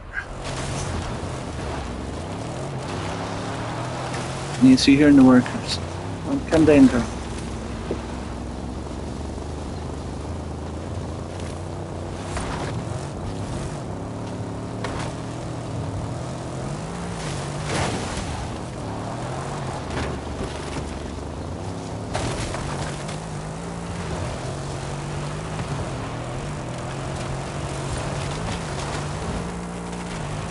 Yeah, so we have to just play the game till we get those accolades points. Then we'll be able to unlock the event lab and, you know, progress really quick from there.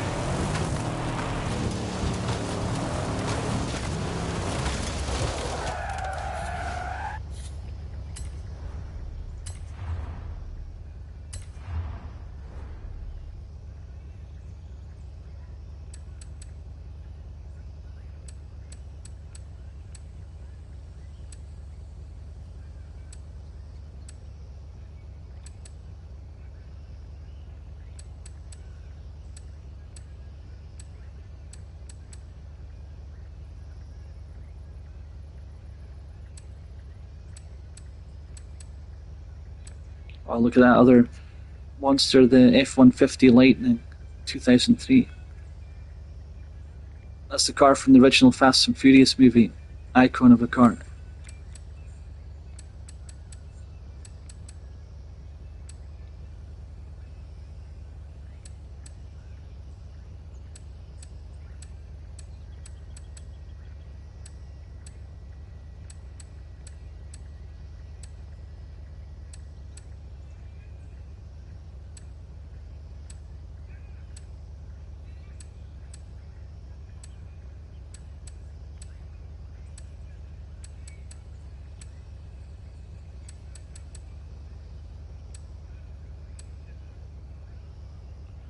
Yeah, this BMW X5 M Forza Edition. It's a really good car. It's a leaderboard car as well.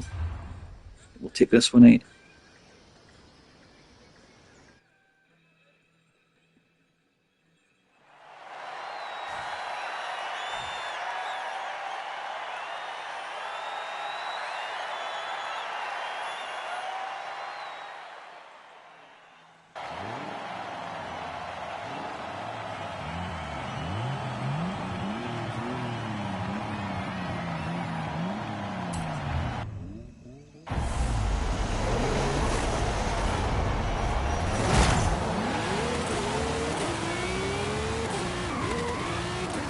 Oh man, keep on pressing the Gran Turismo controls.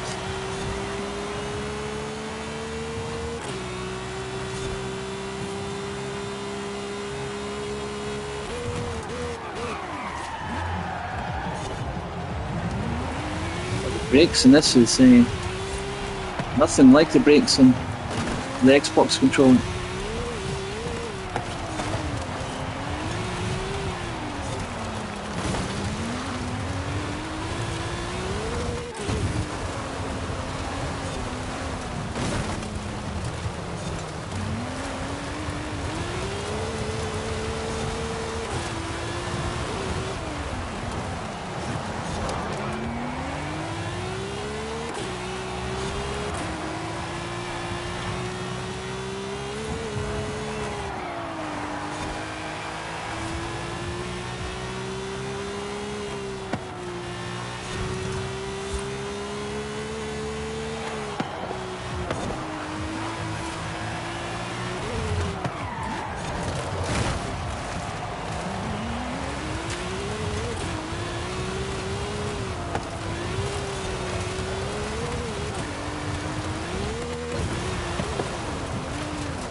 Yeah, so obviously this game being an arcade game, you know, like those big yellow signs, I mean, it's ridiculous.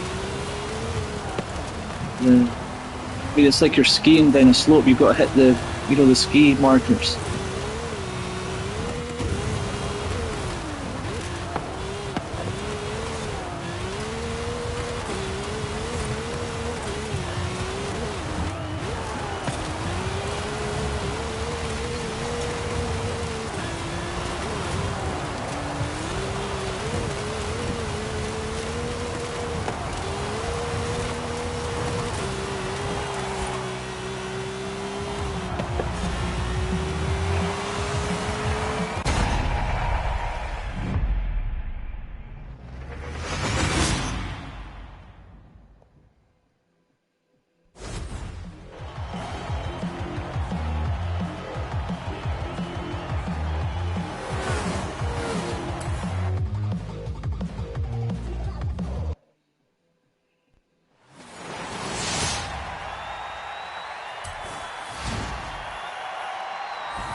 Okay, so you get accolades for driving a Forza Edition car as well.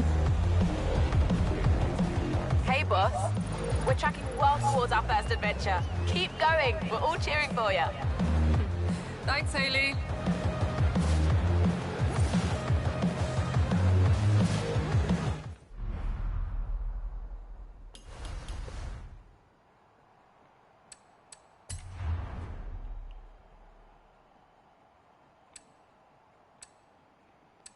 Is there any accolades? Increases.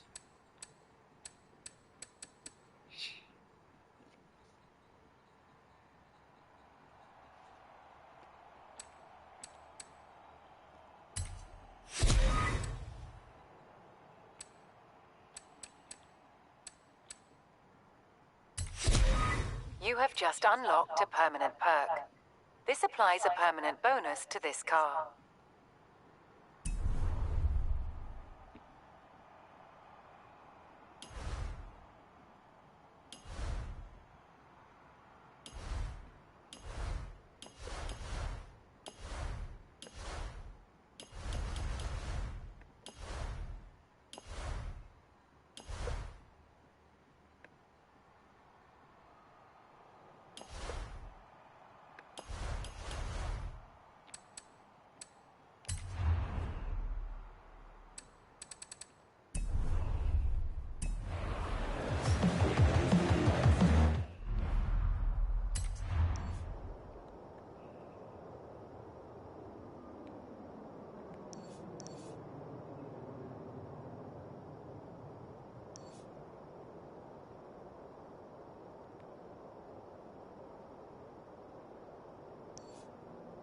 Hold on a minute, we did this one earlier. Why didn't it register?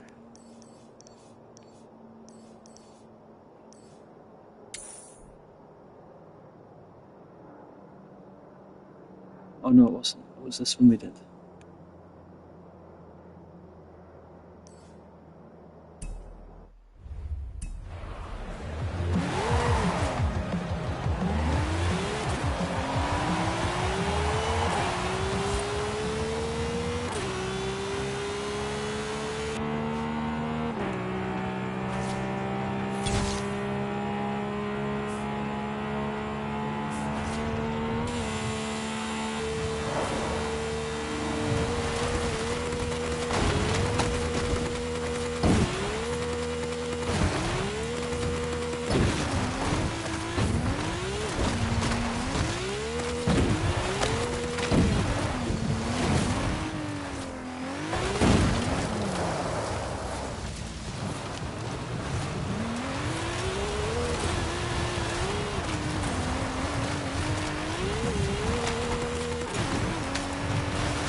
Yeah, I'm still getting used to the PlayStation control pad.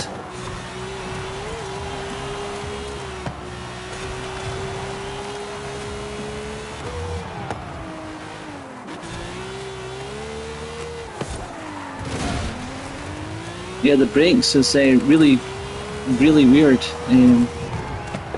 Like, even though I've got the vibration off, it's like trying to get the feel before they lock.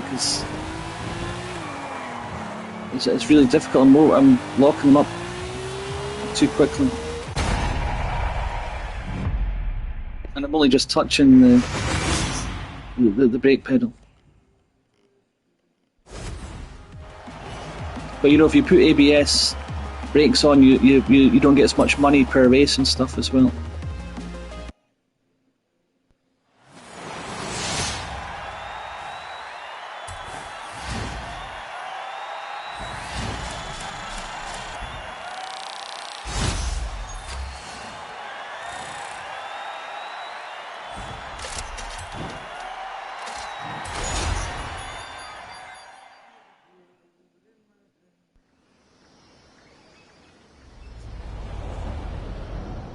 Hey, boss. Great work out there. We're just about ready for a Horizon adventure, and we want you on the project. Speak soon. And it's 700 points.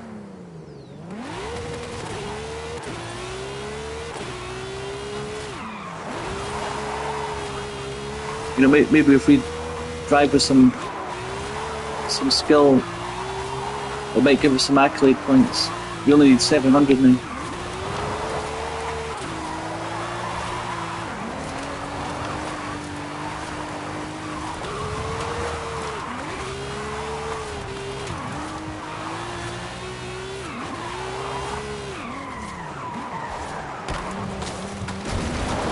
Yeah, in this game you get points for crashing into stuff, so if you see, you get points for sideswiping things and hitting cactuses and all sorts of crazy stuff. You know, for wreckage. I was at 13,200.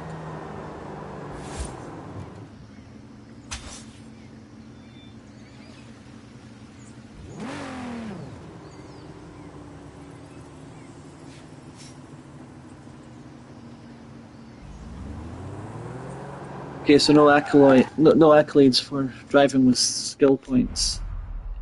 Try again.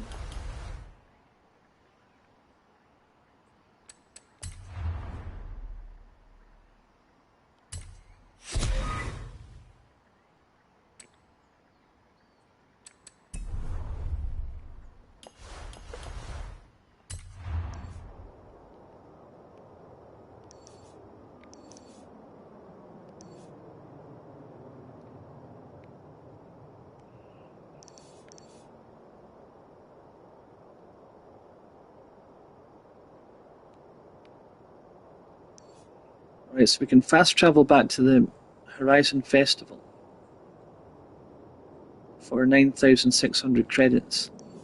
And I think with each XP board here, for each one that you smash, that price goes down to eventually nothing. When you hit all these treasure, what's it called? Fast travel boards. But if you buy the treasure map, it will reveal all of the locations for them.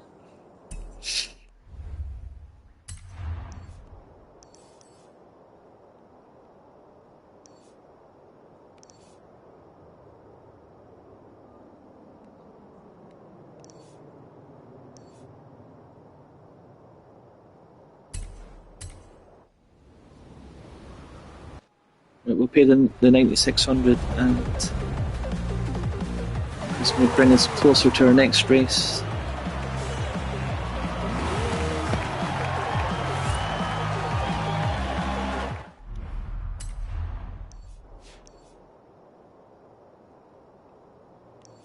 Which would be this one.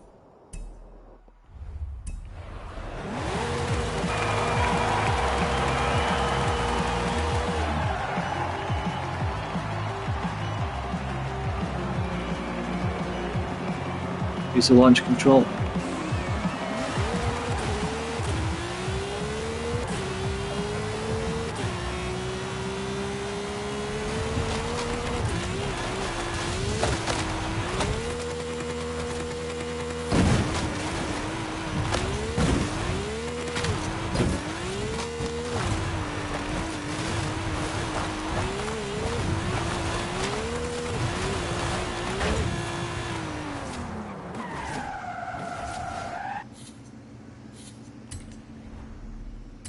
Yeah, the ABS, driving with no ABS in this game is going to take some time to get used to it. We have to take a proper off-road car out this time. Take this Bronco. That BMW is too low to the ground. It's bottoming it out too quickly. This Bronco take a lot to bottom this one out.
Yeah, there's so much stuff on the screen, you don't even know where you're meant to go.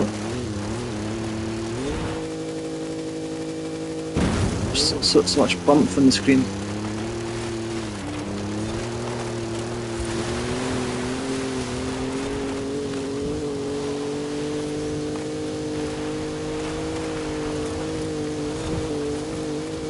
It's like those flashing, those advertisement signs, mistaking them for the actual markers. They look like ski poles.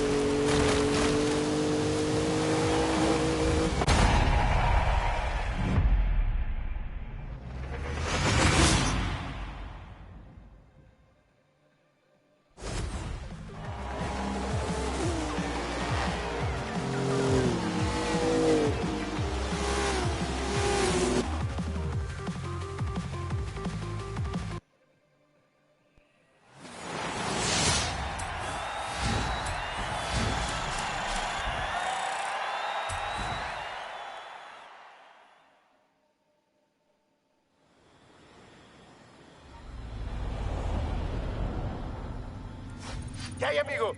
Haley called to say we're ready to expand. Meet me in Mulegé. It's time for our first adventure and another secret we've been working on. Can't wait. Be there soon, Rummy.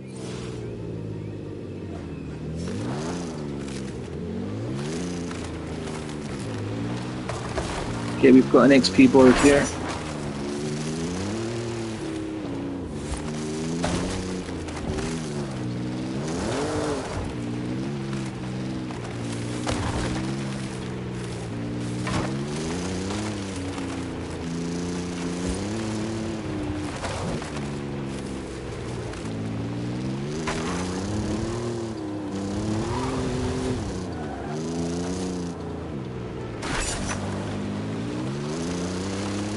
Yeah, so as I said, every XP board you smash, it reduces the cost of the fast travel pane. There's an expression in Espanol you may have heard. But this is more than just my house is your house, my friend. This is about home and family. Horizon and Mexico are family. Welcome to your new home.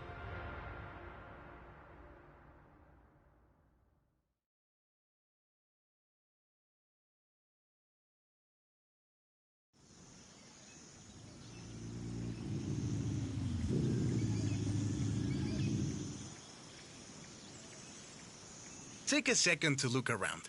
We'll leave as soon as you are ready.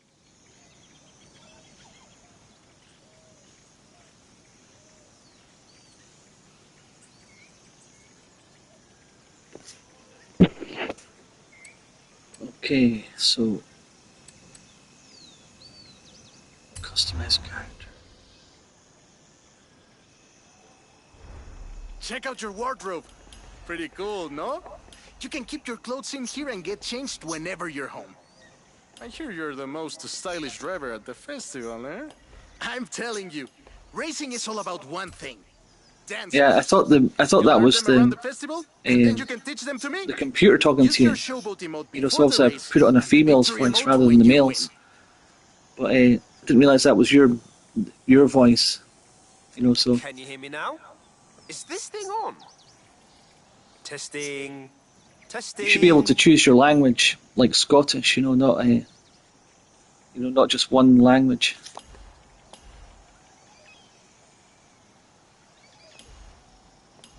Right, here we go. Tops. Right, so.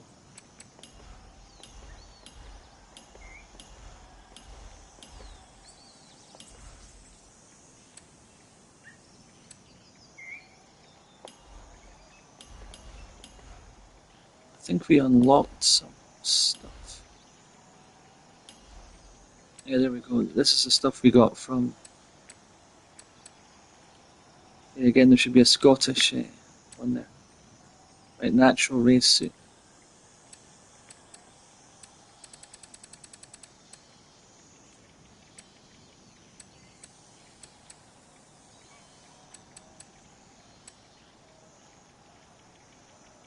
$100,000.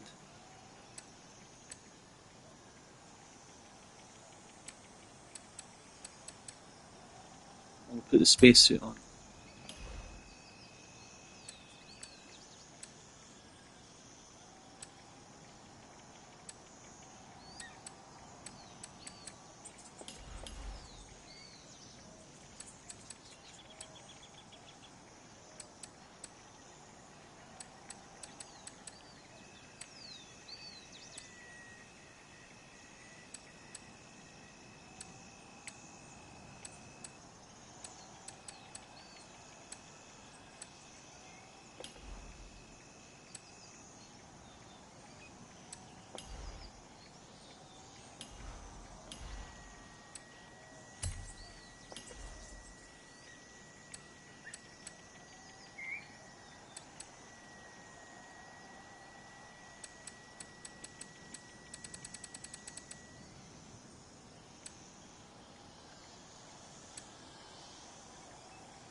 Yeah, I don't know if you can actually change your shoes in that, or if it's just all one.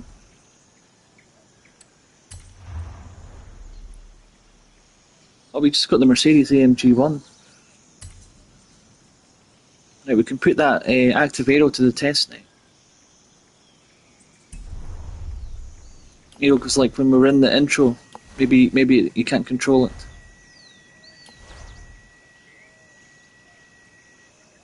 Still don't have access to any of this.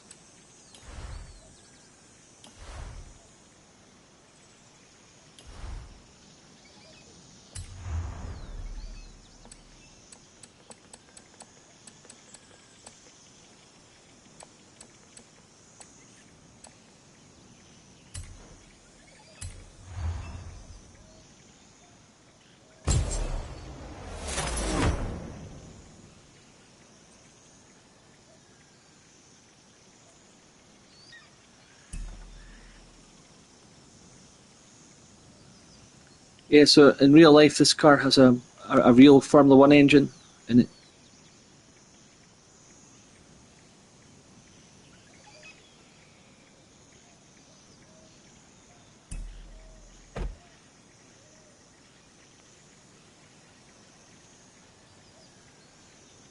Yeah, it looks like it's in race mode at all times.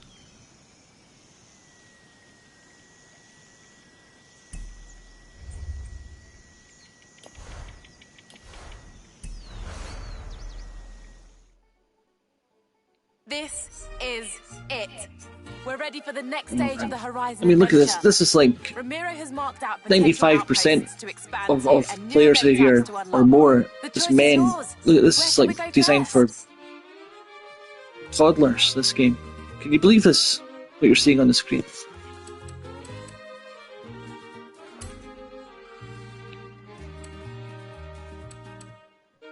Okay, what unlocks one?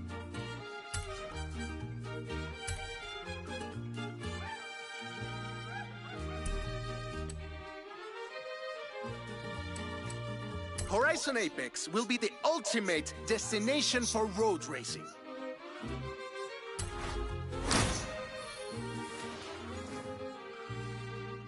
Well, we're cleared for takeoff. Come meet me, my friend. You will see.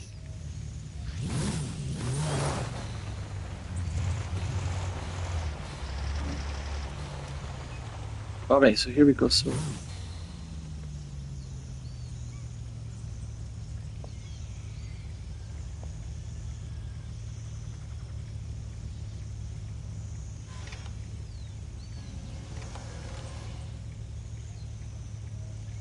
Right, so.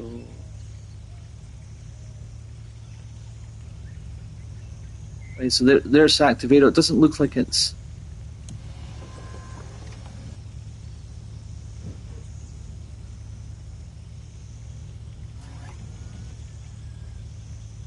It doesn't look like it's active. It means that you can either have one or the other.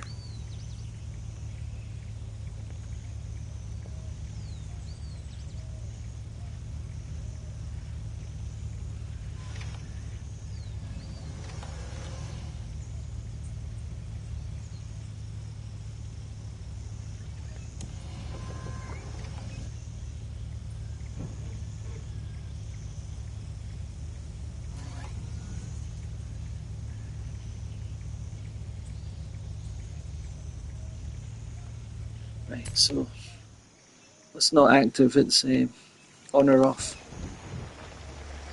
Oh, does it put me back into the house?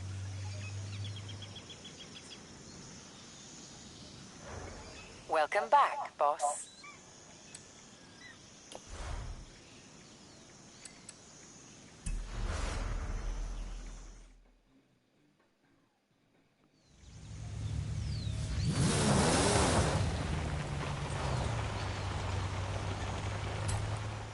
Oh my goodness, this put me back in there again. Thought I was far away from the house, able to pull up the map, but evidently not.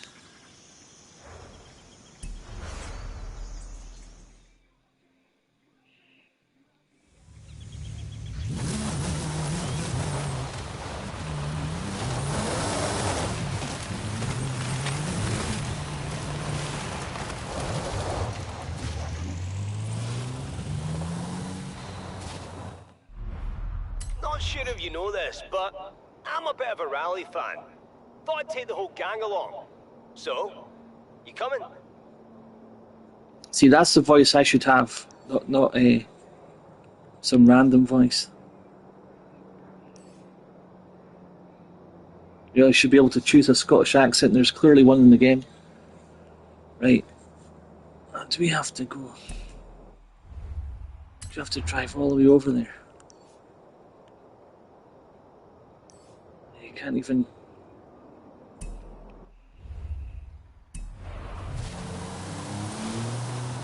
Let's see if we can cut across.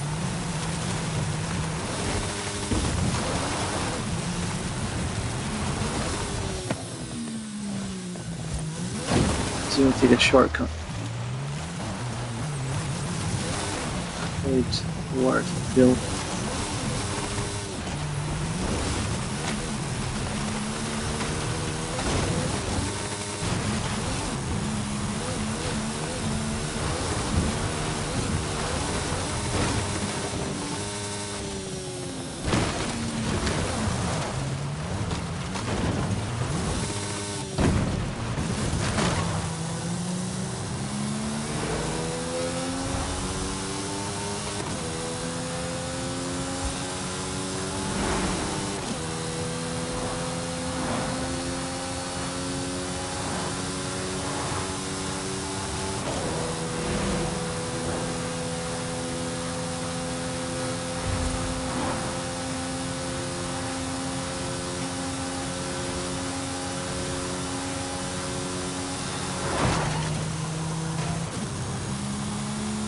So looking at the map, why is it telling me to go elsewhere? This is clearly the fastest way, the straight line.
We're slightly too late for this festival, I'm afraid.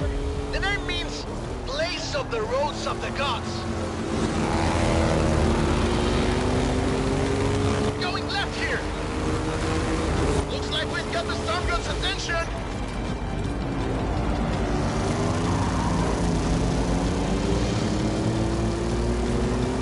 Rami, are you sure we should be heading into this storm? A bit of rain is nothing to fear, my friend. The Maya know that too well.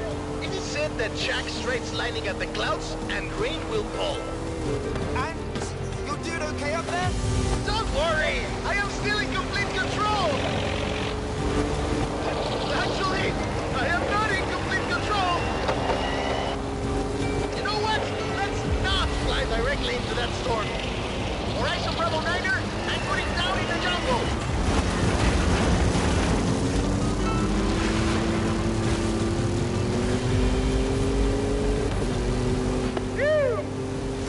Touchdown. Ramiro, are you okay?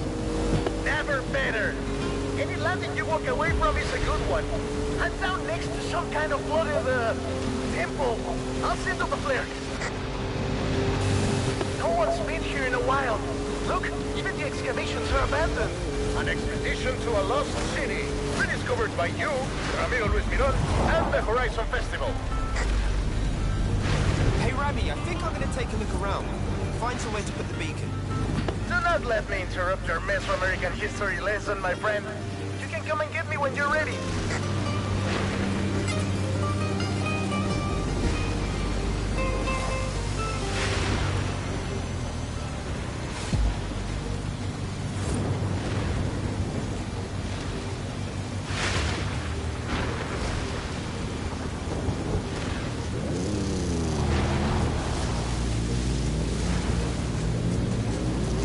Okay, so we've got to find all this stuff.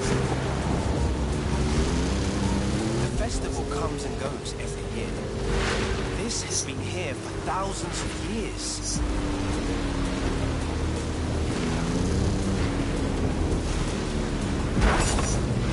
I think I found just the place for that radio beacon.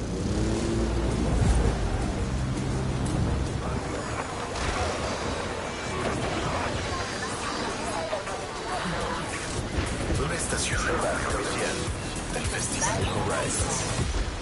Beacon is up and transmitting. Good work. Now at least someone knows where we are.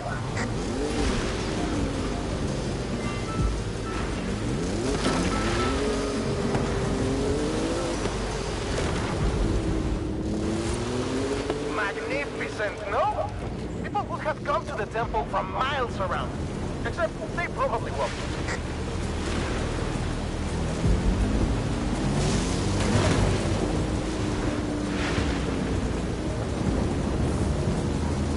It looks like there's a star up here.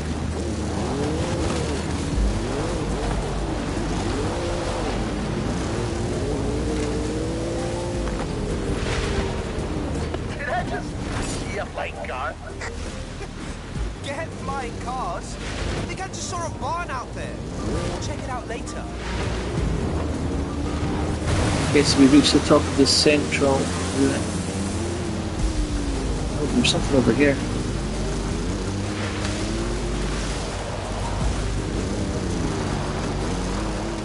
There's the plane! And our exit.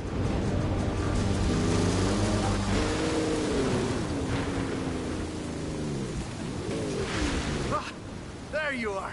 Right. Let's push on to the coast. The storms can be bad, but the ancient peoples of this region knew the value of the rain. Oh!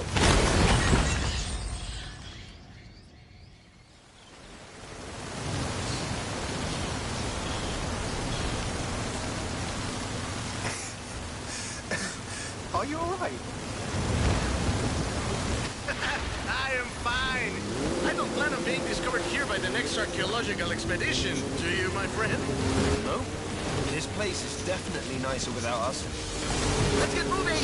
Some of the roads might be blocked. I'll navigate. It looks like there's one way to the coast.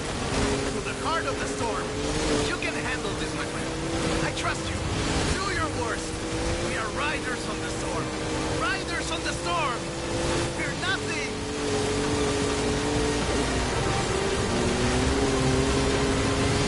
Roadworks. We have to cut through the swamp. Take a right. I hope you like mud, my friend. Couldn't like it more. Let's do this.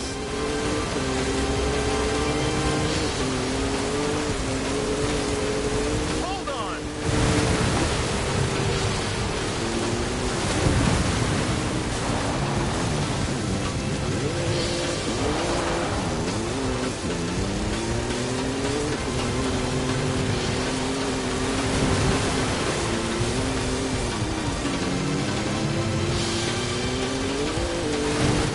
Okay, that one was very close. Go faster, please.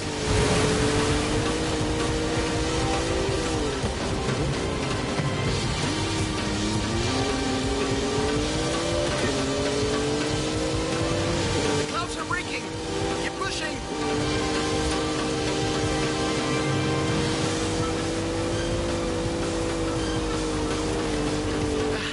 We're through the worst of it now.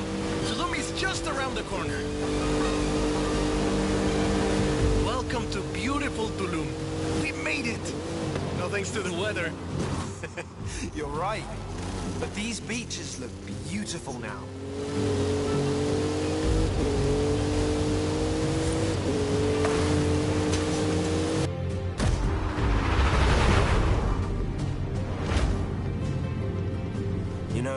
think this will be the perfect spot.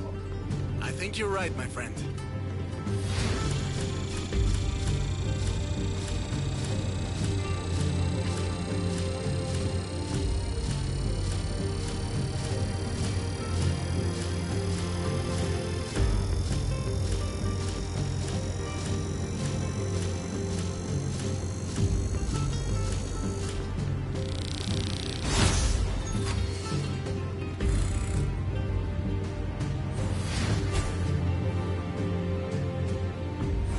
Nice one, got a back mono.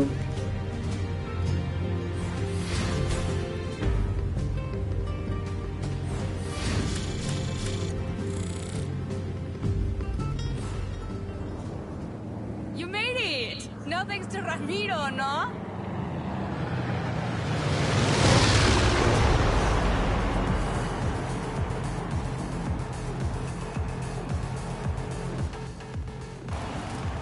Welcome to Horizon Apex. Ready for my road racing program?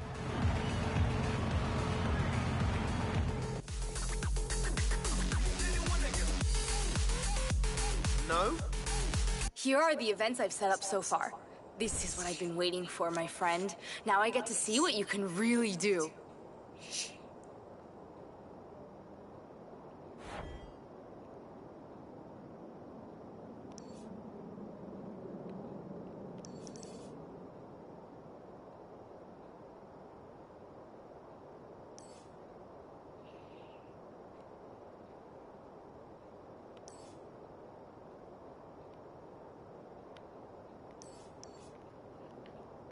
You're making incredible progress, and everything is reflected here.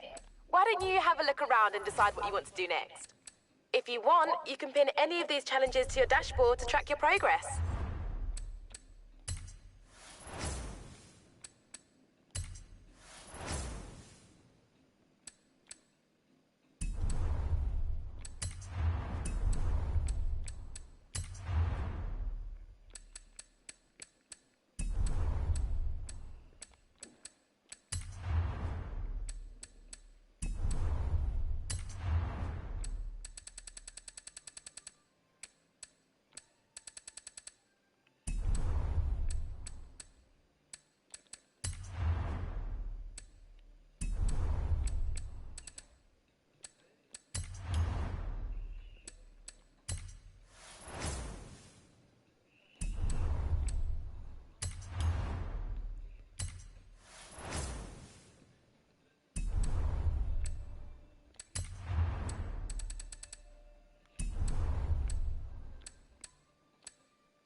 Okay, so we've got to choose our next adventure.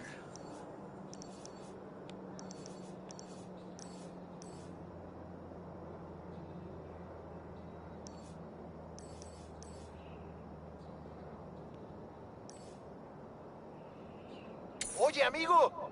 We'll do this one as it's the closest, and then I'll start up a new live stream after. Festival outposts, and he needs a driver. Be nice to him. He's my baby cousin Juan. Hola, my name is Juan Maria Garcias. The university assigned me to conduct research at Horizon Outposts, and my cousins, Rami and Ale, said they could introduce me to a Horizon driver, muy especial. And I guess that's you. Me? Hey, I'm just here to help. Thanks, Juan. But I get the feeling I'm about to... Hey, boss. That is a Horizon Mexico Festival outpost. Shall we build some more? Hey, boss. That's it. It's time for an adventure. Here's the thing. It's not all about expansion. We also want to build out existing outposts with bigger race programs and more events. Expeditions into the unknown, or new adventures in our own backyard.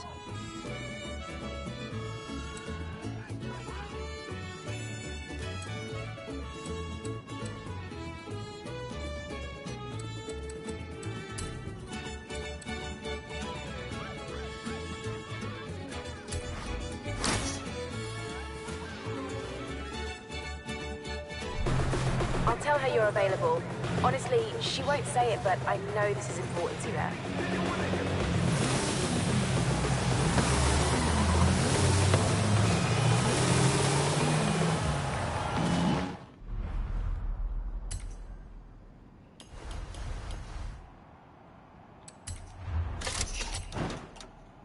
Okay, 2 wheel spins. New cars, 2.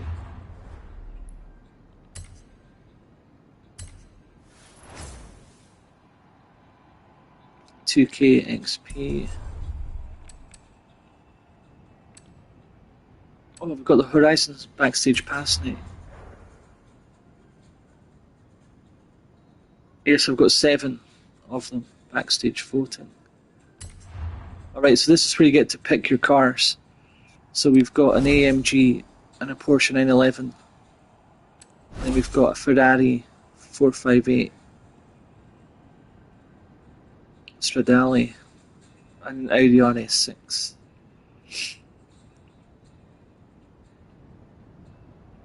So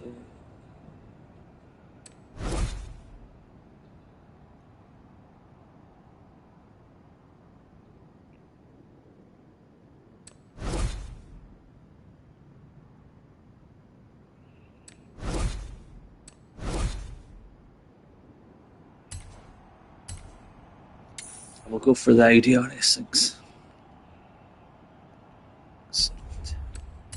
Okay, right, so these are the unicorn cars. Porsche Mission R. So we've got 7. Well, it says I've only got 1 now. Oh, it says I've got 7 there. Does that just mean the cost of it? Oh yeah, backstage pass is 7 up the top, but it says the cost of it's 1 down the bottom left. So obviously, like, we can sell these cars for a lot of money in the auction house, but they're so rare you want to hold on to them. Lamborghini Aventador Jota, GTR Nismo, Typhoon, and the GMC Cyclone. That's a leaderboard car in this game as well. The Super B, it's beautiful. That dark horse, it's really good. Lincoln Continental. You can see at the back of that car, the fins in the back, that's again the aerospace engineers at work. Improving straight line stability and improving airflow, speeding up the airflow. Creating more downforce.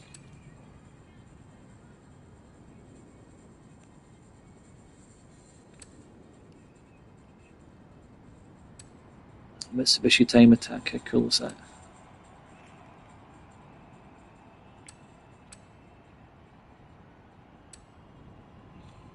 Oh, so there's the Gordon Murray unicorn car here, but we can buy that in the auction house and save save these backstage passes. They're really hard to come by. It take a lot of grinding to get them. There's Gordon Murray's first public masterpiece. Or wait, was his rocket? Came before that. I think the rocket came after that. But all of his cars are masterpieces anyway. And again, a good Scotsman as well.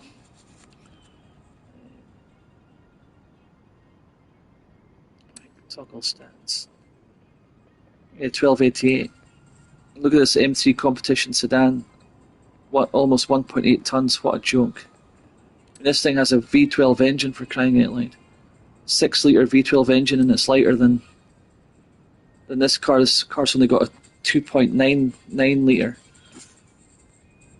And it's almost 1.8 tons. What a joke.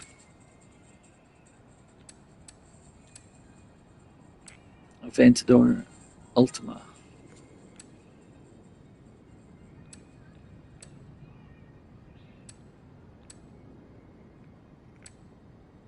Yeah, Nissan Safari Turbos, a nice car. Aston Martin Valkyrie AMR Pro. Lamborghini Aventador SVJ. Huracan STO. I already own one of these. I wonder if it'll let me buy another one. I don't think it does. What it says owned there, you can't use a backstage pass to get another one. The SVJ. Gallardo Spider. Citroen VX4 TC. That's a homologation car for the Group B rally. That car. Incredible bit of kit.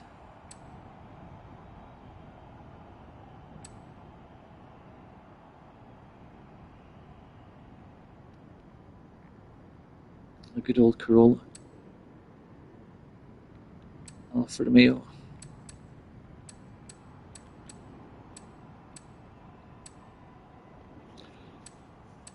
Yeah, we have to come back and because obviously these backstage passes are so rare, we have to figure out which ones I can buy in the auction house and which ones you know I'll have to use the backstage passes for. But yeah, these are the unicorn cars, and that Porsche versus Ferrari and Audi versus Mercedes thing that we did before we came in here, that'll like those two will join here as unicorn cars. Oh, this is a leaderboard car, this Sierra thing here. And that's a must-have, this one. So we'll have to get this one. Or wait, we might be able to buy it in the auction house, actually. But I doubt it. We'll probably have to come back and buy this with a backstage pass.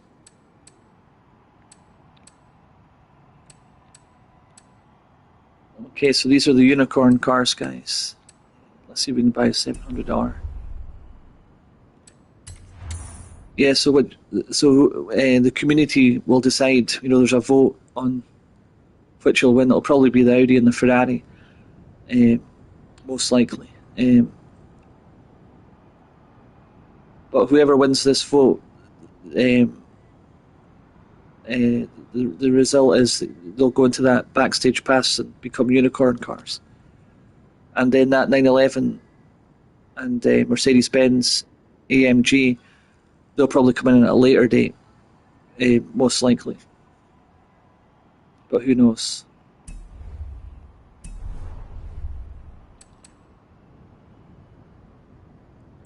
All right, the event lab's now open. Thank goodness for that. So, event blueprints. So this is like where you make the big bucks and the big XP.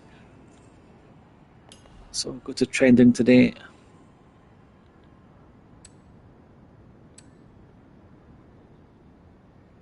It's the best of the month.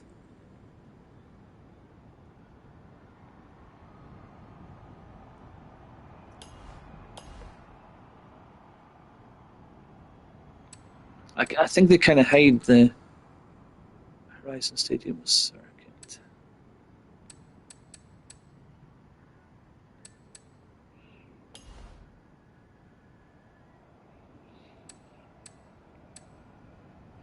You know, I think they kind of hide the shortcut ones. You know, so they get more time out of you.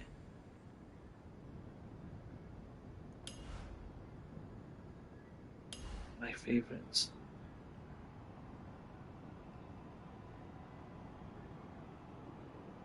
Oh yeah, here we go. 10 SP in 19 seconds. So this is remembering it from my Xbox account.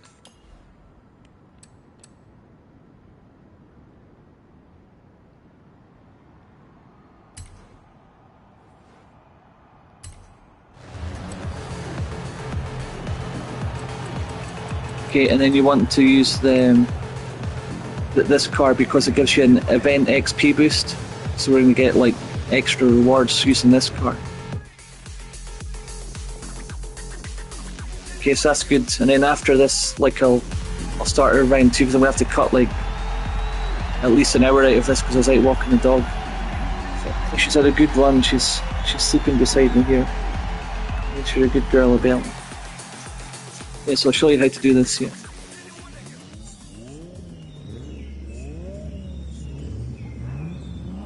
that's right, you've got to go into the settings difficulties. But we'll just go through it quickly.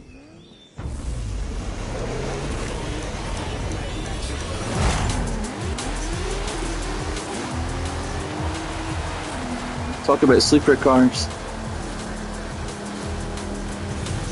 Okay, so you come round here, I think.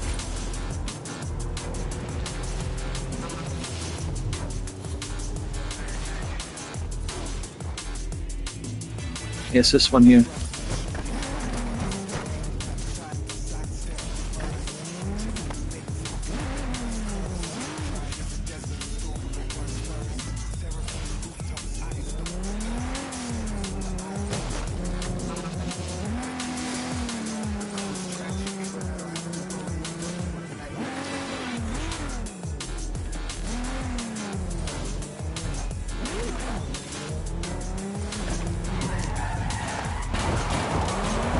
Yeah, and you hold the handbrake down, and you just basically wheel spin.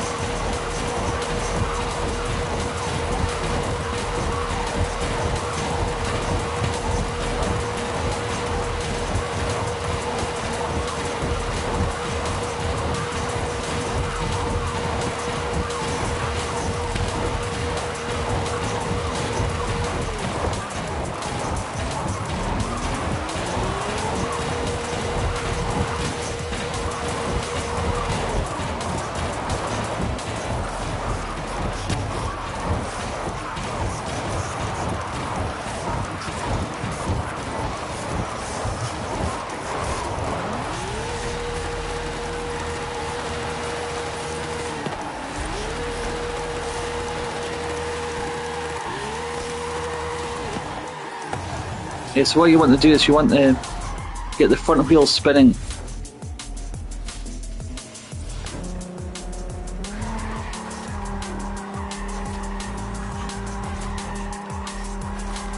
Unless they've patched it.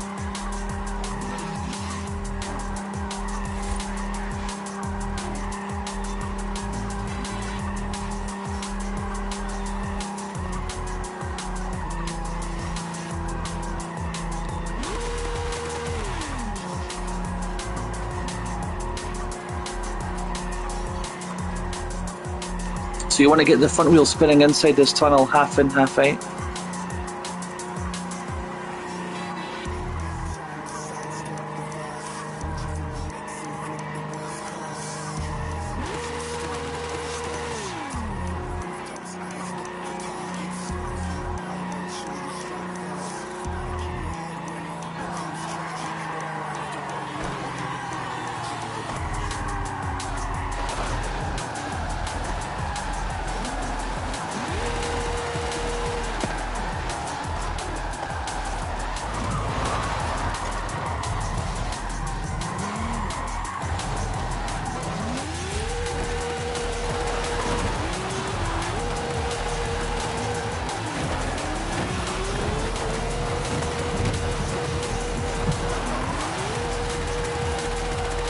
Yeah, I think we're going to have to come back to this. I'll have to Google how to do it.